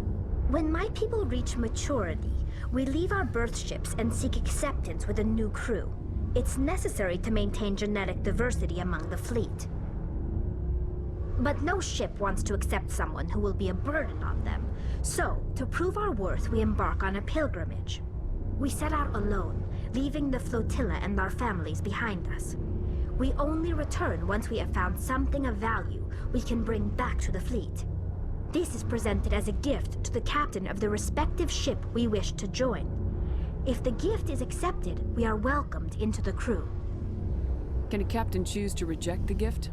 That doesn't happen often. Most captains are eager to increase the size of their crew. It increases their own standing in our society. Even when a gift is not particularly valuable, the captain usually accepts it out of a sense of tradition. However, there is a stigma to presenting a substandard gift. It's not the best way to make a good impression on a new community. Most pilgrims don't return until they find something worthwhile. I can't believe they just send you off alone. It's not like they just cast us out. Before we leave, we are given lessons in how to survive outside the flotilla, and given gifts to help us on our journey. We also receive implants to fight off sickness and disease. Generations of living in an isolated and highly controlled environment have left our immune systems weaker than most. By the time we leave the fleet, we are well equipped for the pilgrimage. This is a rite of passage for all Quarians. If it were dangerous, our numbers would suffer. Virtually every pilgrimage ends with a triumphant return and the ritual presentation of the gift to one of the fleet's captains. Hey, Commander, next time we touch down, let's try not to park the ship in a colony of mutant zombies. Just thinking out loud here. Good timing, Commander. We got a transmission coming in from the Citadel. Top priority clearance. Is it the ambassador? It's not his signature. I think it's from the Council. I'll patch it through to the comm room. Commander Shepard, we've received information that may be critical to your mission against Saren. What kind of information? We've received an urgent message from one of our infiltration regiments in the Traverse. You mean spies?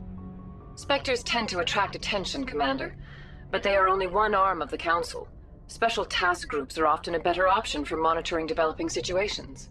We currently have several infiltration units scattered throughout the border regions of Citadel space. This particular unit was gathering intel on Saren. What did they find? Unfortunately, the message we received was little more than static. The infiltration team must be in a situation where they can't set up proper interstellar communications. But the message was sent on a channel reserved for mission-critical communications. Whatever they were trying to tell us, we know it was important. Considering your interest in Saren, we thought you might want to investigate this. Find out what happened to our team. The signal originated from the planet Virmire. I'll look into it. The Council prefers not to become involved in the specifics of Spectre activities. We only want you to be aware of all your options, including Virmire. Good luck, Commander Shepard. We will keep you advised if we learn anything else. Commander, I'm reading a signal. Must be our Solarian infiltration team. Check out those defense towers. Drop the Mako. We'll go in hot and take them out. I'll get you in underneath their radar, Commander.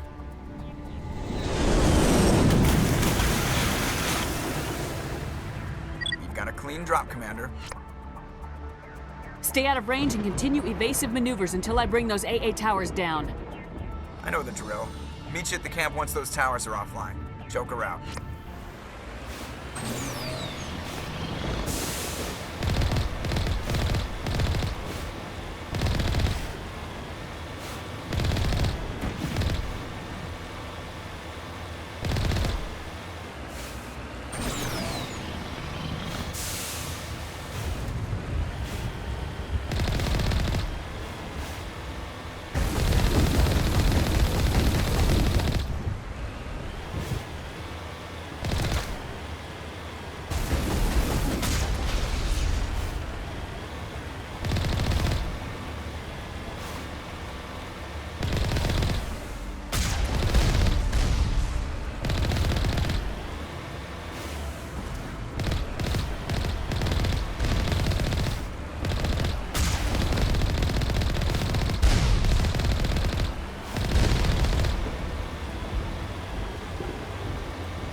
our target.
Reading that the grid is down, Commander.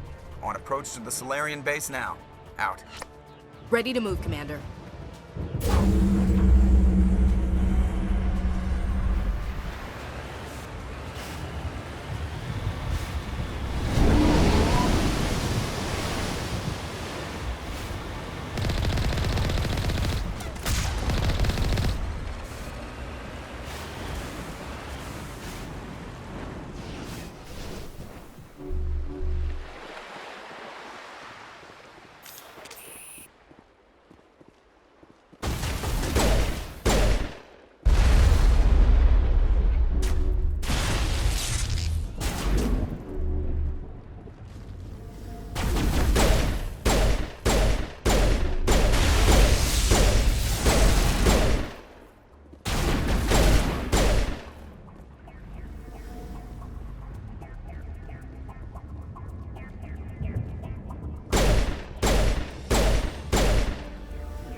That did it. We shouldn't have any more trouble reaching the camp.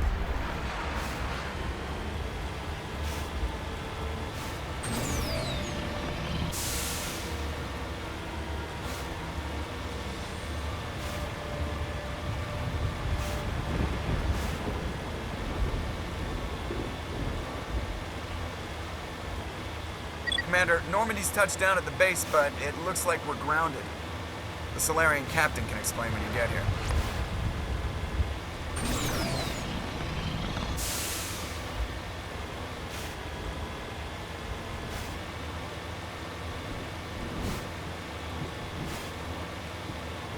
There's the Salarian camp.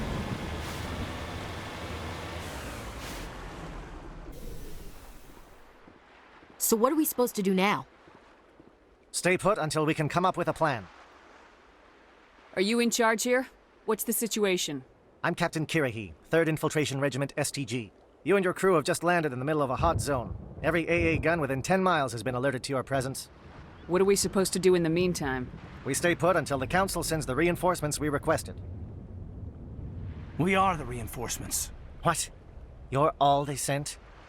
I told the Council to send a fleet. We couldn't understand your transmission. They sent me to investigate. That is a repetition of our task. I lost half my men investigating this place. So what have you found? Saren's base of operations. He set up a research facility here, but it's crawling with Geth and very well fortified. Is he here? Have you seen him? No, but his Geth are everywhere and we've intercepted some comms referring to Saren. This is his facility, there's no doubt about that. What's Saren researching? He's using the facility to breed an army of Krogan. How is that possible? Apparently, Saren has discovered a cure for the genophage. What's so important about curing this genophage? It was the solution to the Krogan problem. We introduced the genophage to the Krogan population after the uprising, to quell their numbers. Without it, the Krogan will quickly overrun the galaxy. And these Krogan follow Saren. The Geth are bad enough, but a Krogan army. He'd be almost unstoppable. Exactly my thoughts. We must ensure that this facility and its secrets are destroyed. Destroyed? I don't think so. Our people are dying. This cure can save them. If that cure leaves this planet, the Krogan will become unstoppable.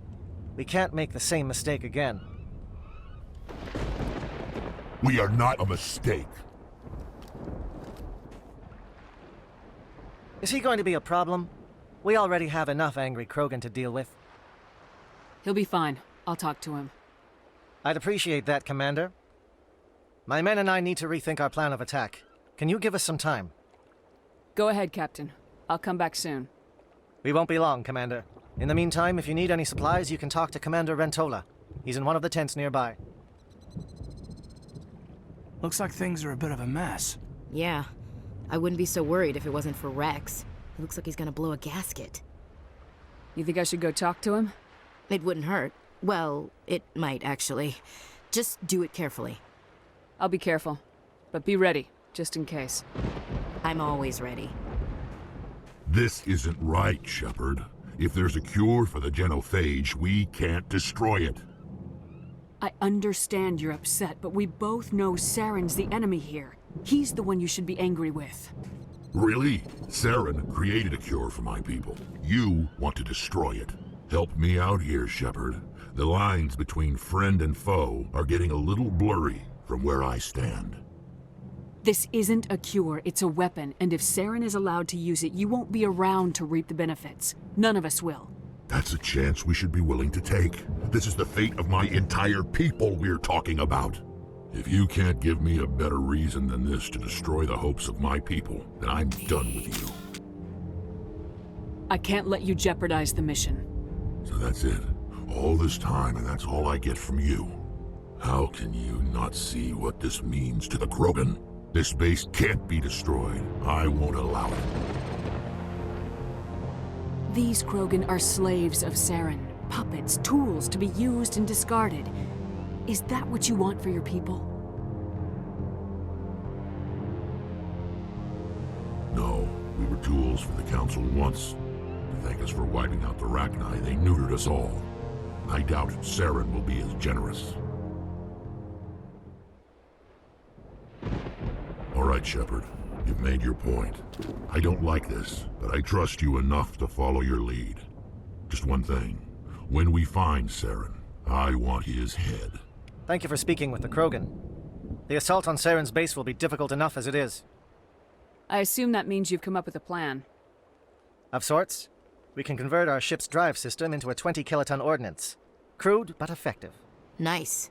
Drop that nuke from orbit, and Saren can kiss his Turian ass goodbye. Unfortunately, the facility is too well fortified for that. We'll need to place the bomb at a precise location. Where do we take the nuke, and how do we get there? The bomb must be taken to the far side of the facility. Your ship can drop it off, but we'll need to infiltrate the base, disable the AA guns, and pacify any ground forces first. You want us to go in on foot? We don't have enough men. It does sound a bit risky. Is there no other way? No, but I think we can work around that. I'm going to divide my men into 3 teams and hit the front of the facility. While we've got their attention, you can sneak your shadow team in the back. It's a good idea, but your people are gonna get slaughtered. We're tougher than we look, Commander. But it's true. I don't expect many of us will make it out alive. And that makes what I'm going to ask even more difficult. I need one of your men to accompany me, to help coordinate the teams. We'll need someone who knows Alliance communication protocols. I volunteer, Commander. Not so fast, LT. Commander Shepard will need you to arm the nuke. I'll go with the Solarians. With all due respect, Gunnery Chief, it's not your place to decide. Why is it that whenever someone says, with all due respect, they really mean kiss my ass? Who would be better suited to the mission? Either of these 2 will do, Commander. Both seem willing to sacrifice their lives if necessary, though if we are lucky, such sacrifices won't be required. Alenko, you're with the captain. Keep it simple. Understood? Aye, aye, Commander. I will have the ordnance loaded onto the Normandy and brief your crew on its detonation sequencing. Do you have any questions before we go, Commander? The Normandy's picking me up. How will your teams escape the blast? We will engage the Geth as long as possible. Once the bomb is in place, we will fall back to try and escape the blast radius. If we move quickly, we should be able to escape with acceptable casualties. If not, then our memories will live on as martyrs to a greater cause. You talk like this is a suicide mission. I won't lie to you, Commander. There is a chance none of us will survive this assault, even your team. but we do what is necessary. Shadow seems clear enough. What would the other teams be called? Igor, Manovai, and Jaeto. They were the initial settlements on our first 3 colony worlds. They are at the heart of Solarian territory to this day. These names will remind my men what they are fighting for. They must have a personal stake in the fight if we are to have any chance of success. Give me a quick rundown of the plan again. You are Team Shadow. We will create a distraction while you infiltrate the base. Make your way to the breeding grounds at the heart of the facility. Disable the AA guns so the Normandy can land and deliver the nuke. If we get that far, we'll try to help you with guns, but don't count on it. Once you have the bomb, place it next to the geothermal taps. Then get out before it detonates. I'm ready when you are, Captain. Excellent. Then if you'll excuse me, I need to prepare my men. Well, this is it. Don't do anything foolish while I'm gone, Ash. And that goes for you too, Commander. We'll be fine, LT. Yeah, good luck. Is there something you wanted to say, Caden? It's just weird going under someone else's command. I've got so used to working with you. All of you. Don't worry so much. We'll see you on the other side. I know, I just wanted to say that it's been an honor serving with you, Commander. It doesn't matter if we're not in the same unit. We are still a team. Watch each other's backs, keep your eyes open, and fight like I know you can. We'll all come out of this in one piece. You bet, Commander. You all know the mission and what is at stake. I have come to trust each of you with my life, but I have also heard murmurs of discontent. I share your concerns. We are trained for espionage. We would be legends, but the records are sealed. Glory in battle is not our way. Think of our heroes. The Silent Step, who defeated a nation with a single shot. Or the Ever Alert, who kept armies at bay with hidden facts.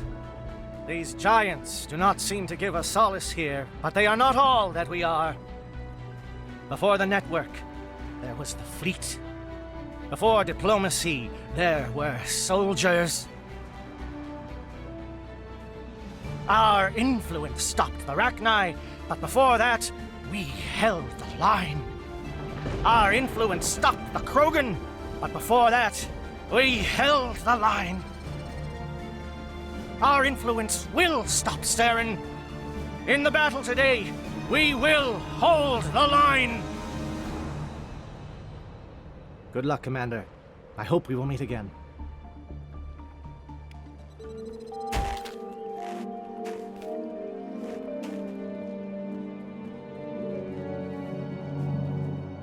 Comm check. Do you read me, Commander? It's fine. Let's move. Good. We'll start our push. We'll try to make it to the AA guns, but it might be up to you to finish the job. And Commander, if you see any way to undermine their defenses, we could definitely use the help. Shadow is on the ground. Repeat, Shadow is on the ground. Lieutenant Alenko with the Igor team. Manovai, Jaeto team, move. Time to get some attention.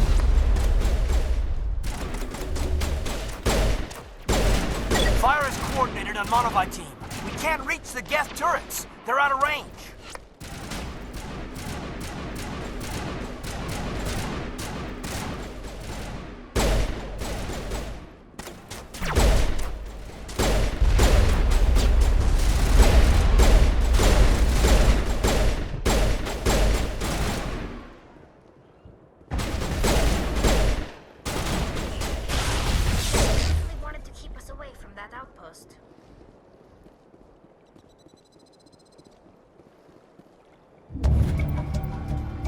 Something scrambled their targeting.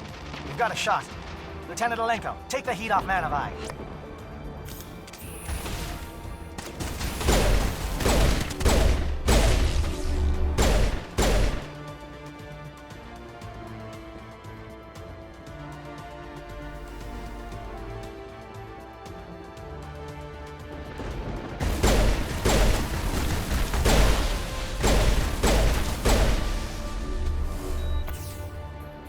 They're calling SAT strikes.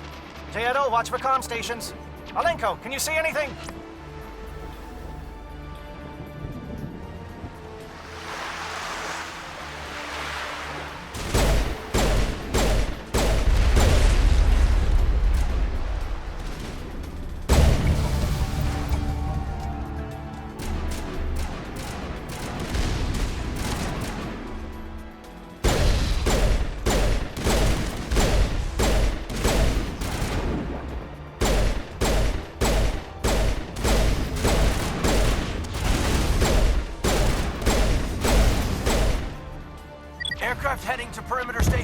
charge. Bunker up before they come back. Eagle, form up with J Edge. Hold that line.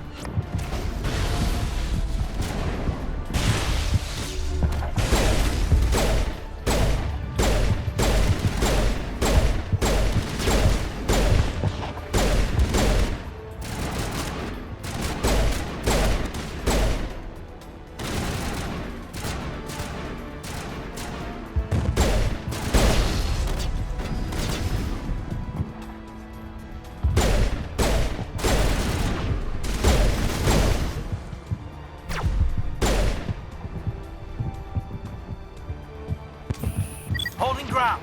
J-Edo around me. Shadow team must be getting close. We've got access to base security. Should be able to cut the alarms from here. Might even be able to trigger alarms on the far side of the base. It'll clear the guards out for us, but they might be too much for Lieutenant Alenko and the Solarians to handle. Just disable the alarms. We can handle any guards inside.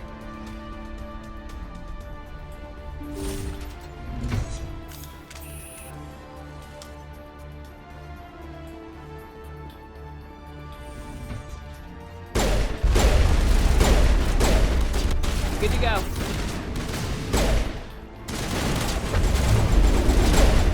Now I'm ready.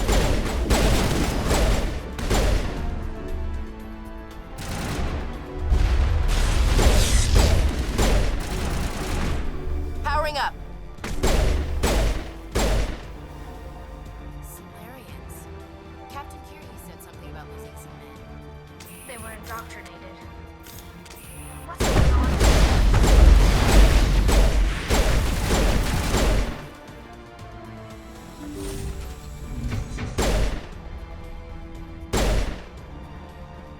Okay, hold them here. Fill those holes. Come on, Shepard. Make it soon. What do you want? I told you everything. Who are you? Alliance, right? I knew someone would come. It tried to break me, but it couldn't. I shut it out. Slow down.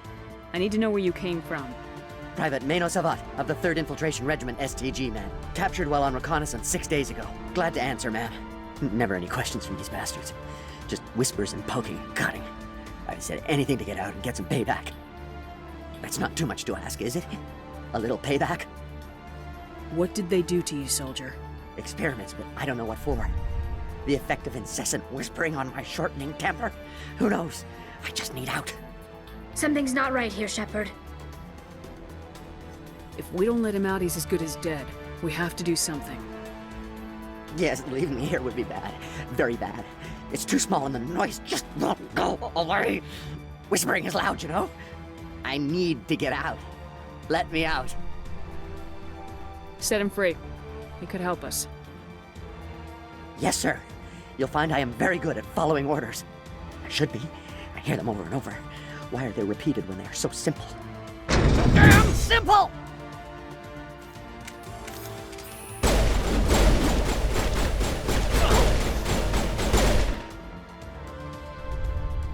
Well, you're not a Gath, and you're not wearing a lab coat. I guess I'm glad to see you. Lieutenant Gonto Imnes of the 3rd Infiltration Regiment, captured during recon. I assume the fleet was called in to destroy the base? The transmission wasn't clear. The fleet's not coming. I see. Then you must be the infiltration team. I know the captain. He will want this facility destroyed. My team was altered, indoctrinated. He knew about the breeding grounds. But the indoctrination is a greater threat, and far more horrifying. I watched good people reduced to mindless husks. There wasn't anything left. Others died during the experiments. I envy them. Do you know anything about the experiments they were conducting? They were studying indoctrination. Symptoms, progress. Saren uses it to control his people, but I don't think he fully understands it. I don't know much else. I just saw what it did to the others. Turned them into empty husks. I can't end up like that, please. Let me out. I'm opening your cell, but then you're on your own. Don't look back and hope to outrun the blast, A better chance than I had before you showed up. Thank you, human. And good luck. You'll need it. These look docile. Their minds are gone. Why did Saren do this? This is just wrong. Open the doors. Give them a chance to outrun the blast. Are you sure, Shepard? At best, they might hurt themselves. If there is any sense left in them, they might be directed to harm us. Open the doors and I'll finish them off. It's all we can do for them.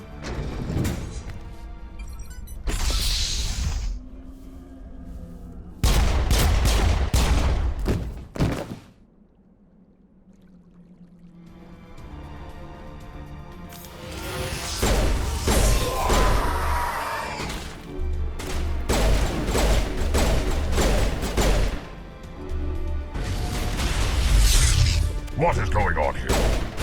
Where are the guards? Where is Saren? No! Stay back! This is important work. This is the glory and salvation of my species! You will not destroy the work we have started. Don't shoot! Please, I just want to get out of here before it's too late. Let's hear it. Who are you and what do you want? Ranathanoptis, neurospecialist, but this job isn't worth dying over, or worse. You think the indoctrination only affects prisoners? Sooner or later, Saren will want to dissect my brain too. I thought this was a breeding facility. Not this level. We're studying Sovereign's effect on organic minds. At least that's what I assumed. Saren kept us in the dark as much as possible. You helped him, and you don't even know why? I didn't have the option of negotiating. This position is a little more permanent than I had expected. But I can help you. This elevator behind me goes to Saren's private lab. I can get you in. See? Full access. All of Saren's private files. Are we good? Can I go? What were you studying here? It's that ship, Sovereign. It emits some kind of signal. Undetectable, but it's there. I've seen the effects. Saren uses it to influence his followers, to control them.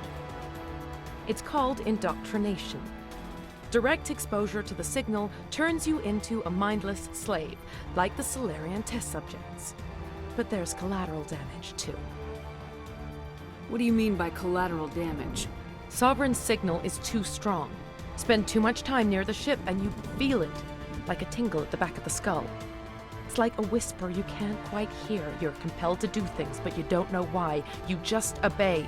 Eventually, you just stop thinking for yourself. It happens to everyone at the facility. My first test subject was the man I replaced. Now I just want to get out of here before it happens to me.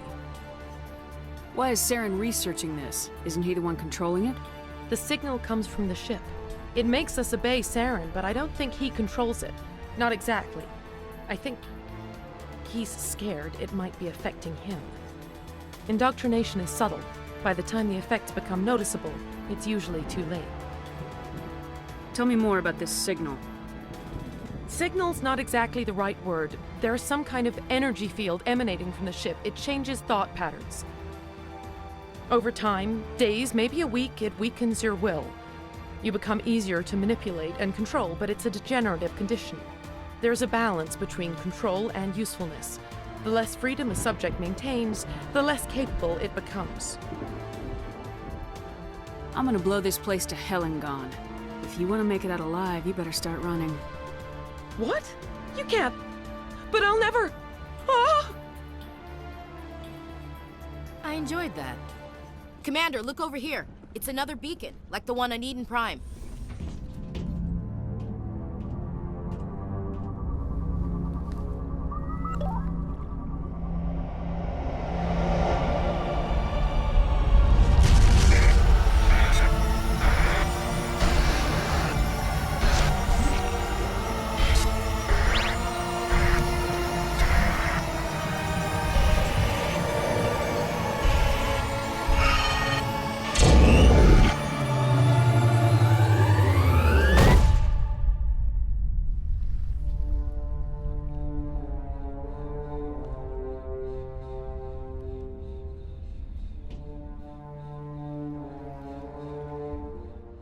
I get the feeling something bad is about to happen. You are not Saren. What is that? Some kind of VI interface? Rudimentary creatures of blood and flesh. You touch my mind, fumbling in ignorance, incapable of understanding. I don't think this is a VI. There is a realm of existence so far beyond your own, you cannot even imagine it. I am beyond your comprehension. I am sovereign. Sovereign isn't just some Reaper ship Saren found. It's an actual Reaper. Reaper, a label created by the Protheans to give voice to their destruction. In the end, what they chose to call us is irrelevant. We simply are. The Protheans vanished 50,000 years ago. You couldn't have been there. It's impossible. Organic life is nothing but a genetic mutation. An accident. Your lives are measured in years and decades. You wither and die. We are eternal, the pinnacle of evolution and existence. Before us, you are nothing. Your extinction is inevitable. We are the end of everything. There is an entire galaxy of races united and ready to face you. Confidence born of ignorance. The cycle cannot be broken. Cycle? What cycle? The pattern has repeated itself more times than you can fathom. Organic civilizations rise, evolve, advance, and at the apex of their glory, they are extinguished. The Protheans were not the first. They did not create the Citadel. They did not forge the mass relays. They merely found them. The legacy of my kind. Why would you construct the mass relays, then leave them for someone else to find? Your civilization is based on the technology of the mass relays. Our technology. By using it, your society develops along the paths we desire. We impose order on the chaos of organic evolution. You exist because we allow it, and you will end because we demand it. They're harvesting us. They're here to wipe us out. What do you want from us? Slaves? Resources? My kind transcends your very understanding.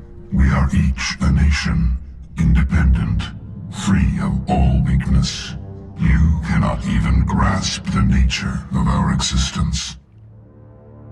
Where did you come from? Who built you? We have no beginning. We have no end. We are infinite. Millions of years after your civilization has been eradicated and forgotten, we will endure. Where are the rest of the Reapers? Are you the last of your kind? We are Legion. The time of our return is coming. Our numbers will darken the sky of every world. You cannot escape your doom. You're not even alive. Not really. You're just a machine, and machines can be broken. Your words are as empty as your future. I am the vanguard of your destruction. This exchange is over.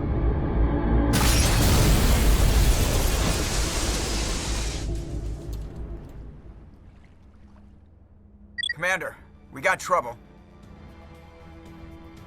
Hit me, Joker. That ship's Sovereign? It's moving. I don't know what you did down there, but that thing just pulled a turn that would shear any of our ships in half.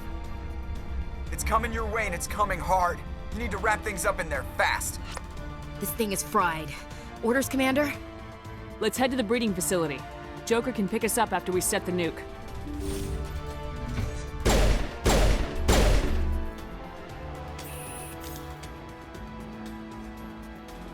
The Geth are turning. Shepard must be nearing the target. Janto, keep them here. Circle around them.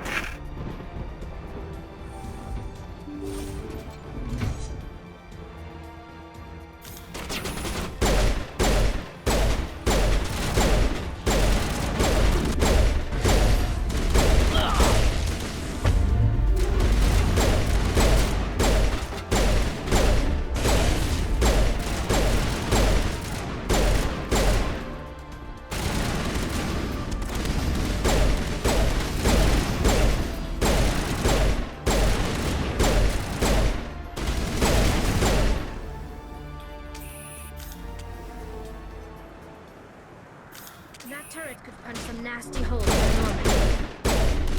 Shepard!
On that gun, Commander. We're beginning our assault on the other one.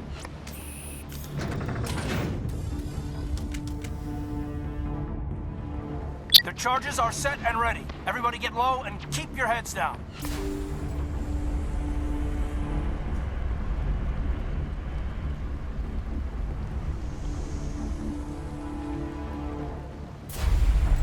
All right!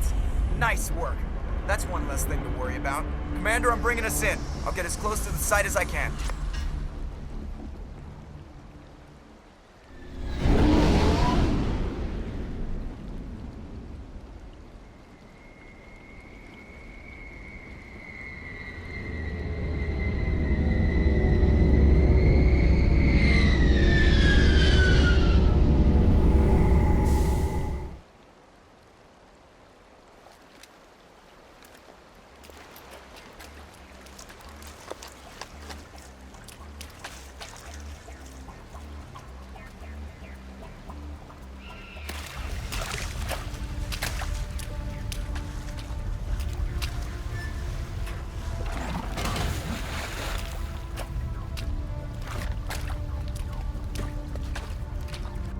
Bomb is in position. We're all set here.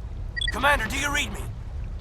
The nuke is almost ready, Lieutenant. Get to the rendezvous point. Negative, Commander. The Geth have us pinned down on the AA tower. We've taken heavy casualties. Captain Kirahi's dead. We'll never make the rendezvous point in time. Get them out of there, Joker, now! Negative. It's too hot. You can't risk it. We'll hold them off as long as we... It's okay, Commander. I need a couple of minutes to finish arming the nuke. Go get them and meet me back here. Up to the AA tower. Move!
It's already here, and is bleeding Geth all over the bomb site.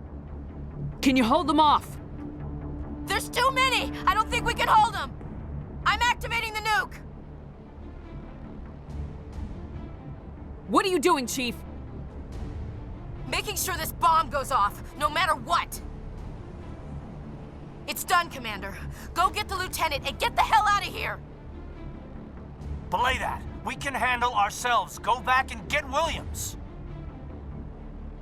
Williams, radio Joker and tell him to meet us at the bomb site. Yes, Commander, It's the right choice, and you know it, Ash. I'm sorry, Caden. I had to make a choice. I understand, Commander. I don't regret a thing.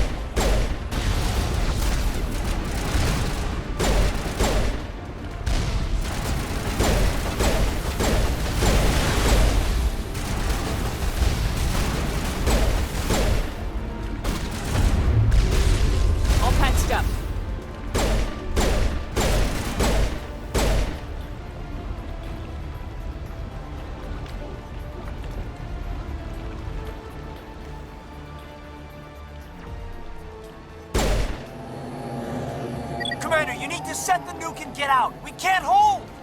Left flank! Left flank! Suppressing fire! Suppressing...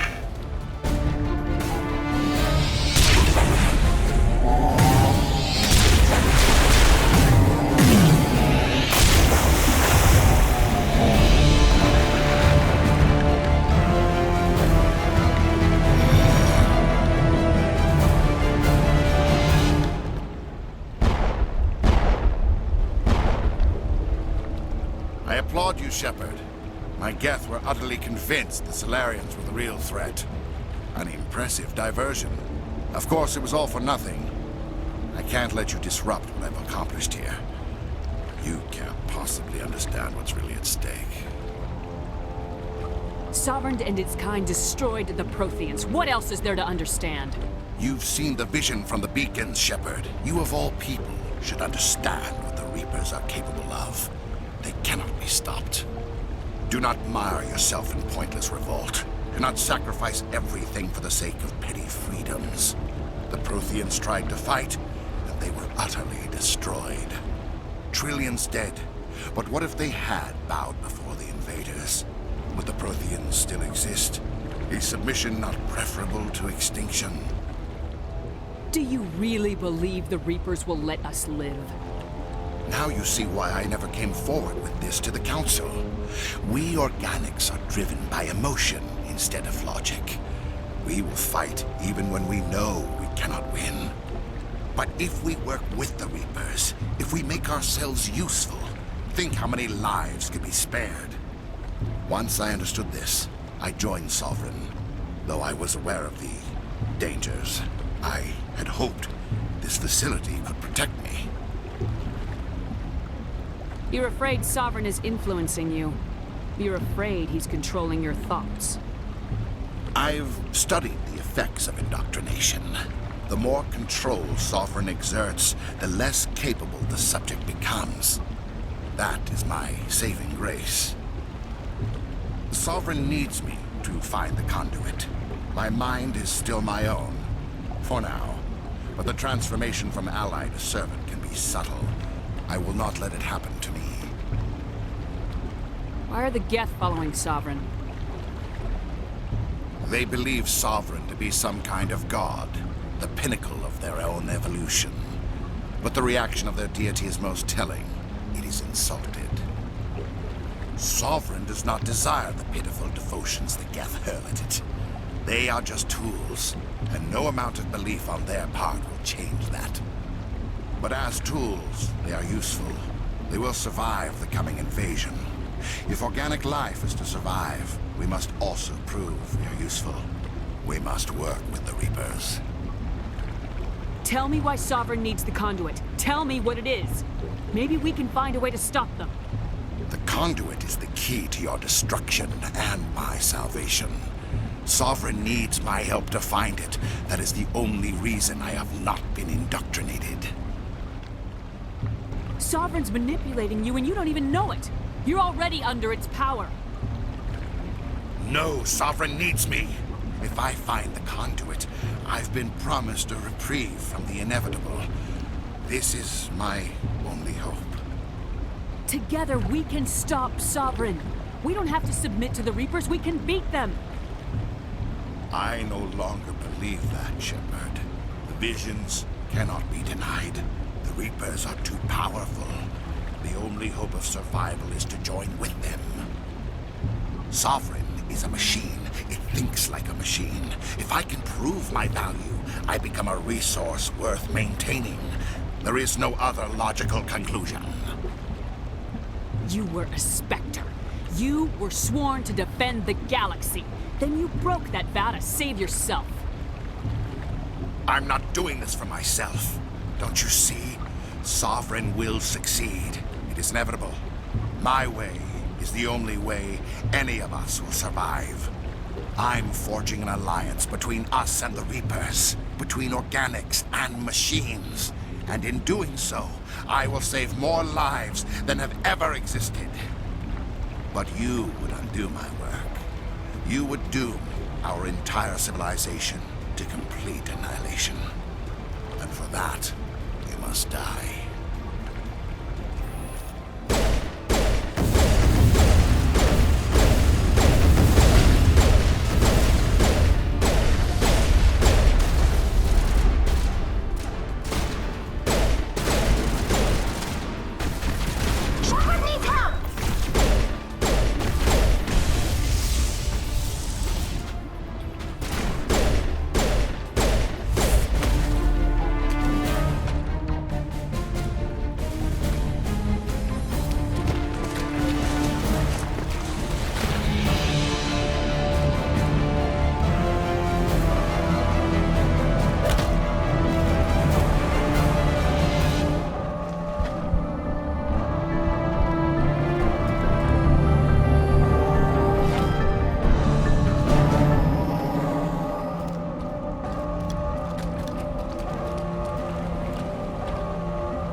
All right, everybody, hang on!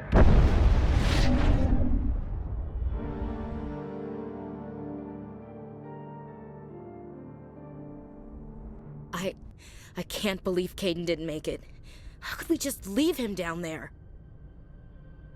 Alenko knew the risks going in. He gave his life to save the rest of us. It should have been me, Commander.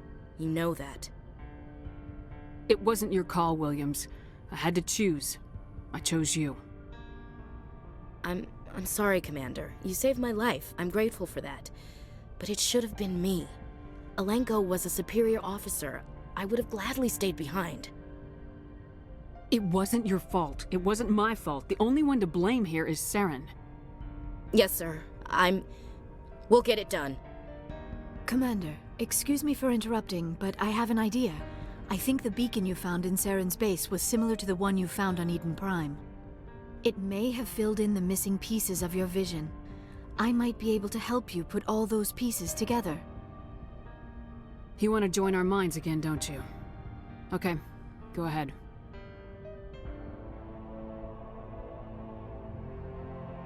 Relax, Commander. Embrace eternity.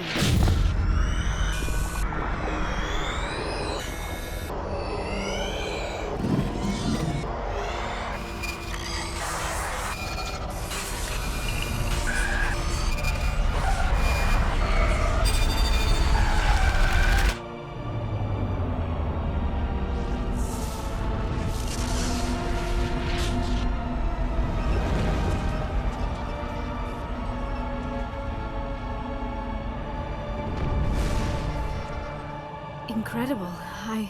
I never thought the images would be so intense. I need a moment to collect myself.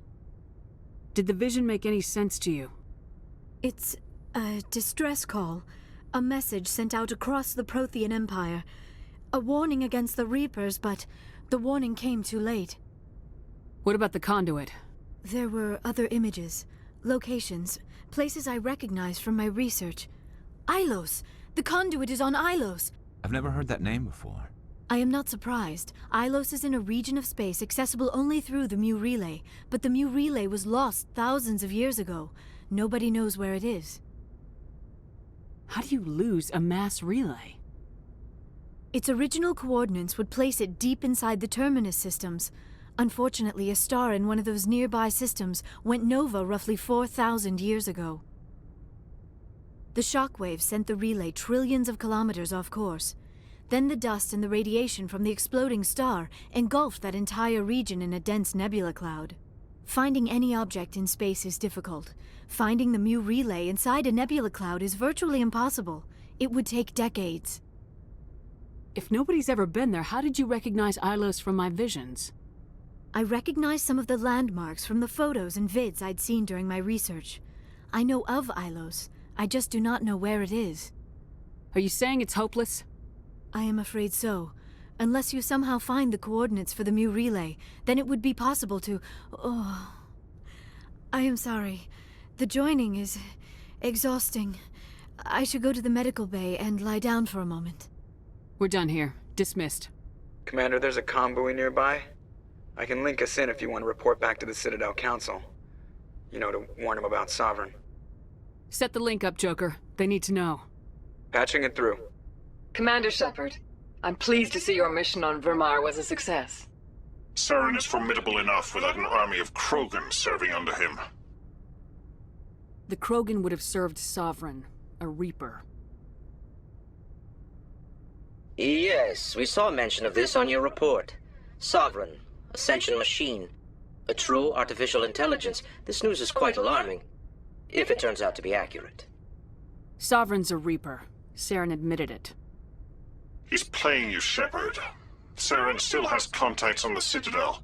He probably saw your earlier reports, the ones talking about your vision and the Reapers.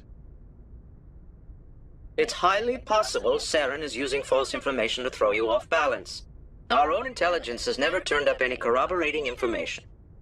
Sooner or later, you're gonna have to take something I say on faith, Counselor. Try to see this from our perspective, Commander. Saren is a threat we can recognize. However, as far as we know, the Reapers only exist in your visions. Our decisions affect trillions of lives. We cannot act on the accusations of a single person, even a Spectre. Not without solid evidence. The Council cannot take any official action here. That is why we created the Spectres. You have the authority to act as you see fit. If you truly believe Sovereign is the real threat, you must take whatever steps are necessary to stop it. And Saren. Good luck, Commander. From all of us. I've been thinking about Saren. I actually feel a little sorry for him now. He's become a slave to the Reapers, and he can't even see it. He is trapped inside his own mind. Part of him senses his identity slowly being swallowed up by Sovereign, but he is powerless to stop it. I wonder how he first fell into Sovereign's trap. Did he think he could somehow stop the Reapers from returning? Or was he simply driven by a lust for power and glory? Whatever Saren's reasons may have been, they're long gone now. He has to be stopped. Yes, I suppose you're right. He may be Sovereign's victim, but he is also a threat to all life as we know it. Let's not spend every free minute talking about Saren. It is bad enough we are chasing him across the galaxy. I like talking with you, Liara. No matter what the subject. You have been very understanding with me, Shepard. Very patient. I appreciate that. I know there are some strange beliefs about my people. I am familiar with the legend of Asari promiscuity, but those rumors have little basis in fact. When one of my people joins with an individual from another species, it is a very deep and spiritual exchange. We do not enter lightly into a union. You make it sound almost mystical. A true union goes far beyond an ordinary melding. It is a connection that transcends the physical universe. Two become one. Thoughts and senses merge, identities intertwine. Memories and emotions weave themselves together, becoming entangled in a single, rapturous whole. It is unlike any other experience. In some cases, it can be a truly life-changing event. It sounds amazing. Are you saying... No! Oh, no! I am not very good at this, am I? I'm sorry, Shepard. I am trying to explain why I have been so... reserved. The Union is more than just sex. It is the lifeblood of my species, the way we Asari evolve and grow as a society. That is why I have never... that is why we must choose our partners with great care. I want you to be absolutely sure about this, Liara. I am only 106, barely an adult by Asari standards, and I spend most of my time absorbed in my research. I never really thought about it. Not until I met you. You are very special to me, Shepard. But with all that's happened, Saren, the Geth, the Reapers, I do not know if we are ready for this. These are dark times, Liara. Maybe once all this is over. I'm glad you understand, Shepard. There is too much at stake. We need to put aside our personal feelings and focus on stopping Saren. I wish it did not have to be that way. But we all have to make sacrifices. Let's talk about something else. You have my gratitude, Commander. Most people would have left our team behind. Still, I find the loss of Captain Kirahi troubling. But I won't blame you. I know you lost one of your own as well. Captain Kirahi will be missed, but many others will live because he gave his life. That is our lot, I suppose. But there may come a day when so many have been sacrificed, it will be impossible to tell who won. The mission was a success. That will have to be enough. We won't trouble you for long. Our unit will be disbanded as soon as we depart. Good luck, Commander Shepard. Commander, things got heated back on Virmire. You did what you had to do. I respect your choice. I appreciate what you did, Rex. I won't forget it. Just make sure it was worth it. Saren has to pay for what he's done. We'll have him soon enough. Then he can answer for his crimes. He'll do more than just answer if I have anything to say about it. We've got a hard fight ahead. Fleets of AI dreadnoughts who've exterminated all life dozens of times over. I think the odds are against us. We have an advantage. We know they're coming and we know about their indoctrination. I don't plan to lie down and die, Skipper. Don't worry about that. But I'm infantry. Against Reapers, my rifle may as well fire spitballs. I won't have a place in this war. That's what pisses me off, not being able to shoot back. About Lieutenant Alenko, how are you holding up? Can't say I'm better. Sorry for anything I said back there. I don't want any deaths on my hands, and it's my fault. Williams, listen to me. I'm in command of this mission. I made the call, not you. He's dead because of me. It's funny. I don't have any fear of dying for the Alliance. But when I think of someone dying for me... if you don't mind my asking, how did you deal with the losses on Akuz? It was my job to get everyone out safe. I failed. I vowed not to let that happen again. Same here. I'll remember him, and I'll do better for him. Yeah. I guess that's all we can do. Thanks for the advice, Commander. Do you have a few minutes to talk? One-on-one? Sure. I was just watching some mail from home. Oh, before I go, we saw Caden in a news vid about the Normandy. He's cute. Later, sis. Let's pretend this never happened. Are you interested in the Lieutenant, Chief? Fraternization is against regulations, ma'am. Don't ask, don't tell. What's up? You didn't come by to eavesdrop on family mail. Your family seems to be important to you. Yeah, we've always been close. Me and my sisters especially. With Dad on duty so much, I had to help Mom raise them. After helping raise them, your sisters still talk to you? Amazing. Things were tense between Sarah and me for a while. Then we bonded. Sounds like a story. Feel like sharing? Sarah got herself a boyfriend who wanted to go faster than she did, Mike. I didn't think he was a bad kid, just pushy. Lynn would send me these worried vid mails, and I'd tell her to relax. Where were you when this was going on? I was on active duty. Sarah's graduating high school this year. This was only a couple of years back. They were on Amaterasu. At the time, I was assigned to Chernobog. Same cluster, but a dozen LY away. Close enough to talk regularly, too far to make it back in an emergency. I couldn't afford a fast packet flight. Sounds like that situation didn't last. Mike thought they'd go for a romantic walk in the woods, 'cause he figured it was past time they did the deed. She levered Mike face first into a tree and left. Didn't have a scratch on her. Good thing Mom and Dad had us all learn some kind of self-defense. I took emergency leave and walked Sarah to school for a few days. You traveled all the way home to walk your sister to school. It was only a dozen light years, like a day's cruise. It's not like I was going to Earth or something. My last day out, Mike was waiting for us. Sarah had told her friends, so everyone at school knew what he did. He wasn't happy. I wanted to snap him in half, but Sarah gave me this look, this let me handle it, I need to do this alone look. She kept her cool, God bless her, as he screamed in her face. She just let him vent. Then he tried to punch her. I swear, she just flowed around him. Next thing I knew, he's face down on the sidewalk, and there's blood everywhere. That's unbelievable. Sarah must be as good as you. Better. I'm more or less a straight-up puncher. When he swung, she wasn't there anymore, and he fell. She helped him stop the bleeding and had me call an ambulance. She told the paramedics he fell. Before they took him to the hospital, Mike touched Sarah's arm. I thought he was gonna end up on the ground again. But he hung his head, whispered, "I'm sorry," and started crying. And she hugged him. The Williams women are a decisive bunch, Commander.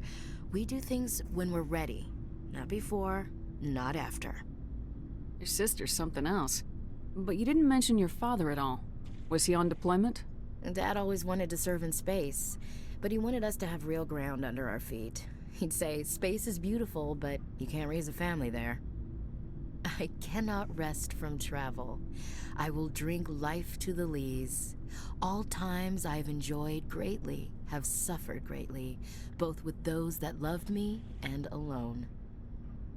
For always roaming with a hungry heart, much have I seen and known, cities of men and manners, climates, councils, governments. I never thought I'd hear you reciting poetry.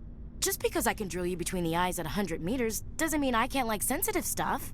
Just don't spread it around. Ulysses was my dad's favorite poem. Every time he shipped out, he recorded me reading it. He had a dozen versions when he retired. Does he still like it? I sure hope so. I read it to his grave every time I go home. Dad passed on a few years back.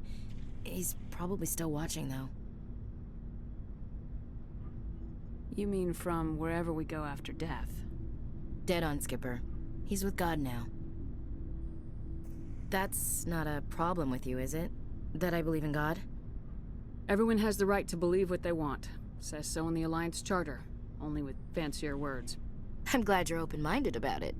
I've met a few people who are really weirded out by my faith. Because I work in space, I can't believe in a higher power? Jeez. Hello, have you people looked out the window? How can you look at this galaxy and not believe in something? I should double-check my gear before we move out. Those Krogan aren't gonna kill themselves. Dismissed, Chief. Ma'am? Commander, how are you? Why did you want to be a C-Sec officer in the first place? That's a good question. There were several reasons, I guess. Like what? Probably the same as most officers. I wanted to fight injustice, wanted to help people. I guess my father had something to do with it too. He was C-Sec, one of the best. I grew up hearing about his accomplishments or seeing his picture on the vids after a big arrest. He's taking my resignation pretty hard. That's tough. But you'd think he'd be impressed you're going after Saren. My father's a C-Sec man to the bone. Do things right or don't do them at all, he says. He thinks I'm being too rash, too impatient. He's worried I'll become just like Saren. He actually talked me out of becoming a Spectre when I was younger, for the same reasons. You were asked to be a Spectre?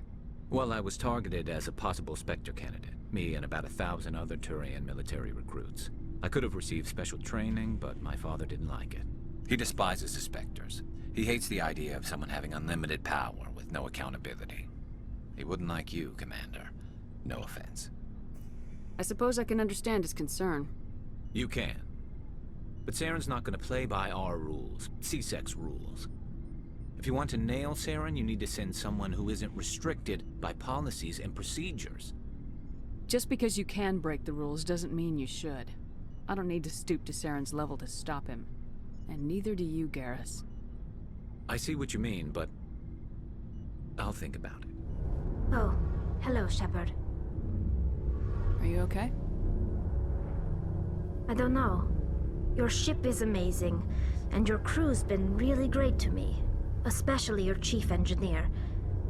But I just sort of feel out of place. The Normandy runs so smooth it feels like we're not even moving. And the engines are so quiet. How do you sleep at night? The silence wakes you up? Back on the flotilla, the last thing you want to hear is silence. It means an engine's died or an air filter shut down. I guess you don't have to worry about that here. But old habits die hard. But it's more than just the silence. This ship feels so empty. It's like half the crew is missing. Back home, I couldn't wait to go on my pilgrimage. I couldn't wait to get away from the crowds. Now that I'm out here, I kind of miss them. Sometimes we don't appreciate what we have till it's gone. That's true. I'm starting to wonder if that's what the pilgrimage is really about. It's given me a whole new perspective on my people and our culture. You know, there's always a few who go on their pilgrimages and never return. I always assumed something bad happened to them. But maybe they just wanted a different life. You do plan to return to the migrant fleet, right? I could never abandon my people, Shepard. I will go back eventually. But we have to stop Saren first. Otherwise, I might not have a home to go back to. Commander, I know it couldn't have been easy for you down there. Making the call between Alenko and Williams must have been... I'm sorry, ma'am. I just don't know if I could have done it. Yeah, there is no right choice for something like that. I just hope I never have to go through it again. No, I'm not blaming you, Commander. I'm just... I mean, it's hard, you know? Saren's still out there, Joker. Hold it together. We need you. Don't worry, I won't let you down. I want to be there when you make that son of a bitch pay. Approach control, this is the SSV Normandy, requesting a vector and a berth. Normandy, your arrival was not scheduled. Our defense grid is armed and tracking you. State your business. Citadel business. We got a Council Spectre aboard.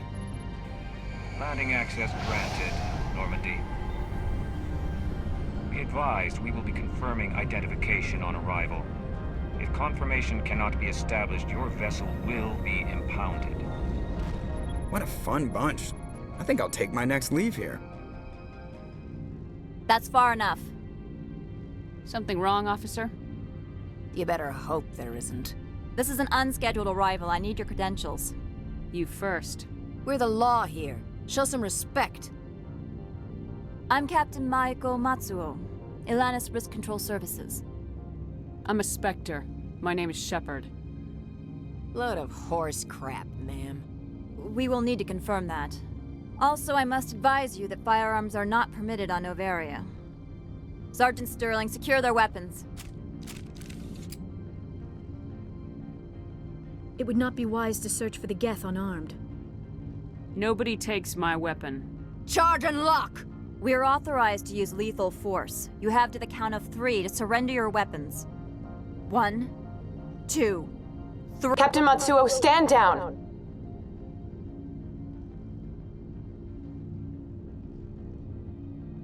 We confirmed their identity. Spectres are authorized to carry weapons here, Captain. You may proceed, Spectre. I hope the rest of your visit will be less confrontational. Parasini-san will meet you upstairs. Behave yourself. I am Gianna Parasini, assistant to Administrator Ananias. We apologize for the incident in the docking bay. I appreciate your help. You're welcome. You understand our security chief was only doing her job. One of my duties is orientation of new arrivals. Do you have any questions? Pretty heavy security for such a small port. The executive board does everything in its power to protect the privacy of our client corporations. I can't have my investigation hampered. Tread lightly. The board can bury you in litigation. You'd need an Asari lawyer to see the case through. Has anyone unusual passed through here recently? Unusual? An Asari matriarch passed through a few days ago. Lady Benezia. Benezia? She is here? Can I speak with her? Benezia left for the Peak 15 research complex days ago. To the best of my knowledge, she's still there. Could you tell me how to get there? You'll need to ask Administrator Analeas for clearance to leave this port. Where can I find the Administrator? His office is on the main level, left at the top of the elevator. Understood. Can we go in now? Of course. If you need any help, you can ask me at the Administrator's office. She is here. I can't believe it. I imagine you want to talk to me, Shepard. About my mother. No, we don't. I trust you, Liara. You may not be military, but you're a part of my crew.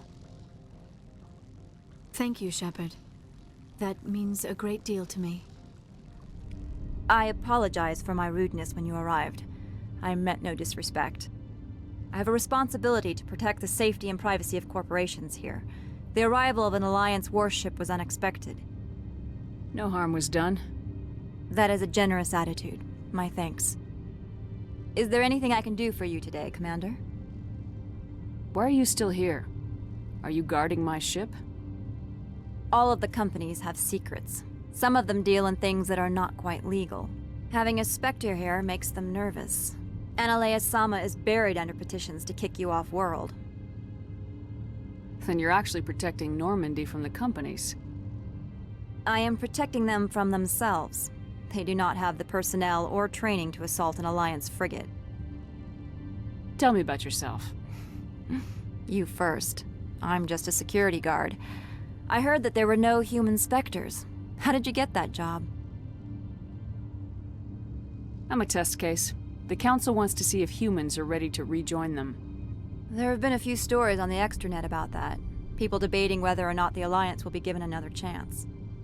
I served in the Marines for a decade, mustered out and went private sector. I was under fire a few times, so I ended up leading this detail. There are guards everywhere. Are there that many problems here?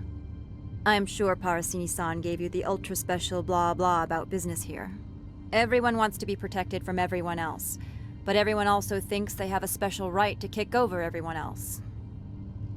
Don't they have their own security forces? Everything from hackers to mercenaries. They have investments to protect, after all. But we're the only ones allowed to bear arms. Which is why the companies constantly try to bribe my people. I have a clear policy against freelancing. Anyone who works on the side is fired. Your job is preventing problems, not solving them. Most of my job is diplomacy. Two corps start yelling at each other, my people walk in, flash some ceramic, and they start talking civilly. If there is anything this job has taught me, it's how to be impartial. I'll be moving on. This one offers greetings. You are the Spectre that visits Port Hanshan. News travels fast here. Indeed, esteemed Spectre. Your arrival was not greeted with any joy by the companies here. This one has a burden that you could ease. If an arrangement could be made, it would compensate you. This one has procured a special item for a customer. The item is not permitted within the station, but you could bring it through customs. You want me to use my status to smuggle for you? That is not inaccurate.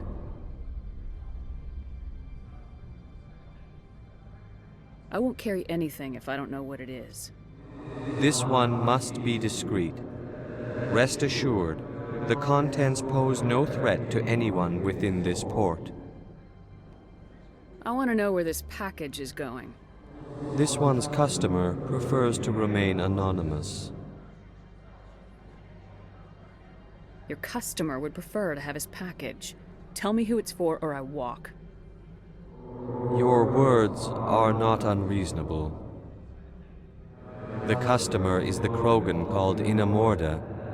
That one is a bounty hunter of some repute, and quick to anger. You understand this one's urgency. That other grows restless from the delay. I have no problem with that. This one humbly thanks the Spectre. The package will be delivered to your vessel. All you need do is bring it to this one. Please do not mention this to Administrator Annaleus. That one would levy fees. Greetings, Spectre. Have you brought the package?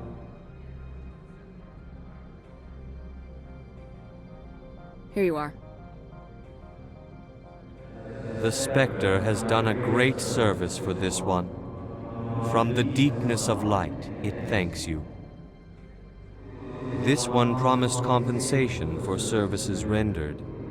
It humbly suggests that a sum of 250 credits would be most appropriate. You're trying to make me laugh. You think I'm here to amuse you? To make funny, sputtering noises when you offer an insult instead of a reward. No. This one would never. This one could raise the sum to 500 credits. That is half this one's profit taken by the other. It can offer no more. That's thoughtful of you. This one is glad to have come to an agreement. The male human at the hotel bar? He's a sales rep for Binary Helix. His name is Rafael Vargas. I need you to speak with him. Do you know who I am? Everyone here knows who you are, Dullstone. That makes you ideal for my job. You are a known quantity, or so Vargas will think. He will assume you are here to investigate his company's dirty laundry. That will distract him from my real intentions. He's right there. Why not talk to him yourself? I wish I could. I already bungled this myself. He realized I was not a real buyer. I don't know anything about Binary Helix. What would I talk to Vargas about? I represent the Aramali City Council on Thessia. Our town is known for its biotic amp crafters. What is your city's interest in Binary Helix? They do not manufacture amps. Much of BH's work relates to biotics. There are rumors that the Novaria branch has flown in Asari biotics. Powerful ones. Commandos, to be specific. We want to assess any potential risk to Asari copyrights. You will present yourself as a buyer, on behalf of the Spectres or the Alliance. Discuss their military enhancement programs. Your real objective will be to distract him. I will give you a device that will crack into his personal wireless network. It will upload a variety of monitoring viruses. They will infiltrate Binary Helix when he logs onto their intranet. What's in it for me? Money, of course. I would be well paid for this. So would you. 500 credits. Interesting plan. I'm in. Excellent. Here is the cracking device. You will know it is done when it beeps. I have assembled a dossier on Vargas. If you would like, I could brief you on his behavior patterns. Tell me what you know about Vargas. He is impatient with those who waste his time. I tried to get him distracted and off topic. He concluded I was not interested in his company's services. I noticed he has a tell. When a topic makes him nervous or uncomfortable, he has a tendency to rub the back of his neck. If you see that, press him on the subject. It may distract him enough to keep him talking. I'll go see him now. Mr. Vargas, I'm Commander Shepard, a Spectre. I understand you work for Binary Helix. That's correct. Rafael Vargas, sales. Were you interested in our services? I might be. That depends on what sort of offer your company can make. It was my understanding that the Citadel contracted to a Solarian corporation for its enhancement programs. I'm sure you know that we pass a new budget every fiscal year. If it delivers a better soldier, contracts can change. A sound business practice. Excuse my hesitation, I've never heard a government accused of good business sense. First, the boilerplate disclaimer. No genetic enhancement is guaranteed to take. we can maximize the odds, but every strand of DNA is unique. Our patented techniques can provide an 8% improvement in adrenal response, 12% faster clotting, and a measurable decrease in ZG muscle degeneracy. I've never heard of a technique that improves zero-gravity endurance. It's a first for the industry. The advent of element zero-based artificial gravity made it a less pressing concern. We're still waiting for tests to give us an average improvement. We estimate a 7 to 11% decrease in muscle loss rates. I can get you those improvements for 30K credits per head. For a bulk order, I can work in a sensory enhancement package, guaranteed 20/15 vision, and hearing from 12 to 22,000 hertz. How would you distribute the upgrades? Retroviral injections would take some time. Well, it does take time to upgrade a body with adjusted DNA. Skin cells could be replaced in 2 weeks, but the liver takes over a year, and the skeleton a decade.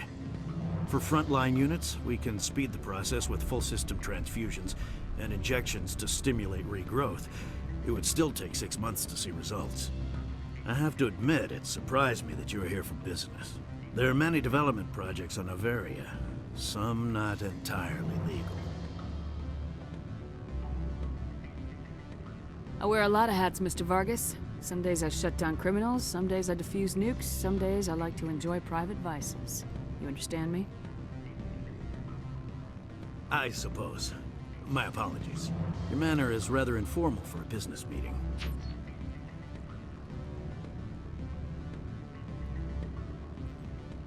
Sorry, Mr. Vargas. That's a call I have to take. Thank you for your time.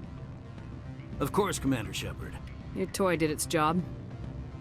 Excellent. I will transfer 500 credits to your account. Only 500. All right. I thought you might have wanted to provide more, since you couldn't do it yourself, I mean. Did I say 500 credits? I meant 750. Good day, Spectre. Spectre, right? Yeah, that's me. I used to be a military tech. Except for my eco's people, everyone's too corporate here. They just sit around sipping expensive water. So what can I do for you today? You seem like you have an ear to the ground. What's happening around here? There's the problems up on Peak 15. Synthetics Insights was shut down by Nihilus, and a matriarch came through. What do you do here? I'm the chief mechanic for Hanshan. Just call me Lee. Humans have a problem saying my full name. Got a team of 12 under me, keeping the shuttles coming and going. What sort of problems are there at Peak 15? Don't know. There's a blizzard up there, but we've had those before. Never cut the satellite uplinks before. 15's always had a lousy reputation. Nobody talks about what they do there. And everyone sent up comes back a little quieter. Do you know where that matriarch is now? You looking for her? She took a shuttle to Peak 15 before we lost contact. What was that about synthetic insights? Scuttlebutt says Laura Keene was on the take. Nihilus shut down SI's offices. Quiet-like, so no off-world lawyers come in on it. How can I get into the garage? You need a pass. You can get one from Nihilus or the managers, if you can polish enough gizzard. Afternoon. Sit down, have a drink. What can I do for you? Who might you be? Lorik Keene.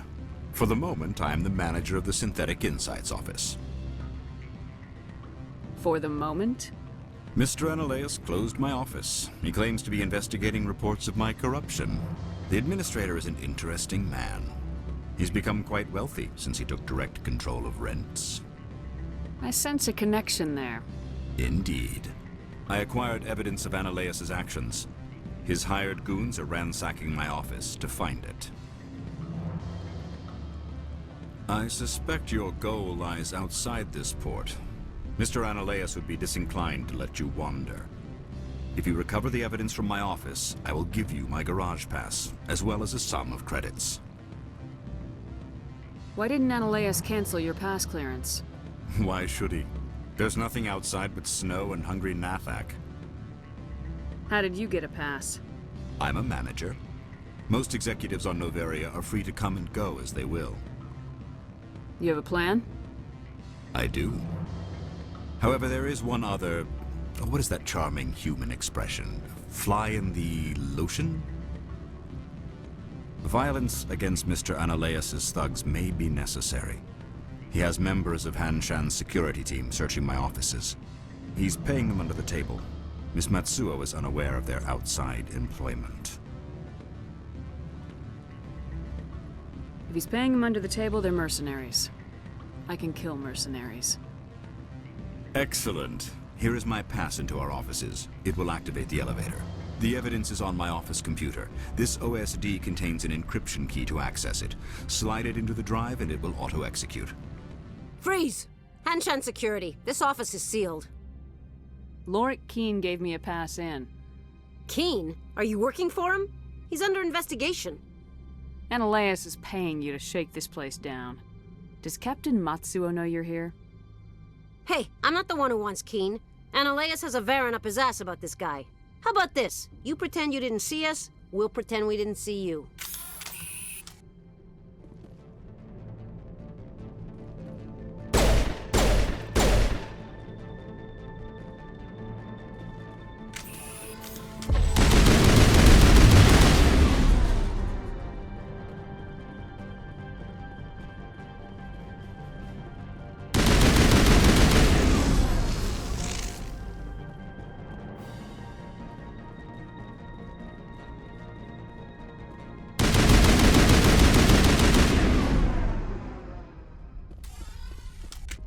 I don't think you're supposed to be in here, Shepard.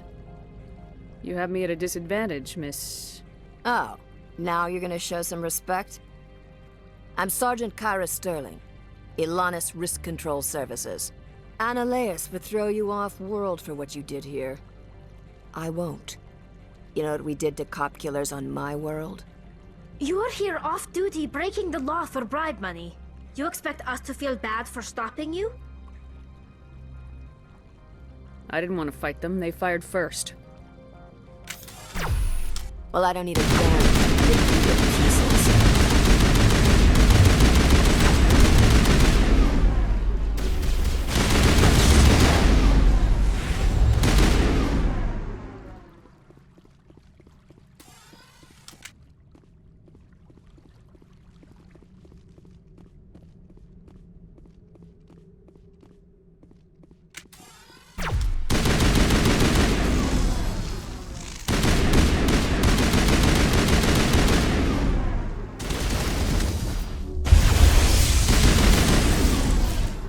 Commander, there have been reports of noise from the Synthetic Insights office. Would you know anything about it? It's probably Analaeus' thugs ripping the place apart. Smartass, huh? That's fine. I can work with that. Meet me at the hotel for a drink before you talk to Keene. I'll be waiting. Allow me to reintroduce myself. Parasini, Novaria Internal Affairs. Why is an internal affairs agent here? The executive board knows about Analaeus' corruption. I've been undercover for 6 months. I want you to convince Keene to testify before the board. With his evidence, this planet can run profitably again. You work for Analaeus. Can't you just take his records? He's a crook, not a moron. He doesn't keep logs on his computer saying, "This month I stole 3 million credits." Keene's testimony and records are everything I need to prove Analaeus' guilt in one package. Why don't you ask Keene directly? I'm Analaeus' secretary. You'd think he'd believe me? That he'd meet me in some dark alley with his evidence? I thought corruption was the rule on Novaria. The rule is, don't rock the boat. Self-interest is tolerated if it doesn't interfere with business. Analaeus is driving customers away.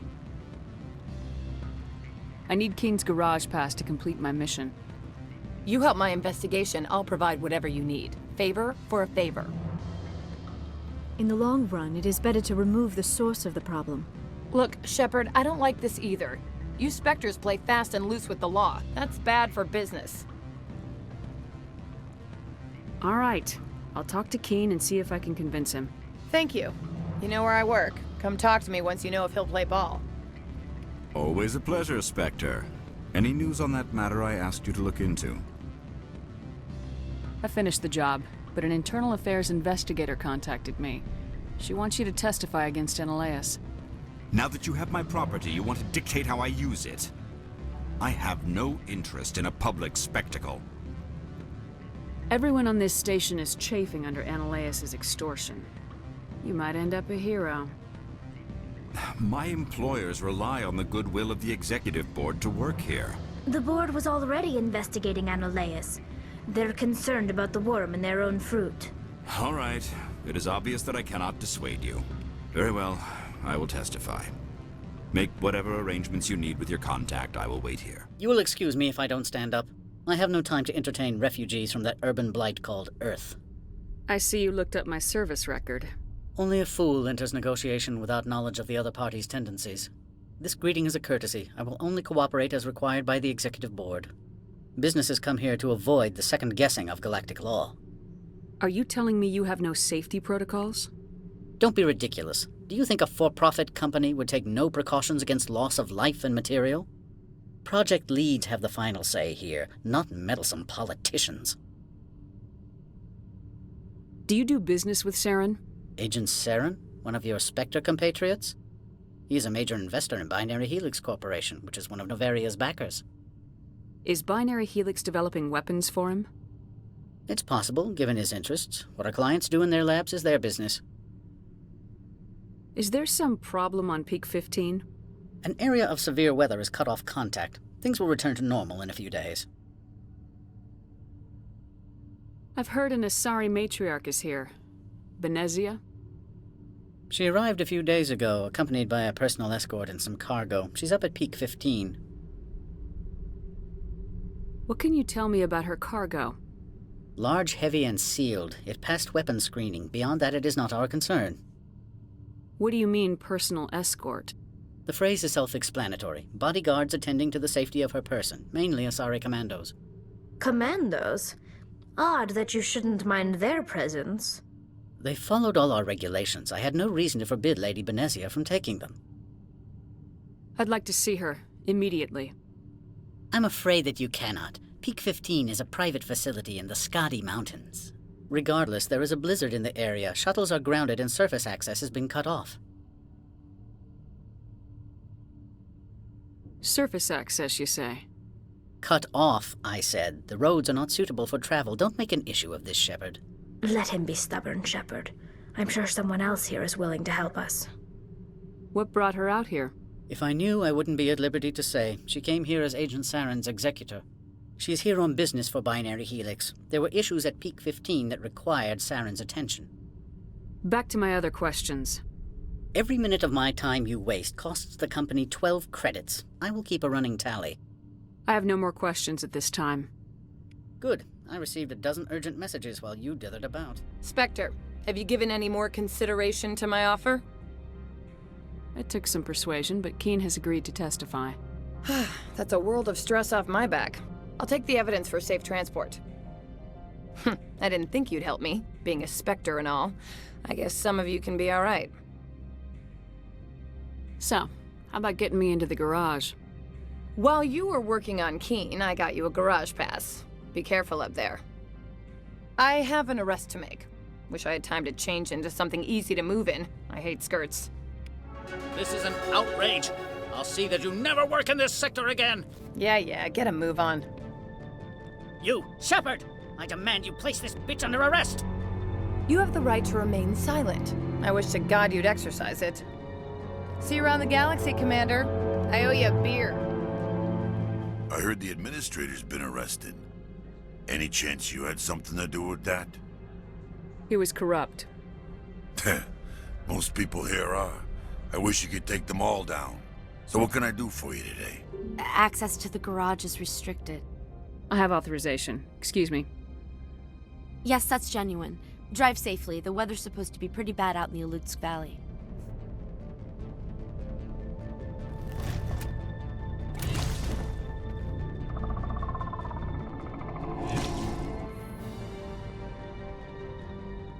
I'd say these are what the matriarch had in the crates.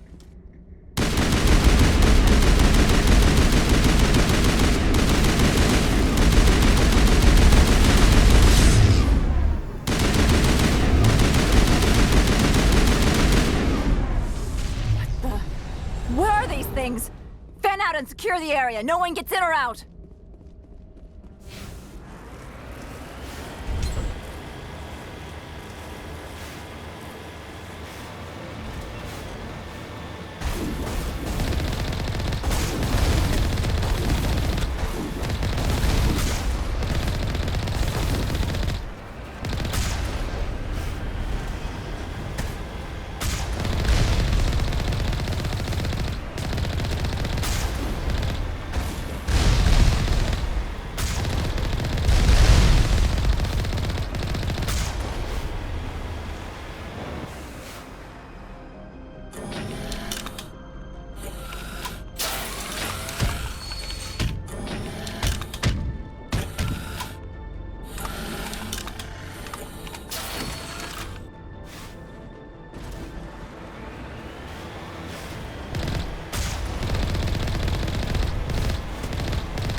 User alert. All Peak 15 facilities have suffered a great deal of damage. Biohazard materials present throughout facility. Virtual intelligence user interface offline.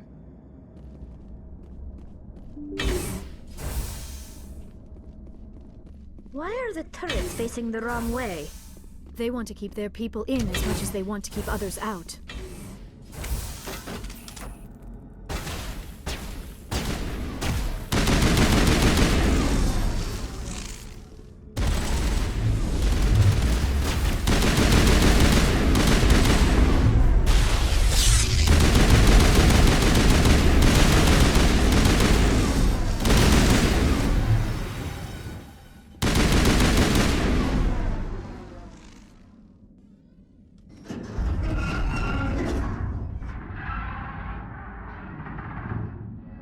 What was that? Animals? Wind? This place is in bad shape.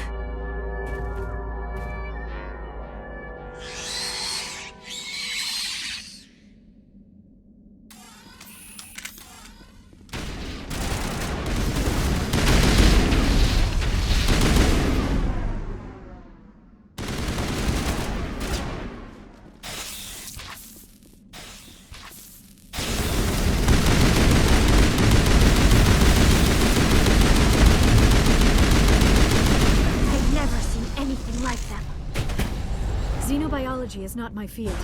Maybe someone in the labs knows.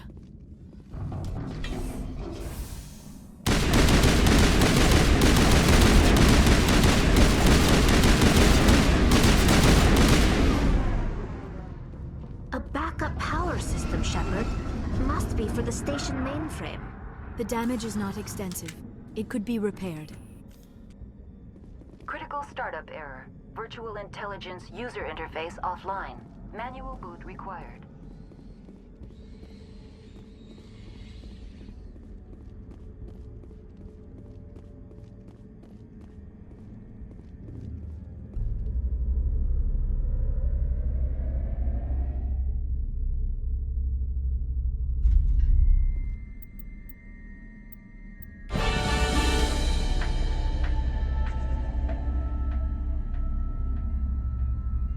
It looks like you're trying to restore this facility. Would you like help? You're the virtual intelligence that runs this place? This system is monitored to respond to the name Mira. May I ask your name? Commander Shepard. I work for the Citadel Special Tactics and Reconnaissance. One moment, please. Council authority confirmed. You are entitled to secure access of all systems. Please note that queries relating to corporate secrets require privileged access. Privileged access is only available to binary Helix executives. This system is ready to process queries. You may access me at any holographic interface within Peak 15. I need to find Matriarch Benezia. Lady Benezia departed on the passenger tramway to the Rift Station subsidiary labs.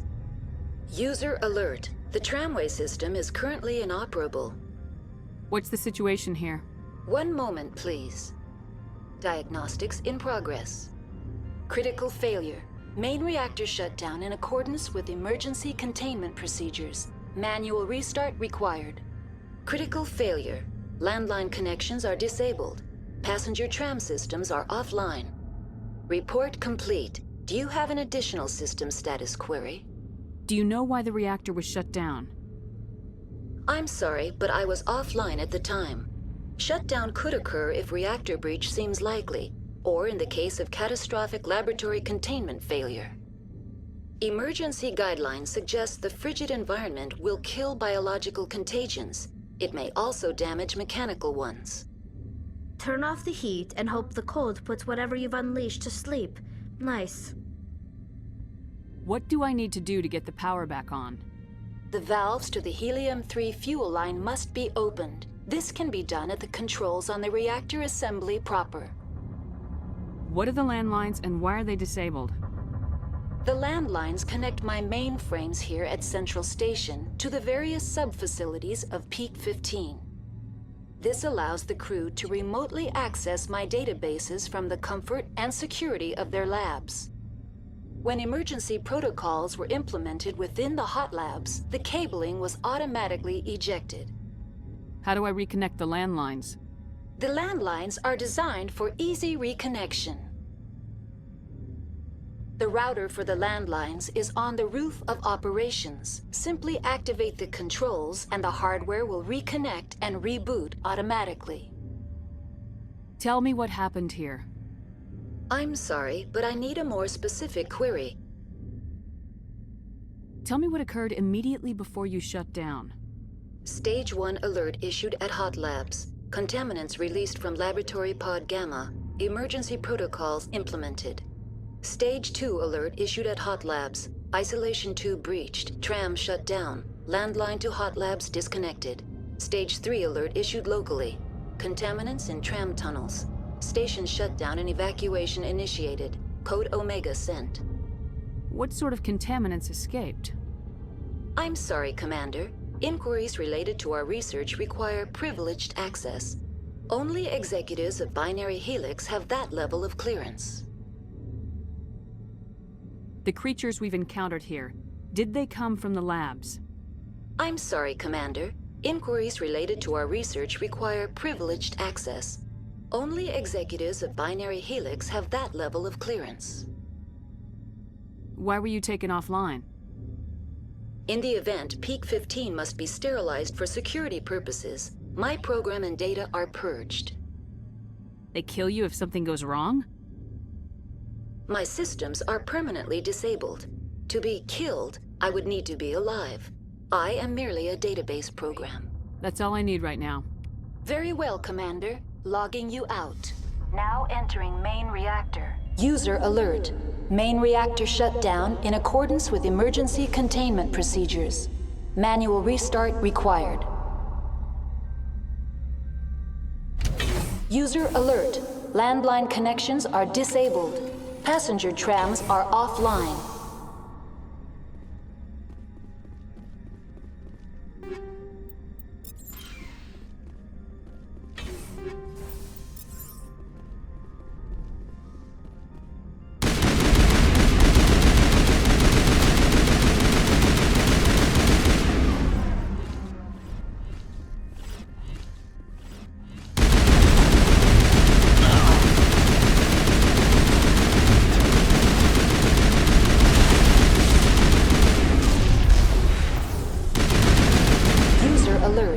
Main reactor shut down in accordance with emergency containment procedures. Manual restart required. User alert. Landline connections are disabled. Passenger trams are offline. The HE3 fuel line's cut.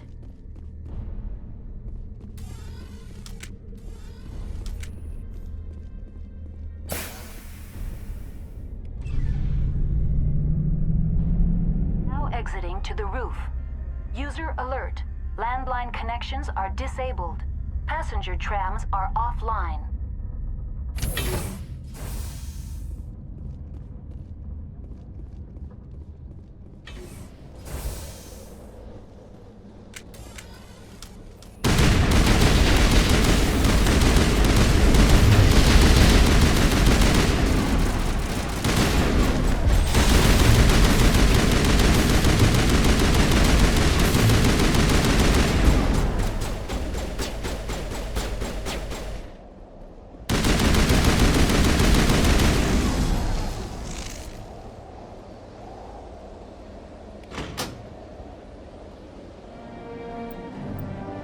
Connections restored.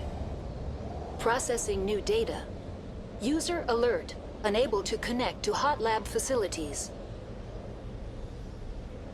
What's this about loose contaminants? Dangerous biological agents are present in the tramway decontamination chamber. The tram station has been sealed in the interest of crew safety. Activation of the fail-safe plasma jets is recommended prior to access. How do I activate the fail-safe system? Controls for the fail-safe systems are located in the security checkpoint outside decontamination. User alert. The fail-safe system is currently inoperable. What would it take to get the decon fail-safes operating again? There is a hardware fault in the control system. This can be repaired on-site using a standard Omni tool. Unlock the decontamination chamber. User alert. Contaminants are present within the decontamination chambers. Passage is not recommended. How do I get rid of the contaminants? The chamber is equipped with a fail-safe system which vents a 5,000-degree Kelvin plasma. This is sufficient to sterilize any potential contagion.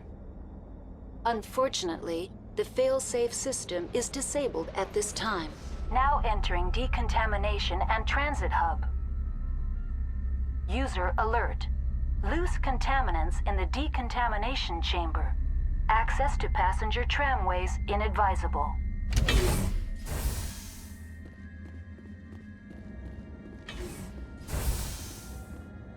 They are locked in. I could bypass the door. It looks like the trams to the subsidiary stations are beyond it. Control group, loosen the... They're in... Can't escape. The tunnels now. We're sorry. The leads couldn't get to the struck. Out while you can. He killed himself because he was part of whatever happened here? He must have felt there was no hope of surviving, that killing himself would be easier.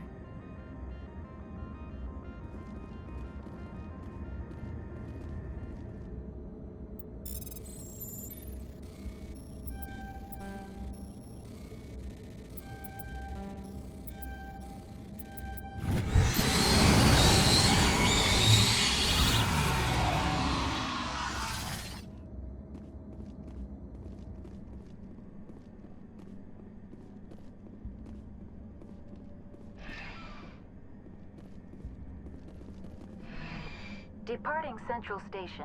Destination, Rift Station.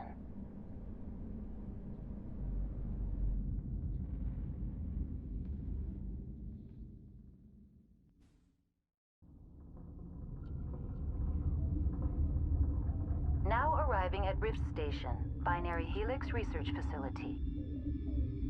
Sorry, we couldn't be sure what was on the tram. Can those things work at train's controls? Hell if I know. I'm not assuming any goddamn thing. Look, you're human and that's enough that I won't shoot, but I'd like to know who you are. My name's Shepard. I'm a Spectre. Huh. I won't look a heavily armed horse in the mouth. The aliens overran the hot labs last week. Only Han Olar got out, and he ain't all there anymore. The first we knew, the bastards were clawing into my command post. We had a lot more staff then. You were taken by surprise and had civilians to protect. You did a good job, Captain. Yeah? Sure as hell doesn't feel like it. The board sent an Asari to clean up the mess. She went to the hot labs yesterday. We haven't heard from her since. I'm not gonna let any of your people die. All I can do is hold out here and protect the civilians. There's an emergency elevator out by the trams. This card will let you activate it. It can take you down to the hot labs. Oh, and if you need any first aid, Dr. Cohen's downstairs in the med bay. Tell me about Rift Station. I can't talk about everything. What do you need to know? Tell me about the defenses here. Secure enough that you shouldn't poke in corners. I was just impressed with your operation. Being able to weather a week of assaults is no mean feat. Only the best get assigned to high-security facilities like this. What impresses me most is the turrets, alarms, and cameras. They're all routed through a central location out by the quarantine labs. One guy can lock down the whole facility. The security hub's the last logical fallback, and we'd have cover from the turrets all the way. What kind of research is done here? Beats me. I'm not supposed to know. So long as people don't start dying, it's not my problem. Tell me about Rift Station. I can't talk about everything. What do you need to know?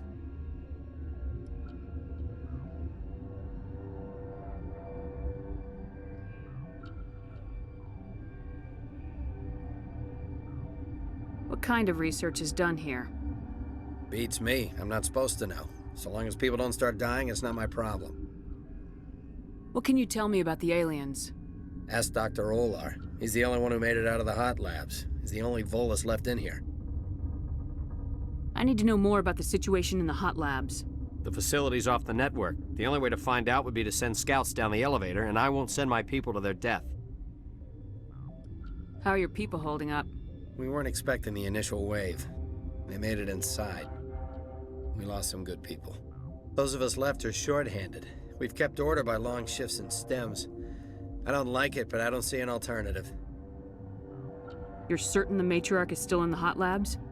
She hasn't come back here. You came through Central Station, so she ain't there. Did the aliens come from inside the facility, or did they attack from the outside? You want my personal opinion? Labs like that exist to do stupid crap that gets people killed. I've got work to do. Yeah, I hear that. Hell! Man the perimeter! Hostile spotted!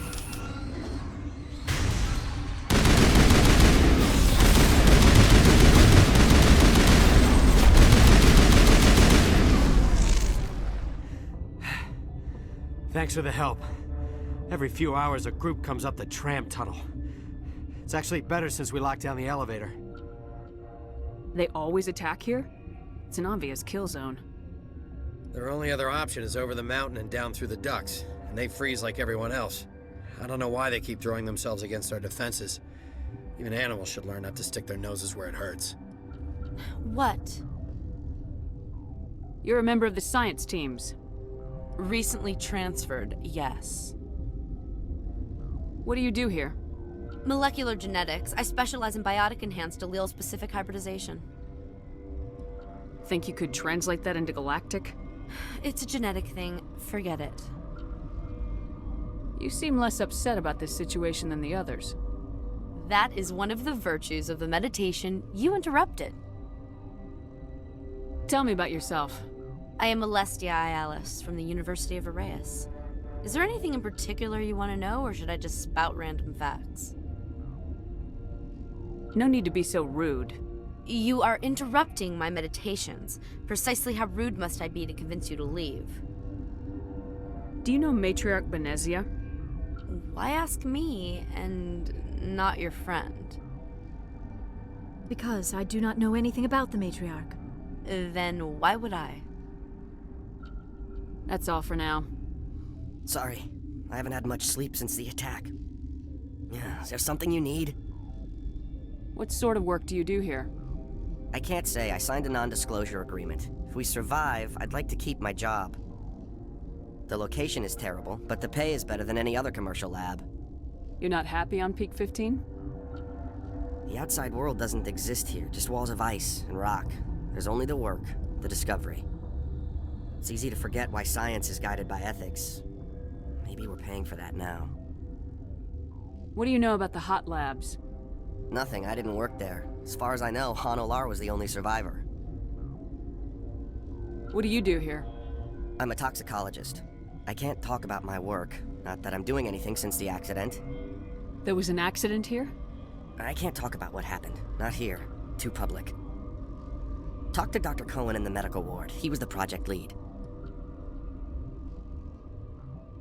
How are you holding up? It would be petty to complain after showering off a coworker's brain. None of us have had enough sleep since the attack. Of course, not all of us have guns. I'm looking for an Asari. Asari? Well, there's Dr. Ialis over there. There's also our guest, Lady Benezia. Captain Ventralis might know where she is. I'll talk to you later. What do you want? Were they attacked by the aliens? They're suffering from a toxin. There was an accident. I have a non-disclosure agreement. I shouldn't discuss it with anyone outside of the company. But you're going to, because I might be able to help. And I'd like to think that the company finds our lives more valuable than their secrets. You know Mira, the VI for Peak 15? She handles the safety protocols for our experiments here.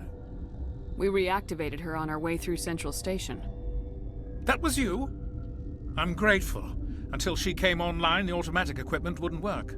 We lost the connection to Mira in the middle of an experiment and the quarantine failed. These three were exposed to a toxin, something we were working on.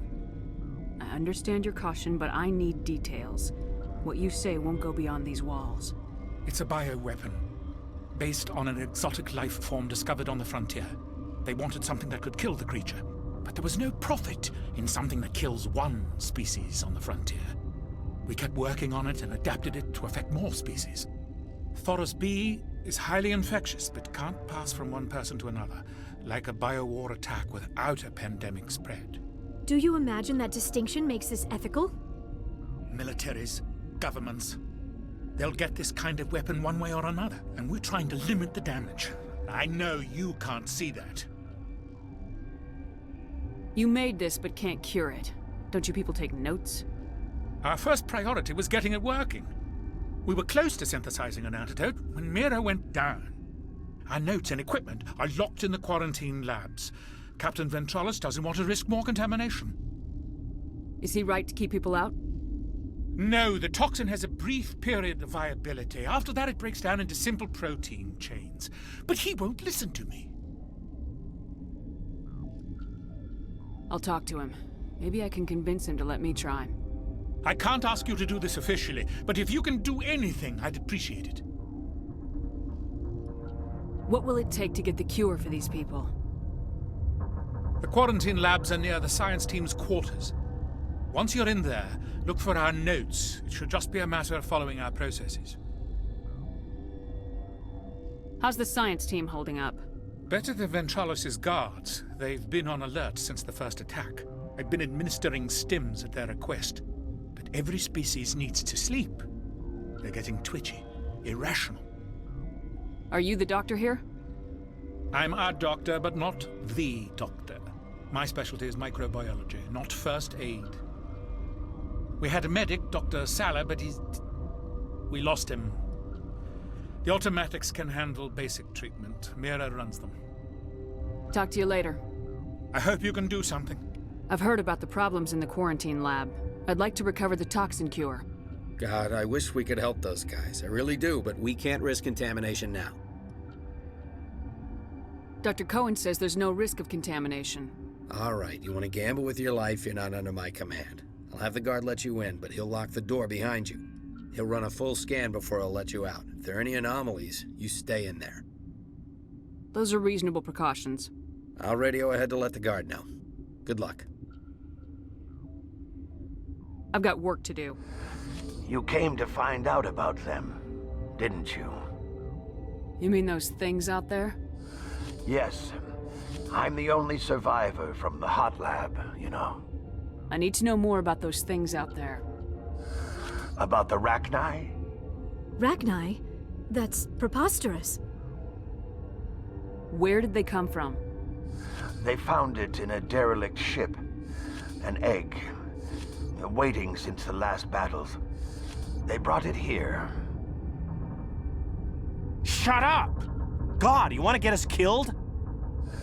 I don't have any control over who lives or dies here. Do you? If you're gonna be crazy, be the quiet kind. Crazy? I'm sane. God, am I sane. I need to know everything about the Rachni. I told you all I can. We brought the Rachni back from the dead. In retrospect, a bad decision. I heard you were at the hot labs. How did you make it out alive? I killed her. Who? Doctors on Muir. We were going to lunch when the alarms went off. I ran into the tram, and I closed the doors. She banged on the window once, then they sliced her to pieces. Her head came apart like a melon. I closed the door. I killed her. Tell me what you know. I'll make your survival mean something. You think I want absolution? There is none. Could Matriarch Benezia survive in the hot labs? It's possible. The specimens were sensitive to biotics. You're not part of the crew. I have Ventralis's permission to go in there. Yeah, he radioed. He also said you have to prove you're not contaminated to get out. Your mission ends here, Shepard. I thought she seemed odd. What happened to Ventralis's man? I didn't have permission to come in. He got in my way. I was ordered to eliminate you should the opportunity arise. And here you are, trapped in this lab. Weapons free!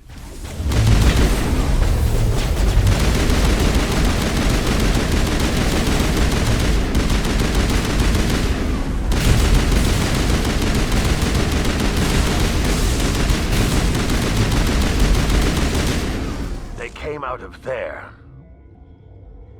You mean the inorganics the Asari had with her? Benezia brought them with her. How can I get into the maintenance area? A team lead would have access. Like Dr. Cohen. He's in the medical bay. Is that the cure? You did it? That Asari scientist, the one in the mess hall? She just tried to kill us. Alestia? That's unbelievable. Well, I don't know much about her. She arrived a month ago. One of the shareholders pulled strings to get her here. Let me guess. Saren, the Spectre? Yes. I think that was the name. I don't pay attention to the other research teams. Look, the guards, they've been more on edge since you got here. I think they were expecting you. And there are more labs in the back. The guards won't even let me back there. Just people with clearance. What about the maintenance area? Do you have access to that? The maintenance area? Yes. Take my pass. But there's just snow back there. Let me see that file. An extension on Phelps' work? I thought he was on the right track. I can't thank you enough that... Oh, God, what a cliché. You saved their lives. Do you know that? Could you spare a few medical packs? They're worth their weight in gold up here. You didn't get these from me. Ventralis wanted them saved for his people. I need to administer this. Thanks again. You do not know the privilege of being a mother. There is power in creation. To shape a life, turn it toward happiness or despair. Her children were to be ours, raised to hunt and slay Saren's enemies. I won't be moved by sympathy, no matter who you bring into this confrontation. Liara's here because she wants to be, not because I asked her to. Indeed. What have you told her about me, Liara? What could I say, Mother? That you're insane? Evil? Should I explain how to kill you? What could I say? Have you faced an Asari commando unit before? Few humans have. I can't believe you'd kill your own daughter. I now realize I should have been stricter with her.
This is not over.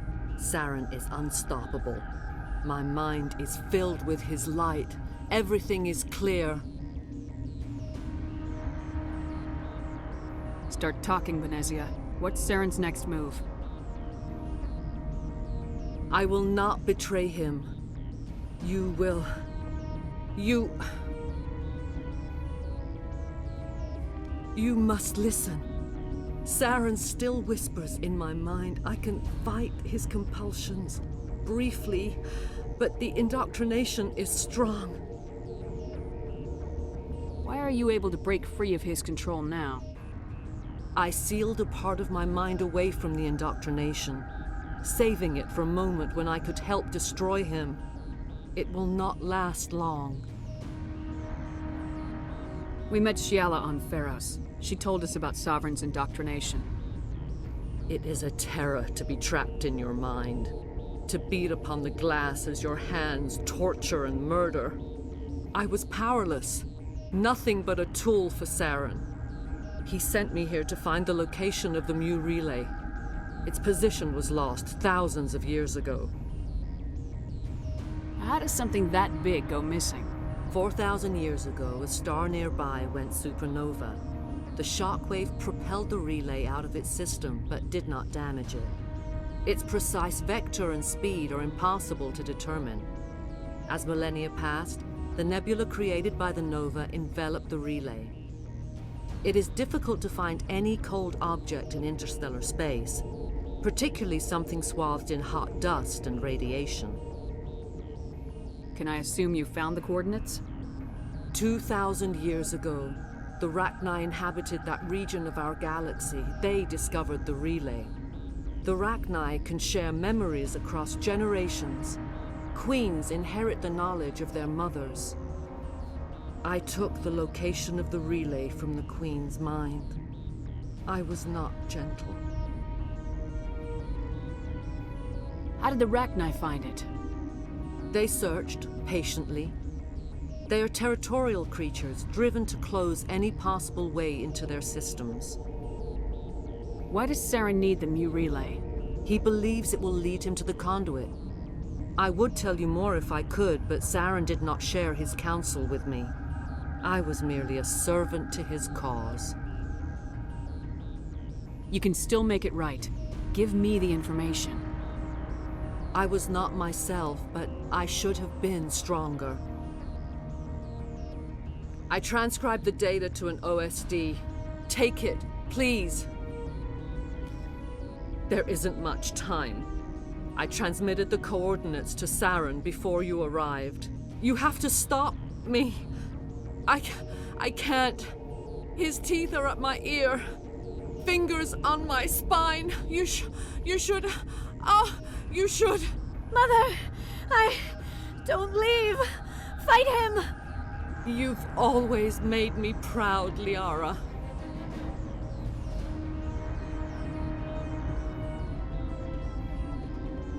Die.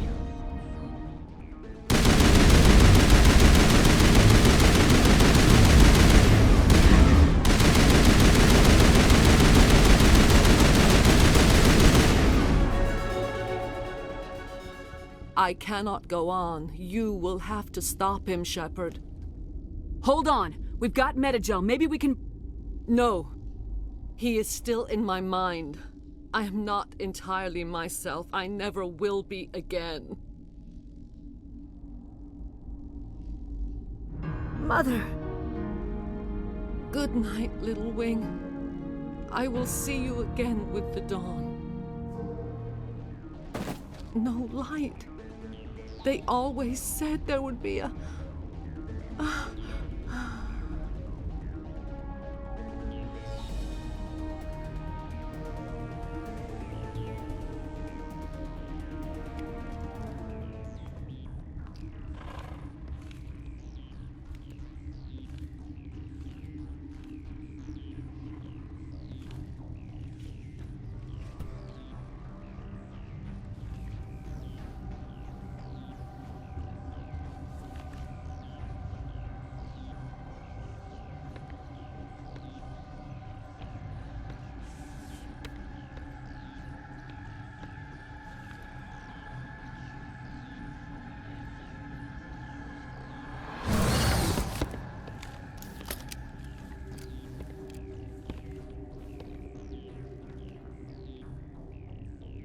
This one serves as our voice. We cannot sing. Not in these low spaces.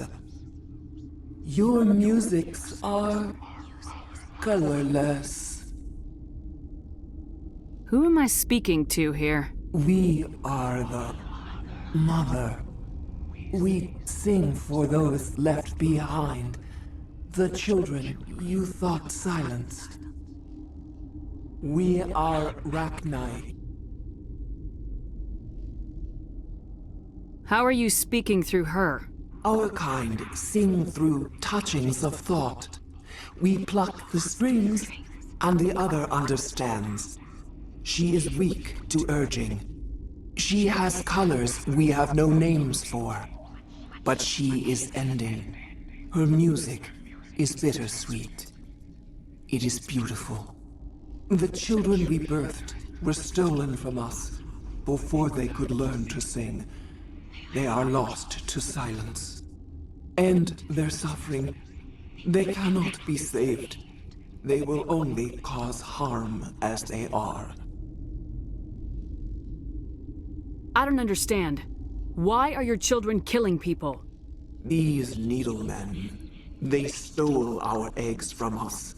They sought to turn our children into beasts of war, claws with no songs of their own. Our elders are comfortable with silence. Children know only fear if no one sings to them. Fear has shattered their minds. I understand. A child left alone in a closet until she is 16 would not be sane.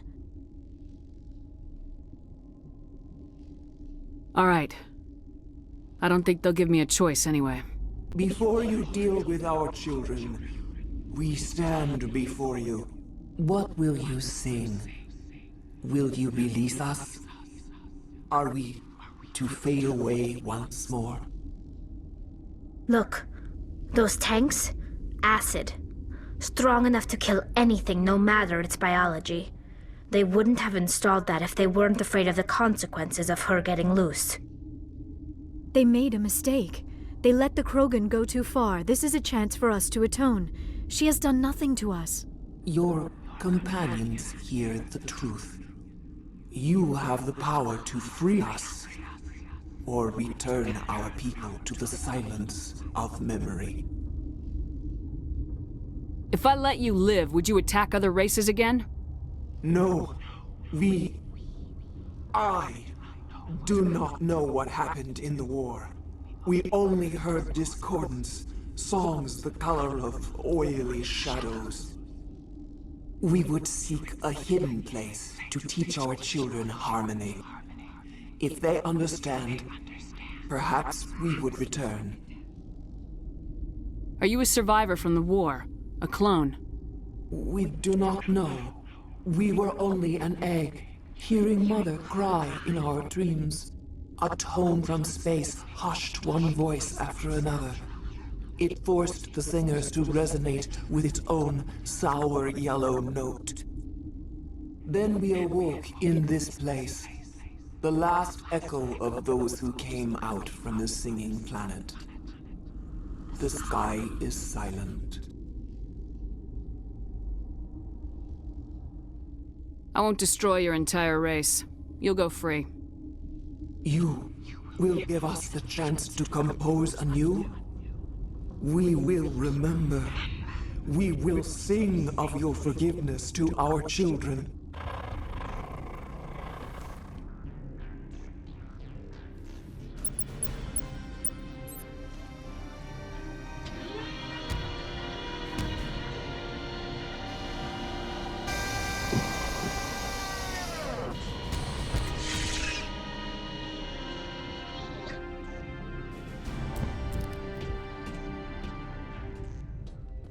Are you here to secure the situation? How are you holding up? You must listen to me. If we do not contain our mistake, they will drop bombs from the battle stations. You understand? I don't understand anything yet. What were you doing here? Binary Helix found an egg. It was on a derelict ship, thousands of years drifting.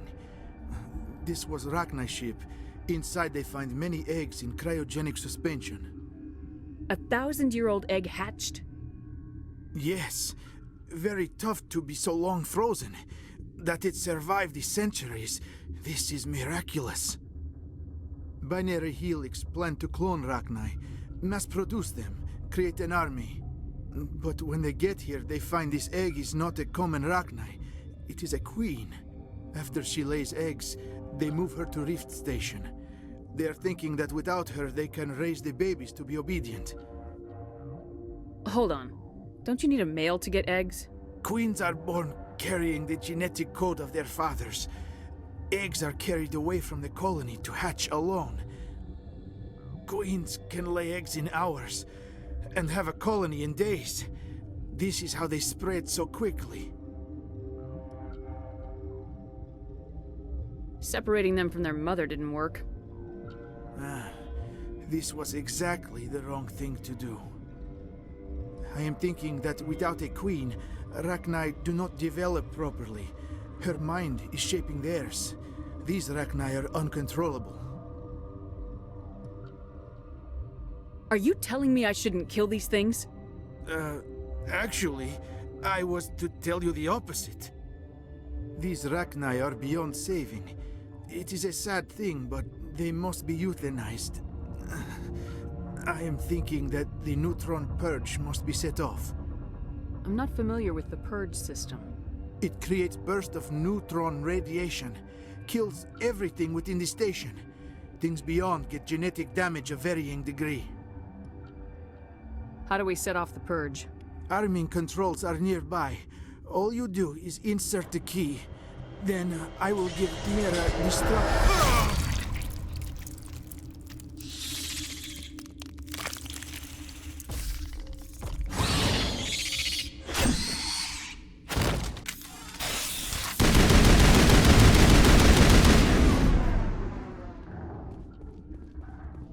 Activate the neutron purge.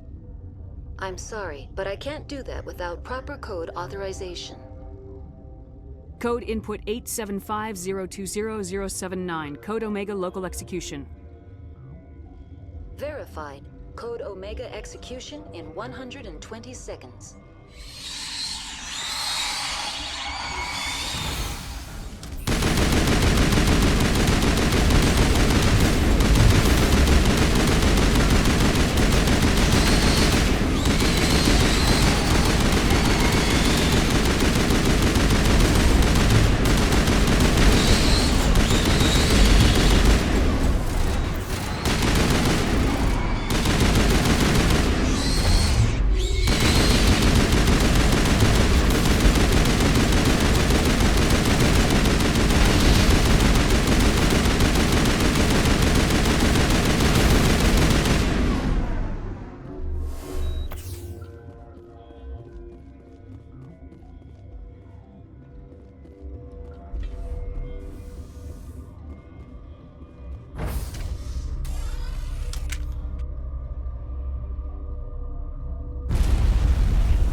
We need to hurry, Commander. Benezia said she transmitted the Mu relay's coordinates to Saren. He may have already gone through.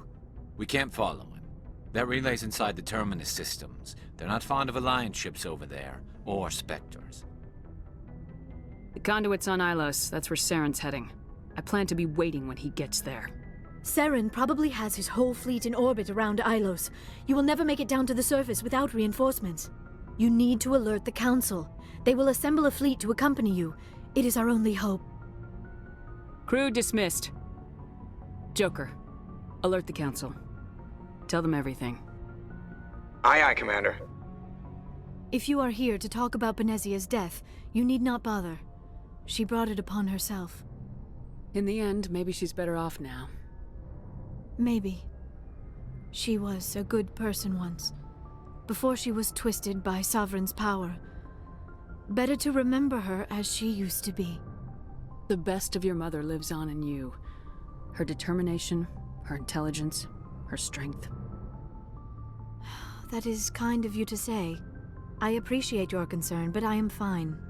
Benezia chose her path, just as I have chosen mine. I am with you until the end, Shepard. So, we've got Saren on the run. It won't be long now. Saren's good, but I'm better. Good. He's rotten. To the core. I could tell as soon as I met him. Why didn't you tell me this sooner? I would've if I thought it was important. I'll decide what's important. Now tell me how you know Saren. This was a while ago. A bunch of mercs were bragging about a job out near the edges of the Terminus systems. They said it paid well and the boss was never around to ride them. They said he was looking for more men, too. So I checked it out. I didn't know Saren was openly recruiting mercs. It wasn't that open, and he only showed his face once. We'd been raiding ships in the area for months when we took out this massive cargo freighter. Our biggest haul yet. I was on board checking bodies for valuables, looking for some extra credits. That's when I saw him. What did Saren want with the ship? I don't know what he wanted. He was just moving through the ship, watching. Couple of the mercs called him by name, but he never spoke to them. Never spoke to anyone. I had a really bad feeling about him, so I got the hell out. Didn't even wait to get paid. That's the only time you saw him? Yeah. Didn't even know who he was. Still wouldn't if I hadn't joined up with you. But my instincts were right. Every other merc on that mission turned up dead within a week. Every damn one. You mean the Rachni, right? They were dangerous, Skipper. They proved that 2,000 years ago. I think it was a mistake to let them go. But that wasn't my call to make. It was yours. You know, you really should talk to T'Soni about her mom. She has to be hurting. Just saying, Skipper. Do you have a few minutes to talk? One-on-one? Sure, if you have time. Figured you'd be busy with tactical briefings and whatnot. Don't know what I think about us attacking today, of all days. Kind of an ill omen. I don't understand. What's today? It's Armistice Day, when the First Contact War ended. My family always marks it. Since I'm the only Williams aboard, I thought I'd ask you. Seems like an odd thing to celebrate. That was 26 years ago. In our family, it's not really a celebration, more like an obligation. Don't tell me you don't know about my family. My commanders always find out. It's not in my files or something? There's almost nothing in your files. Technical scores and a list of crap assignments. There's a reason for the crap assignments. I'm General Williams' granddaughter, the commander of the Shanxi garrison in the war. The only human ever to surrender to an alien race. Don't tell me you're blamed for that. Not formally. Dad got passed for promotion over and over. And I think my record merits more than garrison duty on a backwater agri-colony. Takes a special kind of thick-headed to march into a job where your family's blacklisted. I did it anyway. I'm not gonna let our name go down with Arnold and Quisling. Granddad deserved better than that. He refused to sacrifice his men just to save face for humanity. You planning to throw yourself on a sword to save face for him? Would it make a difference? He's gone now. Dad's gone too. And who would it impress? I'll never be good enough for the Alliance. So now you know. Gonna kick me off the ship, Skipper? You're part of the team, Williams. I don't care what your grandfather did or didn't do. Not to get all cheesy, but you're the first CEO who's ever said that to me. Thanks, Skipper. But anyway, I've got things to do before we land. I'm sure you do too. Dismissed, Chief. Ma'am? Commander, good to see you. You've been with C-Sec a while. Have you seen much action? Well, not as much as you, but yeah, I've seen some interesting things. I bet you have. Anything in particular that stands out? I remember this Solarian geneticist I was sent to investigate. That case was a bit disturbing. What happened? Why were you investigating him? I was tasked with tracking black market trade on the Citadel. Most of it harmless, nothing I needed to pursue. But during the course of my investigation, I noticed an increase in the trade of body parts, organs mostly. We usually get a few of those, but not the numbers I was seeing.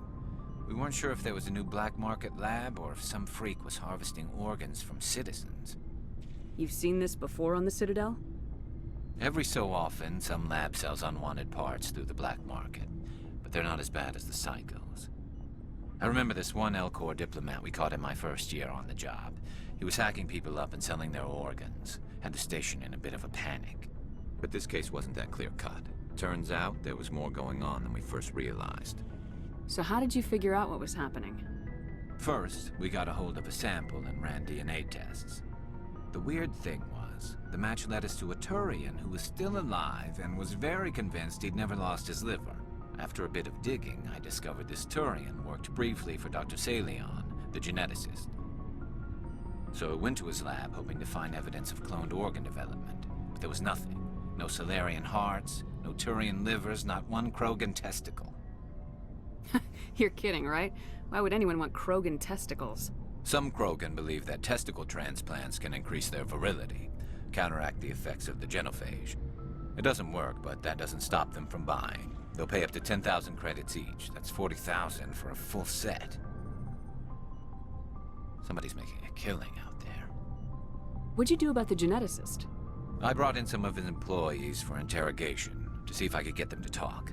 While I was interviewing one of them, I came across something suspicious. You mean threatening? Was that really necessary? Maybe, maybe not. Either way, it paid off. One of my detainees started bleeding profusely during the interview. We offered to patch him up, and he got frantic, freaked out. I ordered a full exam to find out what was going on. Our medics found incisions all over his body, some of them fresh. That was our big break. These people weren't just Dr. Saleon's employees. They were test tubes. Walking, living test tubes. He was growing parts inside these people? Exactly. He cloned their organs right inside their own bodies. Then he harvested them and sold them off. Most of the victims were poor. He'd pay them each a small percentage of the sales, but only if the organs were good. Sometimes an organ wouldn't grow properly, so he'd just leave it in them. Most of them were a mess, but only on the inside, hidden so nobody could see it. I hope he got what he deserved. That's the worst part. We never caught him. Why not? What the hell happened? He ran, blew his lab, grabbed some of his employees, and headed for the nearest space dock. By the time I found out, his ship was already leaving. He threatened to kill his hostages if we tried to stop him. But you went after him anyway, right? I ordered Citadel Defense to shoot him down, but CSEC headquarters countermanded my order. They were worried about the hostages, worried about civilian casualties if the ship was destroyed so close to the Citadel. I told them those hostages were dead anyway. He just used them to make more organs, but they wouldn't listen. Well, you can't get them all. No, but letting him get away like that. All they had to do was disable that ship, stop him from running. Maybe the hostages die, maybe they don't, but at least we stopped the bastard responsible for it all. I suppose I can see both sides. But what's done is done. I suppose. Can't waste too much time worrying about it now. Just wish I could have stopped him. That's all. Do you have any idea what happened to Dr. Saleon? I sent out feelers from time to time, hoping to find something. I thought I'd found him a while back. He changed ships and changed his name to Dr. Hart, his idea of a joke, I guess. I told the military, but they weren't convinced it was him. I got the transponder frequency for his new ship, but I just can't get anyone to check it out. I'll check out the coordinates when I get a chance. I was hoping you'd say that. But Commander, take me with you when you go. If it's Saleon, I want to be there when you find him. Good to see you smiling again, so to speak. I'm sleeping much better now. I guess I'm getting used to how quiet your ship is. I still think a lot about my pilgrimage, though. I know Saren's our top priority, but with all the worlds we go to, I was hoping to find something to bring back to the flotilla. We've still got a long way to go. You'll find something to take back. Yes, but it cannot just be some derelict ship my people can use for salvage. It has to be more than that. There's a lot expected of me. What's so special about you? It's my father. He's the senior member of the Admiralty Board. He's one of only 5 people who can overrule the decisions of the Conclave for the good of the migrant fleet. My father is responsible for the lives of 17 million people. Our entire race is in his hands, and I'm his only child. So are you some kind of heir to the Quarian throne or something? No, it doesn't work that way. My father's position isn't hereditary. I'll probably never serve on the Admiralty Board myself. Officially, I'm just the same as any other citizen. But it doesn't work that way in practice. People have always treated me differently because of who my father is. You must get all kinds of special privileges. I probably had it easier than most growing up, but it's not all good. People like my father have enemies, and they're not above using me to get to him. That must be tough on you. My people place a high value on family and ancestry. There's an unspoken expectation that I'll live up to my father's example. Everyone's waiting for me to do something great on my pilgrimage, something that will forever change our lives for the better. If I don't, it's like I failed, and that reflects badly on both me and my father. The work you're doing here is more important than anything any Quarian's ever done before. Yes, I know. But you have to understand Quarian culture. We're a very insular society. The events beyond the flotilla don't much matter to the average citizen. Our greatest dream is that one day we'll return to our homeworld and drive out the Geth. But even if we stop Saren, that's not going to happen. There's still millions of Geth behind the veil. Until they're gone, our exile will continue. What would you need to bring back to make everyone happy? Something that would help us better understand the Geth. They've changed significantly since the exile. They've continued to evolve. We've done our best to study them, but it's not easy. They're very reclusive. Until recently, they never went beyond the borders of the Veil. And all the Geth we run into now are under Saren's control. We'd need to find Geth operating on their own, independently. But I don't want this to get in the way of our mission, Shepard. First, we stop Saren. Then I'll worry about my own problems. What was your father like? It wasn't easy growing up as the daughter of one of the Admiralty. Even before he joined the board, he was a prominent figure. People looked to him for leadership. He had to set an example, and he expected the same of his daughter. Plus, he was pretty strict, a military man through and through. He never allowed me to settle for anything less than excellence. As a kid, I sometimes felt like he was pushing me too hard. But now I'm old enough to appreciate what he taught me. The world doesn't owe us anything.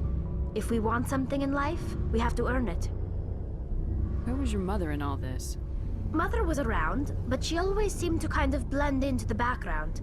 Almost like she was overshadowed by my father. He tends to do that to people. She passed on about 5 years ago. Some airborne virus that swept through the fleet. Happens sometimes when the filters start to break down. I think my father took it pretty hard. After she was gone, he became even more focused on his work. I think that was his way of dealing with the grief. Sounds like a tough upbringing. You don't resent your father at all? Like I said, it wasn't easy. My father's not the kind of person you bond with. And he wasn't around all that much. Too busy. People counted on him, and he took his duties seriously.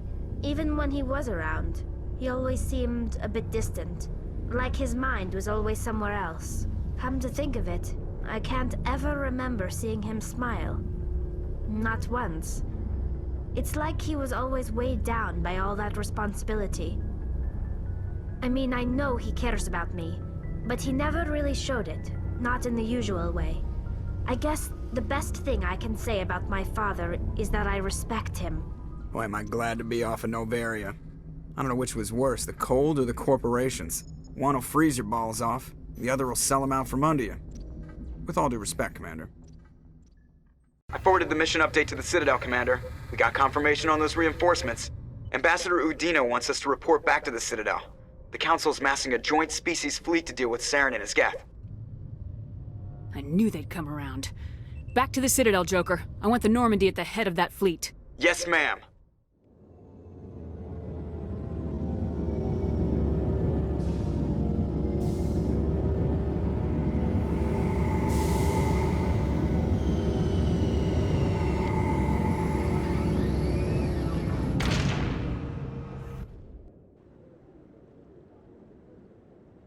Good job, Shepard. Thanks to you, the Council's finally taking real action against Saren. The Ambassador is correct. If Saren is foolish enough to attack the Citadel, as you believe, we will be ready for him. Patrols are stationed at every mass relay linking Citadel space to the Terminus systems. How many ships are you sending to attack Ilos? Ilos is only accessible through the Mu relay, deep inside the Terminus systems, Commander. If we send a fleet in there, the only possible outcome is full-scale war. Now is the time for discretion, Commander. Saren's greatest weapon was secrecy. Exposed, he is no longer a threat. This is over. Secrecy isn't his greatest weapon. The conduit is. Saren is a master manipulator. The conduit is just a distraction from his real plan to attack the Citadel. Sovereign's the real threat. Saren's just a servant of the Reapers. Only you have seen the Reapers, and then only in visions. We won't invade the Terminus systems because of a dream. One ship going into the Terminus systems won't start a war. I can be discreet. You detonated a nuclear device on Virmire. I wouldn't call that discreet.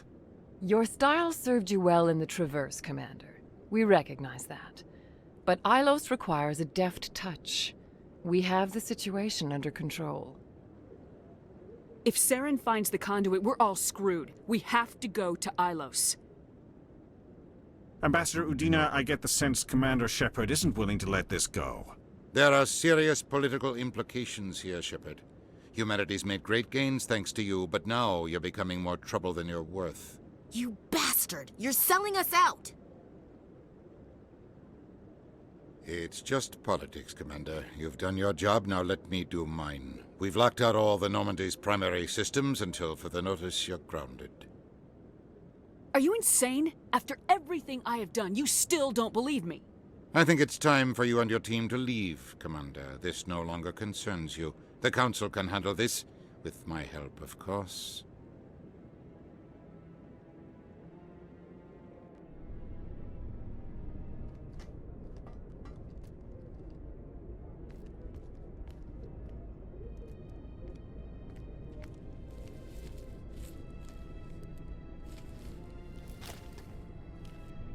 Commander. Shepard, I cannot believe they did this to you. I am so sorry. It's not your fault. It's not right. You did everything they asked and more. Nobody else could have done what you did. The Council owes you everything, everything. Instead, they strip you of your command and ground the Normandy. While they sit on their asses, Saren's searching Ilos for the conduit. As soon as he finds it, we're all dead. Perhaps we could appeal, and get them to reverse their decision. I pushed them as hard as I could. They wouldn't budge. So you're going to walk away? You will just give up and doom the entire galaxy to extinction? We lost the battle, not the war. I'll figure something out. I believe in you, Shepard. I am with you every step of the way.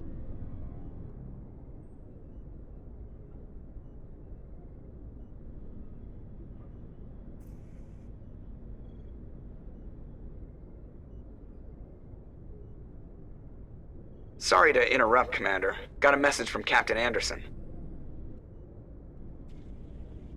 What did he want? Only said to meet him in that club in the wards. Flux. You should probably go meet with him. Khaleesa been seen in Al-Jalani, Westerland News. Would you answer a few questions for our viewers? What do you want to know? You've been given a unique position to represent our race. People want to get a sense of how you'll do that.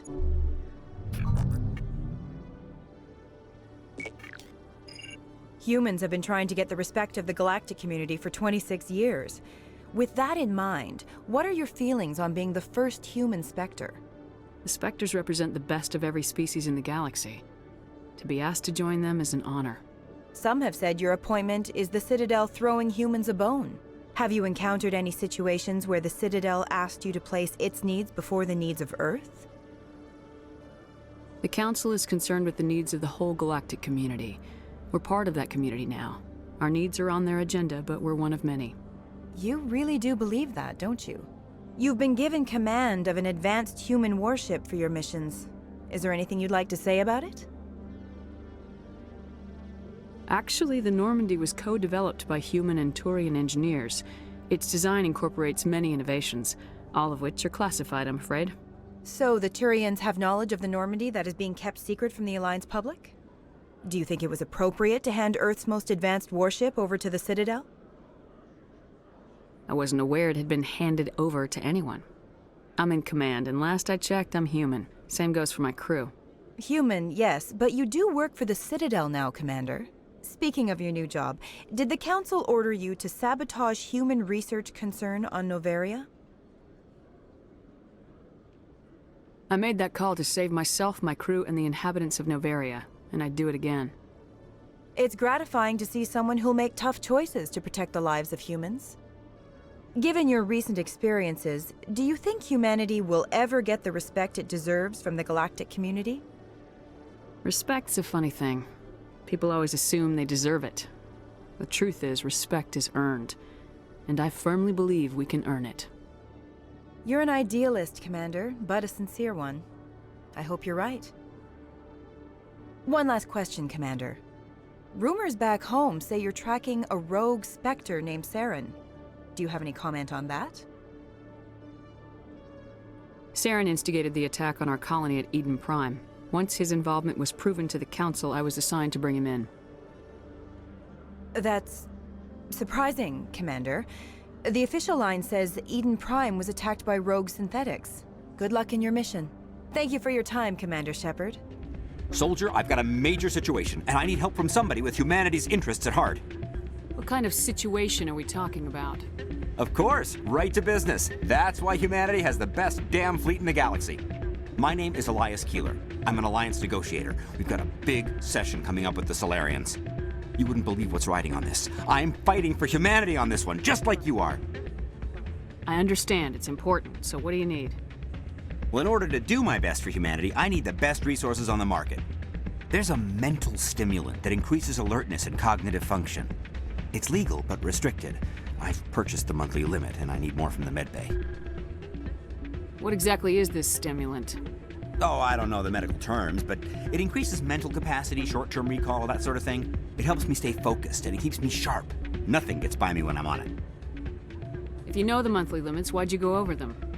The negotiations were supposed to be last week, but the Solarians stalled it, probably deliberately. If I don't get the stimulant, I'll be a wreck. My assistant will take over, and that would be a disaster. You should put some trust in your assistant. Didn't you train him?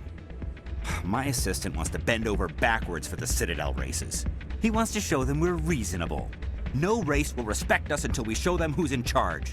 That's what it took with the Turians. Yeah, forget my assistant. Why is this deal so important? The Solarians want to set up long-term trade agreements. There are billions of credits at stake. If I don't get the drug, my assistant will take over and mess up the whole deal. It would be a disaster. Is your assistant incompetent or just inexperienced? Worse, he's an alien sympathizer. My assistant wants to bend over backwards for the Citadel races. He wants to show them we're reasonable. No race will respect us until we show them who's in charge. That's what it took with the Turians. Yeah, forget my assistant. Keeler, you've got a problem. You need to get treatment. It might look that way from the outside, but this is just a one-time slip-up. All the top negotiators are on stimulants close to the legal limit. It's the way the game is played. I don't see all the top negotiators soliciting help to go over the legal limit, Keeler. Maybe you're right. I've been trying to keep humanity strong, and maybe I've pushed myself too hard. I'll tell you what, this will be the last time I use the stimulant. After this deal is finished, I'll get treatment. No trade negotiation is worth ruining your life for. Let it go and get help. You don't understand! Humanity needs me, and I need that stimulant. Without it, I don't know anymore. I get so tired when I run out of the stimulant. I just need one more boost. There's no shame in having a problem, but you have to get treatment. You're right. I'll go tell my assistant. I shouldn't be working like this. I'll get help. I'm just sorry it came to this. I'm glad you came, Shepard. I heard what happened. The Normandy's been grounded. I know, I'm sorry. I wanted to warn you, but there was no way to get a message to you before you docked. I know you're pissed off right now, but you can't give up. They all think this is over, but we both know it's not. You have to go to Ilos. You have to stop Saren from using the conduit. There's only one ship that can get me into the Terminus systems undetected, and she's grounded. Citadel controls locked out all the Normandy's systems, but if we override the Ambassador's orders, we can get them to bring the Normandy back online. You can be in the Terminus systems before anyone even knows you're gone. If we steal the Normandy, you're the one left holding the bag. And if Saren finds the conduit, life as we know it is over. The Reapers will destroy us. Humans, Asari, everybody. You're the only one who can stop him, Shepard. So I'll do whatever it takes to get you on the Normandy and off this station. Stealing the Normandy is mutiny. What if the crew won't help me? The Normandy's your ship now, Commander. Her crew will follow you to the ends of the galaxy. We both know that. What's the plan? I can unlock the Normandy from one of the consoles in the Citadel Control Center. You'll have a few minutes before anyone realizes what happened. That is a restricted area patrolled by armed guards. How are you going to get in? Leave that to me. Just make sure you're in the Normandy when the systems come back online. There's gotta be a better way. Ambassador Udina issued the lockdown order. If I can hack into the computer in his office, maybe I can override it. He won't just stand by while you use his computer. Hopefully he won't be there. If he is, I'll just have to think of something. The Ambassador will not forgive this, Captain. You will be charged with treason, a capital offense. We don't have a lot of options. I break into the Ambassador's computer, or I take my chances with the patrols in Citadel control.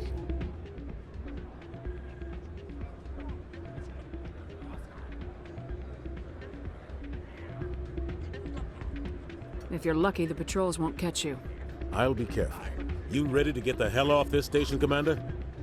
Let's do it. I'll take care of the lockdown. You get down to the Normandy and tell Joker to stand by. Sir, this is a restricted area. Sir, you can't...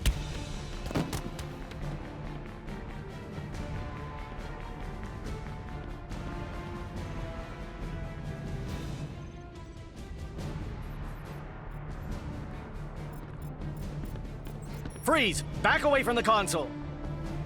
Hands up! Now!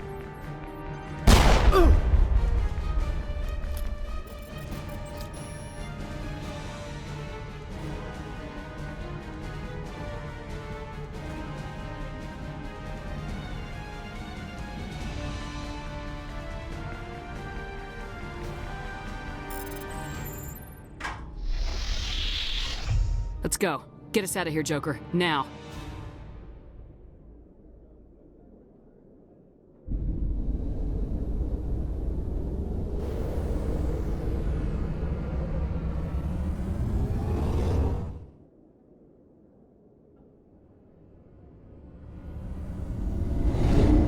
Message coming in. Patching it through. Commander, Ms. Al-Jalani's story on you just aired. She shouldn't have ambushed you like that, but you handled it pretty well. We had differences of opinion, sir. I hope she at least believed my sincerity. You handled yourself pretty well, Commander. She came across like a raving idiot. There is one other matter, however. The Citadel has been trying to play down Saren going rogue. It makes the Spectres look bad. Your mention of him was politically inconvenient. How angry was the Council? About what you'd expect. Don't worry too much about it, Commander. They're always angry with us. I won't keep you any longer. Fifth Fleet out.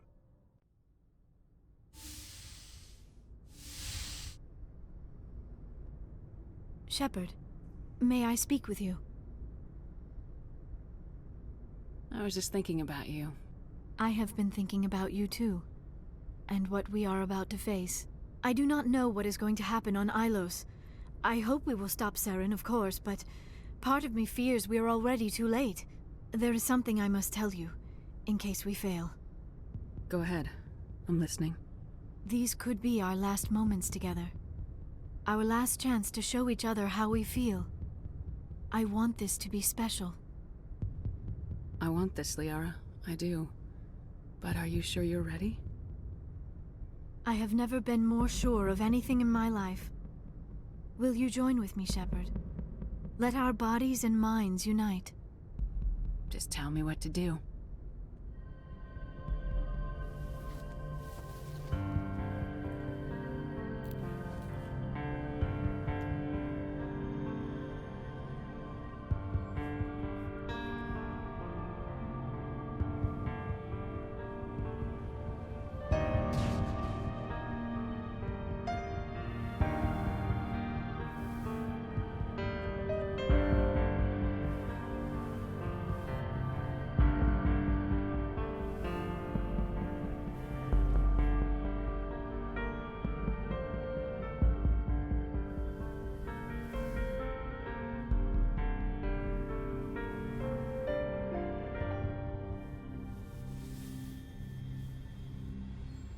By the goddess, that was incredible, Shepard. You were incredible. 5 minutes ETA to the Mu relay. I had better go. Duty calls. You would not want to keep Joker waiting.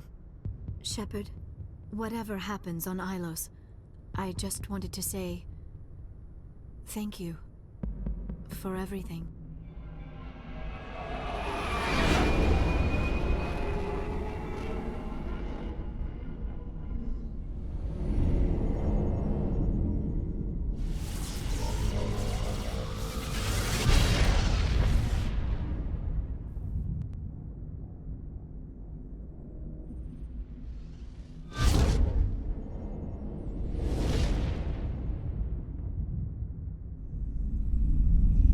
Commander?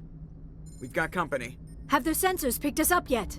Well, stealth systems are engaged. Unless we get close enough for a visual, they won't have any idea we're here. Picking up some strange readings from the planet's surface. Take us down, Joker. Lock in on the coordinates. Negative on that, Commander. The nearest landing zone's 2 clicks away. We'll never make it in time on foot. Get us something closer. There is nowhere closer. I've looked. Drop us in the Mako. You need at least 100 meters of open terrain to pull off a drop like that. The most I can find near Saren is 20. 20 meters? No way we can make a drop in there. We have to try. Find another landing zone! There is no other landing zone! The descent angle's too steep. It's our only option. It's not an option, it's a suicide run. We don't... I can do it. Joker? I can do it. Gear up and head down to the Mako. Joker, drop us right on top of that bastard.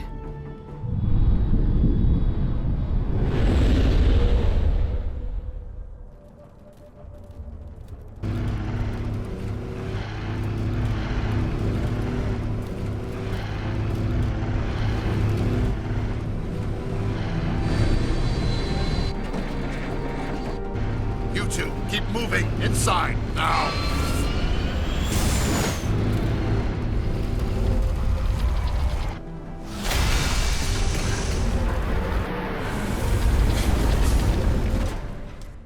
We have to get inside this bunker before Saren finds the conduit. There is no way we're getting past that door with brute force. Saren found some way to open it. There must be some kind of security override somewhere in this complex. We will have to find some way to get it up and running again.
That's the last of them. This place still has power. It must be running off its own generator. This must be the command center for the entire complex. Saren's troops must have sealed the doors from here after he went inside. We will have to figure out how to disengage the security lockdown if we ever want to get inside that bunker.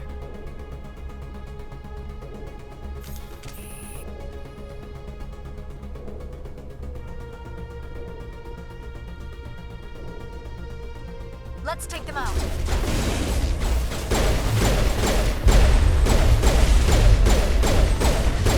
Soft kill deployed. Shields down.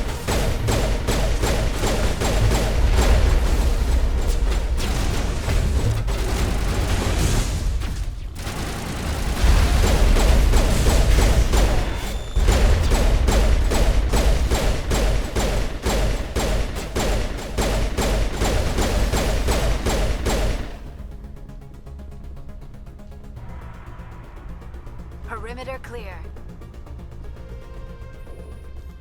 Come, Saren already has a head start. We have to go find him before he reaches the conduit. Unless he's already found it. Then we're just walking into a trap. That is a chance we will have to take. Hold on. Something's happening. Too late. Unable to... Invading fleets. No escape.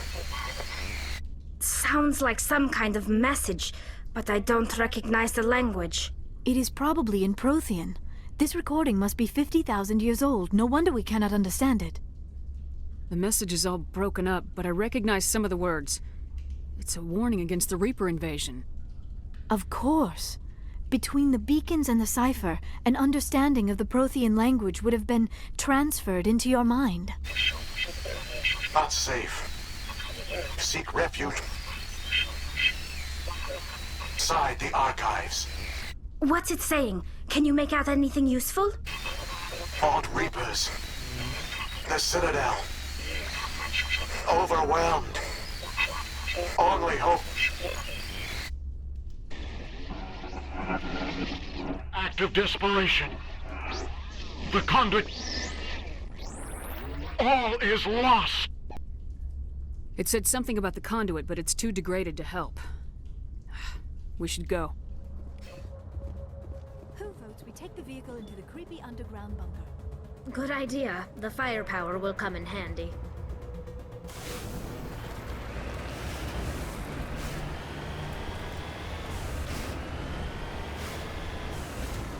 I have spent my life studying the Protheans, but I never dreamed I would discover anything like this.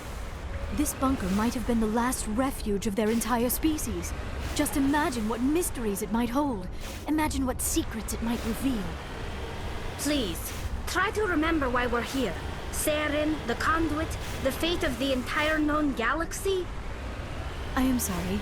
I was swept up in the moment. I just hope we have the opportunity to study this place in detail after this is done. I thought Saren would have set some kind of trap or ambush for us. They must have been in too much of a hurry. Or we just have yet to run into it.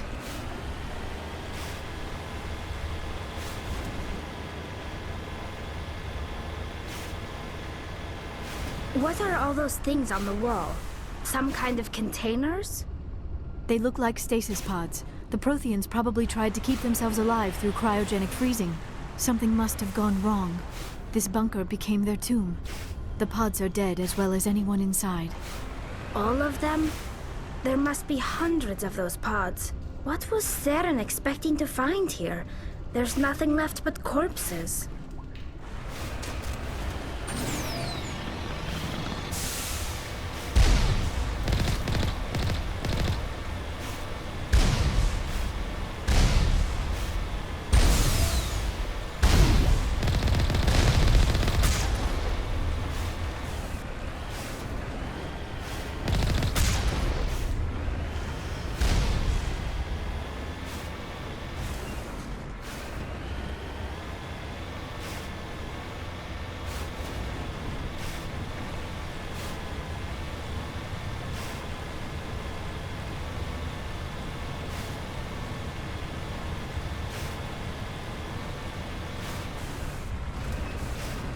What is happening? It's a trap! Saren must have set an ambush! I do not think Saren is behind this.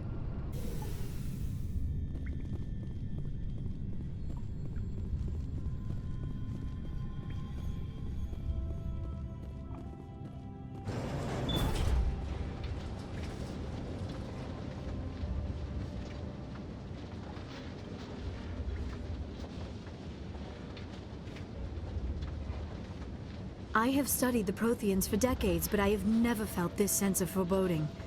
What will we find down there? Whatever we find, be cautious. If this were simply an automated trap, Saren would have triggered it as well. You are not Prothean, but you are not machine either. This eventuality was one of many that was anticipated. This is why we sent our warning through the beacons. Looks like some kind of VI program. Pretty badly damaged. I do not sense the taint of indoctrination upon any of you. Unlike the other that passed recently, perhaps there is still hope. This is incredible. An actual Prothean VI, and I can understand it. I have been monitoring your communications since you arrived at this facility. I have translated my output into a format you will comprehend. My name is Vigil. You are safe here for the moment, but that is likely to change. Soon, nowhere will be safe. Are you some kind of artificial intelligence program? I am an advanced non-organic analysis system, with personality imprints from Kesad Aishan, Chief Overseer of the Ilos Research Facility. Why did you bring me here? You must break a cycle that has continued for millions of years. But to stop it, you must understand, or you will make the same mistakes we did. The Citadel is the heart of your civilization and the seat of government, as it was with us, and as it has been with every civilization that came before us. But the Citadel is a trap. The station is actually an enormous mass relay, one that links to dark space, the empty void beyond the galaxy's horizon. When the Citadel relay is activated, the Reapers will pour through, and all you know will be destroyed. How come nobody ever noticed the Citadel was an inactive mass relay? The Reapers are careful to keep the greatest secrets of the Citadel hidden. That is why they created a species of seemingly benign organic caretakers. The Keepers maintain the station's most basic functions. They enable any species that discovers the Citadel to use it without fully understanding the technology. Reliance on the Keepers ensures no other species will ever discover the Citadel's true nature, not until the relay is activated and the Reapers invade. How do the Reapers survive out in dark space? We have only theories. The researchers here came to believe the Reapers enter prolonged states of inactivity to conserve energy. This allows them to survive the thousands and thousands of years it takes for organic civilization to rebuild itself. But in this state, they are vulnerable. By retreating beyond the edges of the galaxy, they ensure no one will accidentally discover them. They keep their existence hidden until the Citadel relay is activated. The Reapers can wipe out the Council and the entire Citadel fleet in a single surprise attack! That was our fate. Our leaders were dead before we even realized we were under attack. The Reapers seized control of the Citadel, and through it, the mass relays. Communication and transportation across our empire were crippled. Each star system was isolated, cut off from the others. Easy prey for the Reaper fleets. Over the next decades, the Reapers systematically obliterated our people. World by world, system by system, they methodically wiped us out. The war was lost. If you'd surrendered, they might have let you live. No offer of surrender was ever given. Our enemy had a single goal: the extinction of all advanced organic life. Through the Citadel, the Reapers had access to all our records, maps, census data. Information is power, and they knew everything about us. Their fleets advanced across every settled region of the galaxy. Some worlds were utterly destroyed, others were conquered, their populations enslaved. These indoctrinated servants became sleeper agents under Reaper control. Taken in as refugees by other Protheans, they betrayed them to the machines. Within a few centuries, the Reapers had killed or enslaved every Prothean in the galaxy. They were relentless, brutal, and absolutely thorough. What do the Reapers get out of this? Why do they keep repeating this pattern of genocide over and over? The Reapers are alien, unknowable. Perhaps they need slaves or resources. More likely they are driven by motives and goals organic beings cannot hope to comprehend. In the end, what does it matter? Your survival depends on stopping them, not in understanding them. I don't understand. Where did the Reapers go after they conquered your people? Our worlds were stripped bare, harvested by the indoctrinated slaves. Everything of value, all resources, all technology was taken. Certain that all advanced organic life had been extinguished, the Reapers retreated back through the Citadel relay into dark space, sealing it behind them. All evidence of the Reaper invasion had been wiped away. Only their indoctrinated slaves were left behind, abandoned. Mindless husks, no longer capable of independent thought, the indoctrinated soon starved or died of exposure. The genocide of the Protheans was complete. You said you brought me here for a reason. Tell me what I need to do. The conduit is the key. Before the Reapers attacked, we Protheans were on the cusp of unlocking the mysteries behind mass relay technology. Ilos was a top-secret facility. Here, researchers worked to create a small-scale version of a mass relay, one that linked directly to the Citadel, the hub of the relay network. The conduit is not a weapon. It is a backdoor onto the Citadel. How did you manage to stay hidden? All official records of our project were destroyed in the initial attack on the Citadel. While the Prothean Empire came crashing down, Ilos was spared. We severed all communication with the outside, and our facility went dark. The personnel retreated underground into these archives. To conserve resources, everyone was put into cryogenic stasis. I was programmed to monitor the facility and wake the staff when the danger had passed. But the genocide of an entire species is a long, slow process. Years passed, decades, centuries. The Reapers persisted, and my energy reserves were dwindling. How did you survive? I began to disable the life support of non-essential personnel. First support staff, then security. One by one, their pods were shut down to conserve energy. Eventually, only the stasis pods of the top scientists remained active. Even these were in danger of failing when the Reapers finally retreated back through the Citadel relay. There were hundreds of stasis pods out there. You just shut them down? You killed them? You were programmed to protect them, not kill them. This outcome was not completely unforeseen. My actions were a result of contingency programming entered on my creation. I bet they didn't tell the non-essential staff about this contingency. I saved key personnel. When the Reapers retreated, the top researchers were still alive. My actions are the only reason any hope remains. When the researchers woke, they realized the Prothean species was doomed. There were only a dozen individuals left, far too few to sustain a viable population. Yet they vowed to find some way to stop the Reapers from returning, a way to break the cycle forever, and they knew the Keepers were the key. I still don't understand what's going on here. Why is Saren trying to find the conduit? The conduit gives him access to the Citadel and the Keepers. The Keepers are controlled by the Citadel. Before each invasion, a signal is sent through the station compelling the Keepers to activate the Citadel relay. After decades of feverish study, the scientists discovered a way to alter this signal. Using the conduit, they gained access to the Citadel and made the modifications.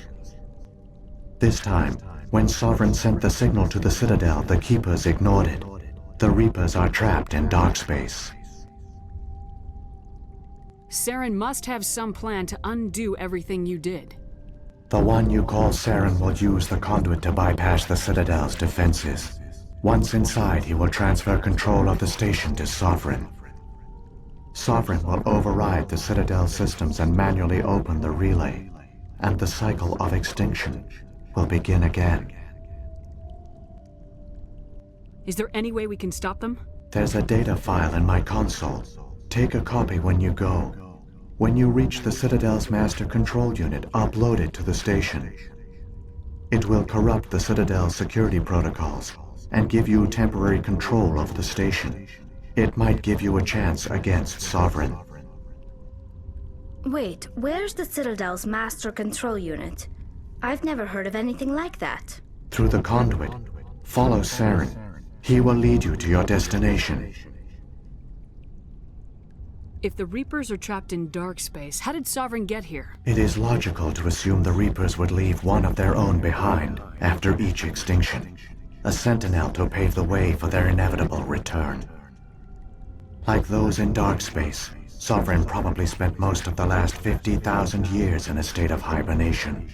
Periodically, it would wake to analyze the situation.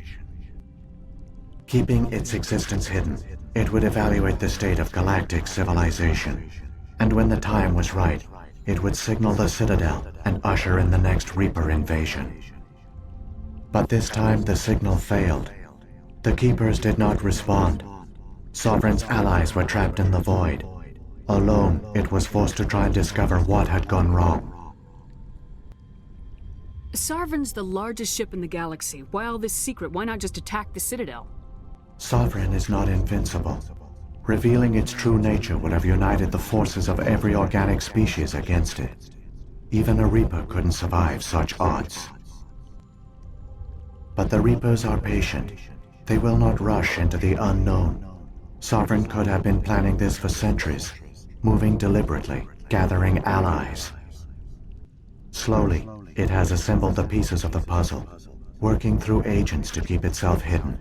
Saren is the most visible pawn of the Reapers, but I doubt he was the first. Now Sovereign has grown bold. Whether from confidence or desperation, I cannot say. But it is determined to reopen the portal to dark space. What about the beacon on Eden Prime? And the one on Virmire? What were they for?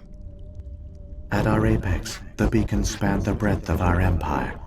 We used them as a single galaxy-wide network to transmit data and communications rapidly from world to world.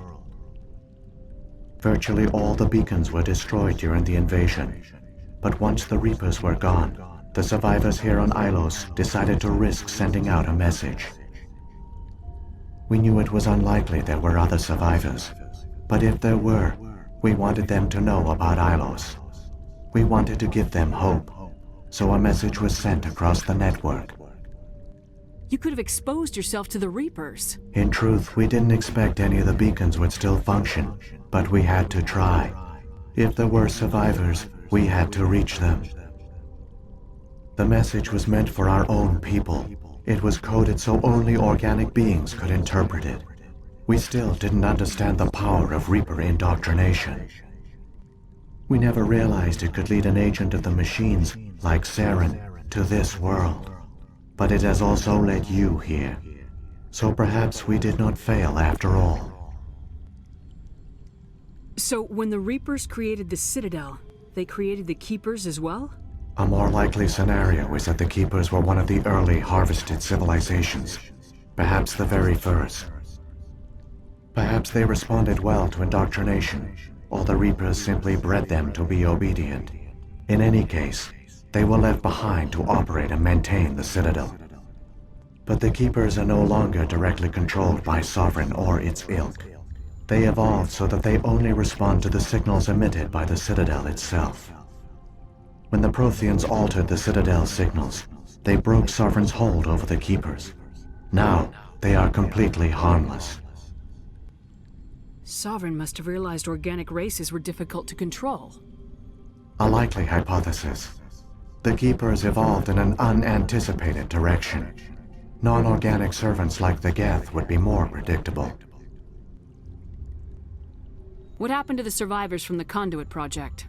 They used the conduit to gain access to the Citadel, but the conduit is only a prototype. The portal only links in one direction, so they were trapped on the station. I do not know what became of them then.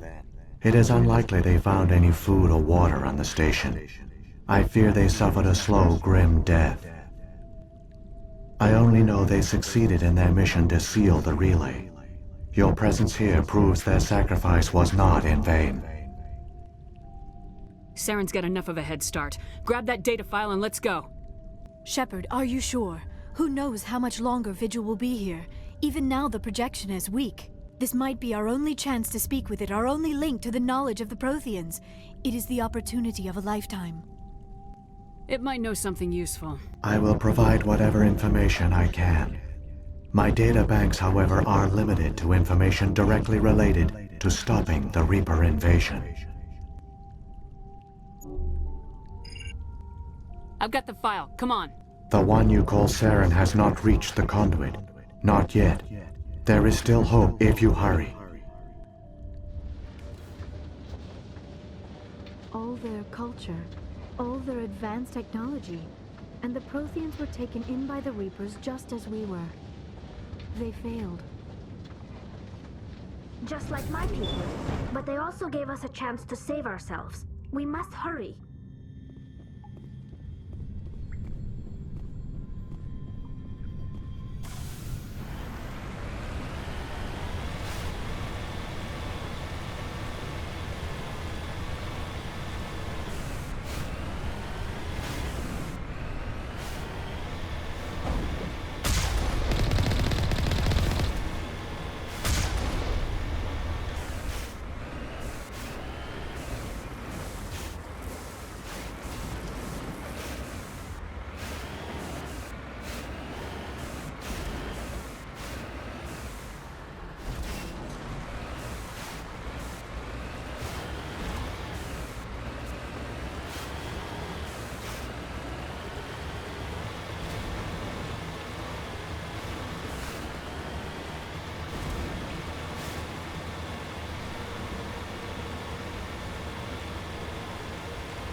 There, the conduit.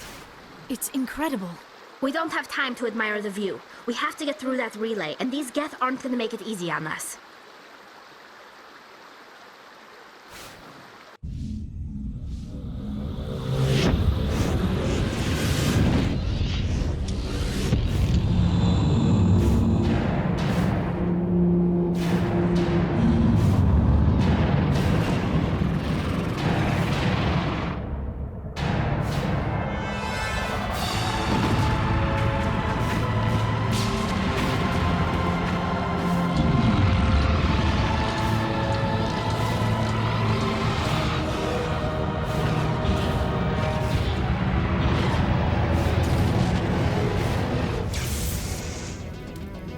Activate the defenses! Seal the station! The arms aren't moving. Systems not responding. Abandon the Citadel! Evacuate the Council! Citadel Control! Citadel Control, do you copy?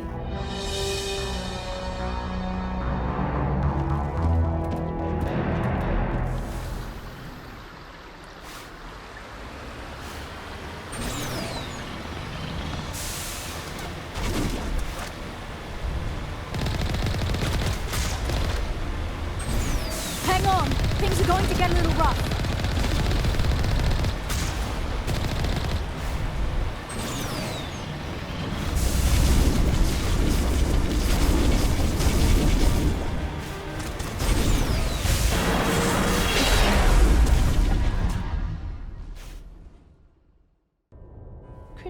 failures detected across all monitored systems.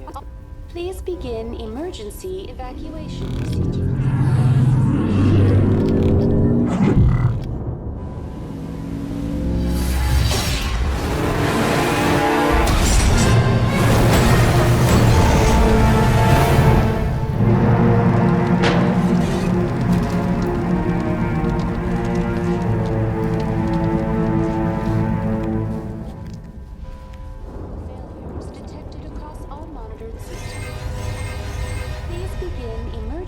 Evacuation procedures.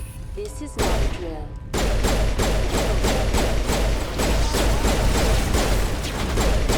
Please begin emergency evacuation procedures.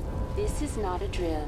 The Presidium is experiencing severe system malfunctions across the entire level. All non-emergency personnel must evacuate immediately. Give me a rundown of the damage. We have lost all primary power to the level. Environmental controls are not responding. Class 3 fires are burning in sectors 2, 3, 6, and 7. Civilian casualties are high. I am also detecting numerous unauthorized synthetic life forms throughout the station. They are believed to be hostile. Please approach with caution. What happened to the Council? In accordance with standard emergency procedures, the Council has been evacuated to the Destiny Ascension. What about Captain Anderson and Ambassador Udina? What happened to them? I have no information on the status of specific individuals. Once the current crisis has been resolved, a complete accounting of casualties and survivors will begin. Where's Saren? Former Spectre agent Saren Arturius is nearing the vicinity of the Council chamber. A warrant has been issued for his arrest, though Citadel security is unable to respond at this time. Come on! We need to stop Saren before it's too late!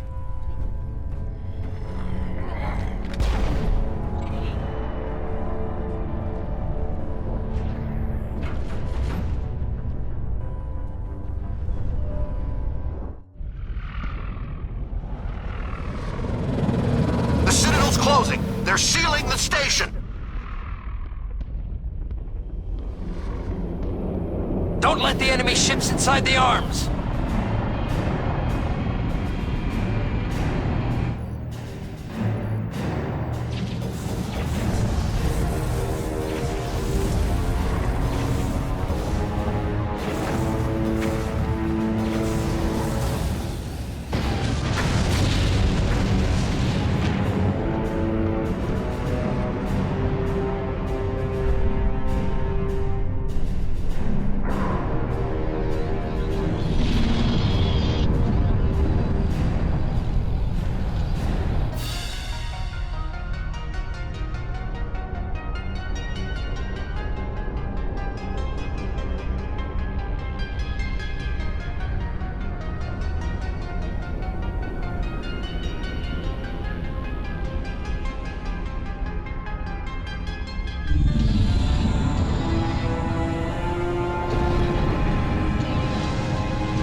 Lock the elevator! Suit up! We're going outside!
Good to go.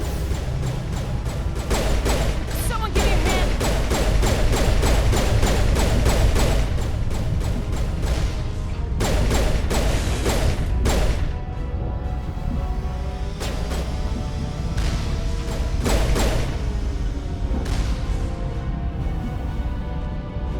Medi-gel deployed.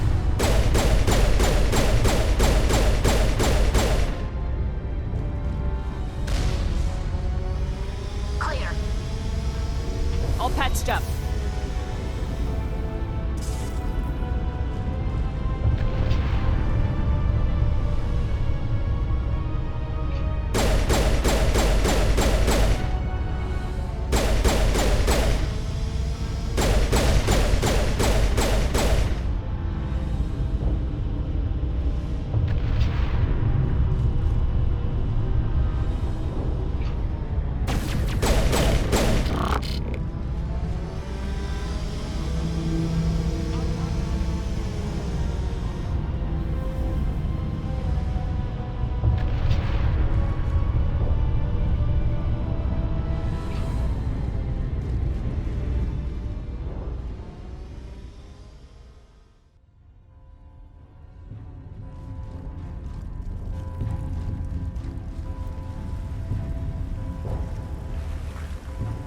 Over there.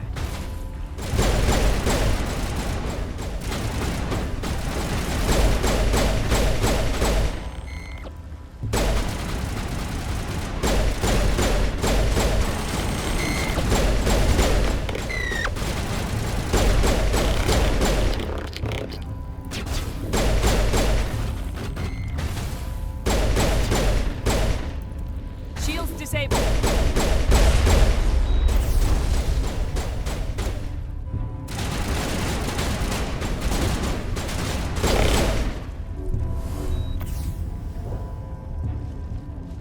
Area secured.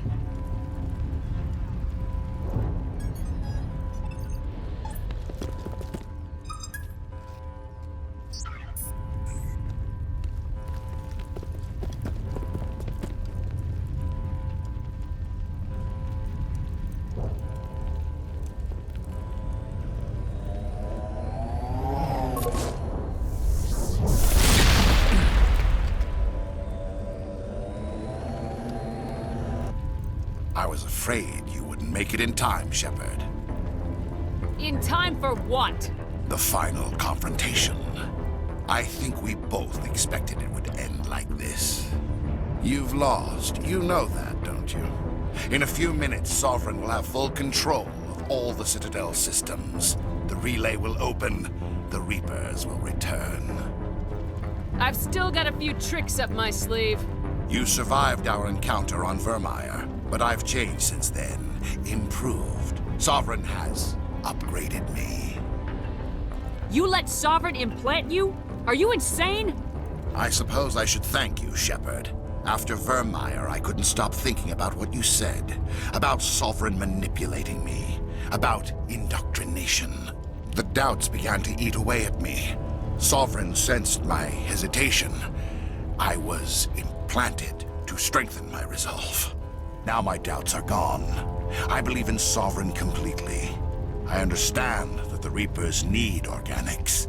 Join us, and Sovereign will find a place for you, too. Sovereign's controlling you through your implants. Don't you see that? The relationship is symbiotic. Organic and machine, intertwined. A union of flesh and steel. The strengths of both, the weaknesses of neither. I am a vision of the future, Shepard. The evolution of all organic life. This is our destiny. Join Sovereign and experience a true rebirth. Sovereign hasn't won yet. I can stop it from taking control of the station. Step aside and the invasion will never happen. We can't stop it. Not forever. You saw the visions. You saw what happened to the Protheans. The Reapers are too powerful. Some part of you must still realize this is wrong. You can fight this. Maybe you're right. Maybe there is still a chance for...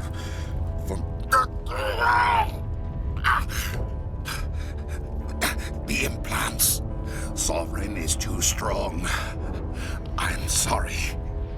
It is too late for me. It's not over yet! You can still redeem yourself! Goodbye, Shepard. Thank you.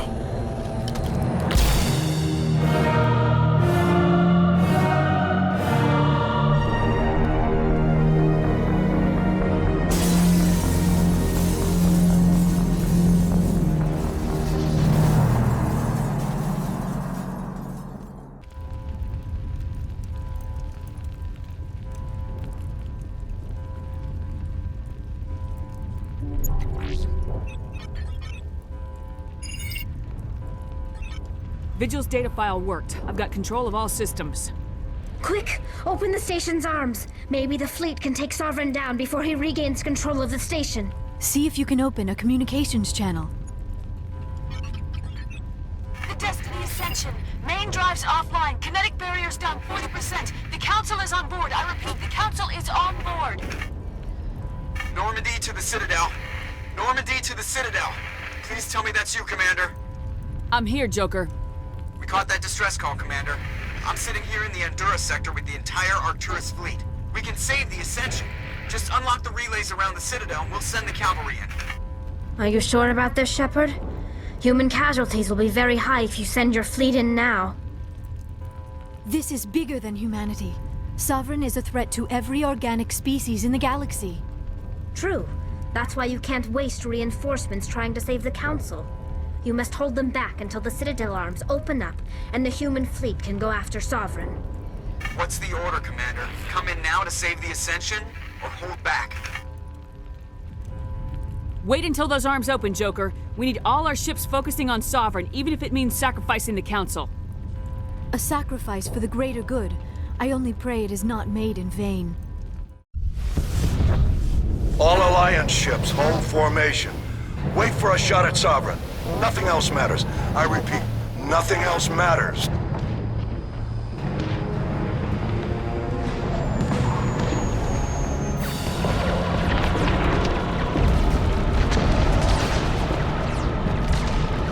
Commander, we're picking up reinforcements. It's the Alliance! Open a comm channel! This is the Ascension. We're taking heavy damage. Guardian defenses are over...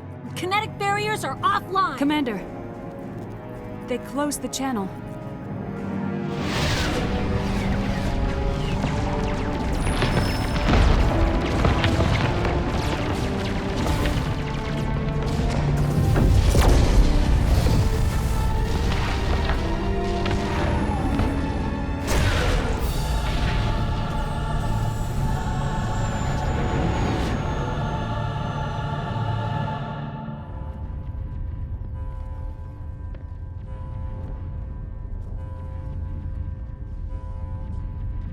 Make sure he's dead.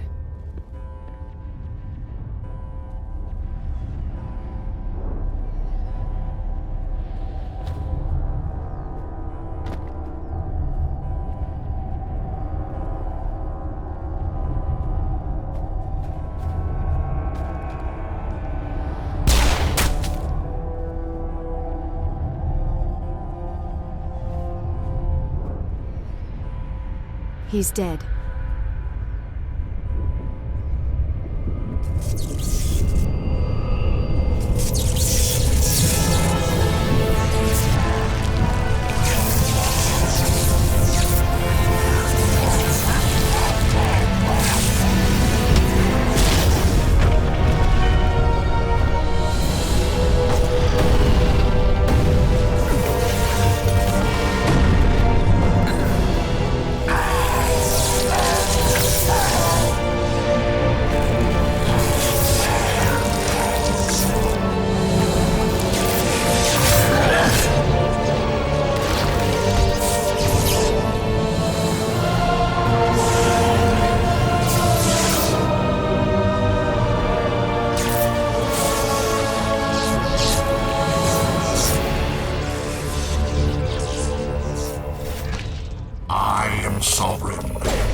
wrong. We have to pull back! Negative. This is our only chance. Take that monster down no matter what the cost.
Now's our chance.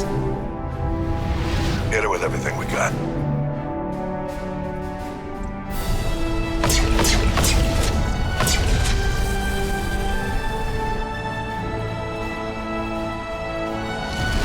Hard on my flank. We're going in.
Captain Anderson, we found them! They're in here!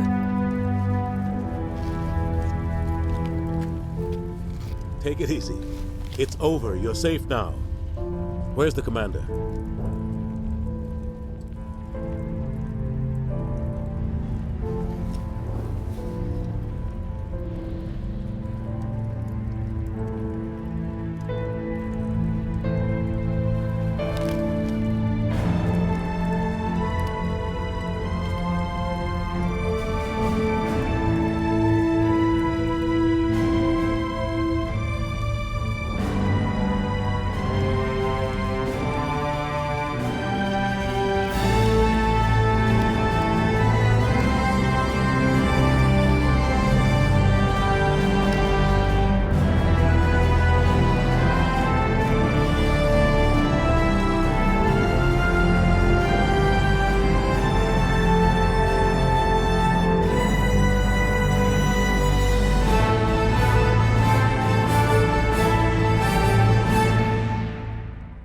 We got your message, Ambassador.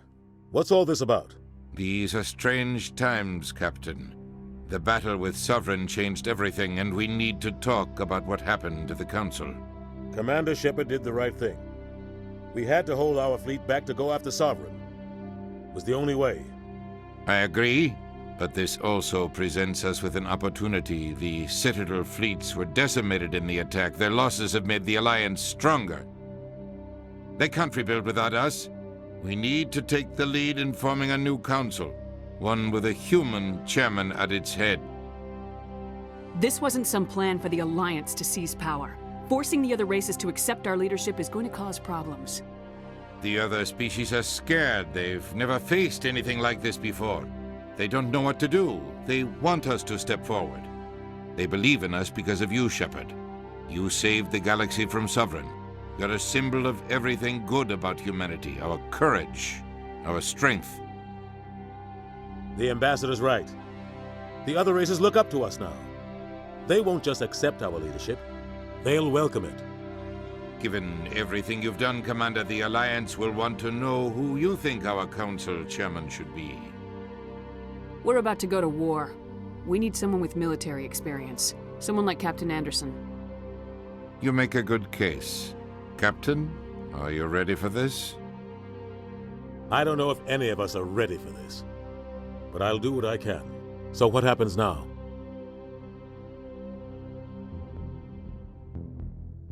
The Reapers are still out there. They're coming. And I'm gonna find some way to stop them.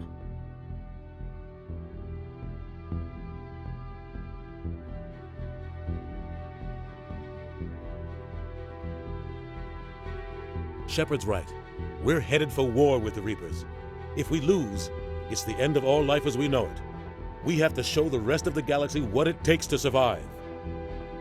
With the support of the other races, we can win this battle. With them behind us, we can stand against the Reapers' return and drive them back into dark space.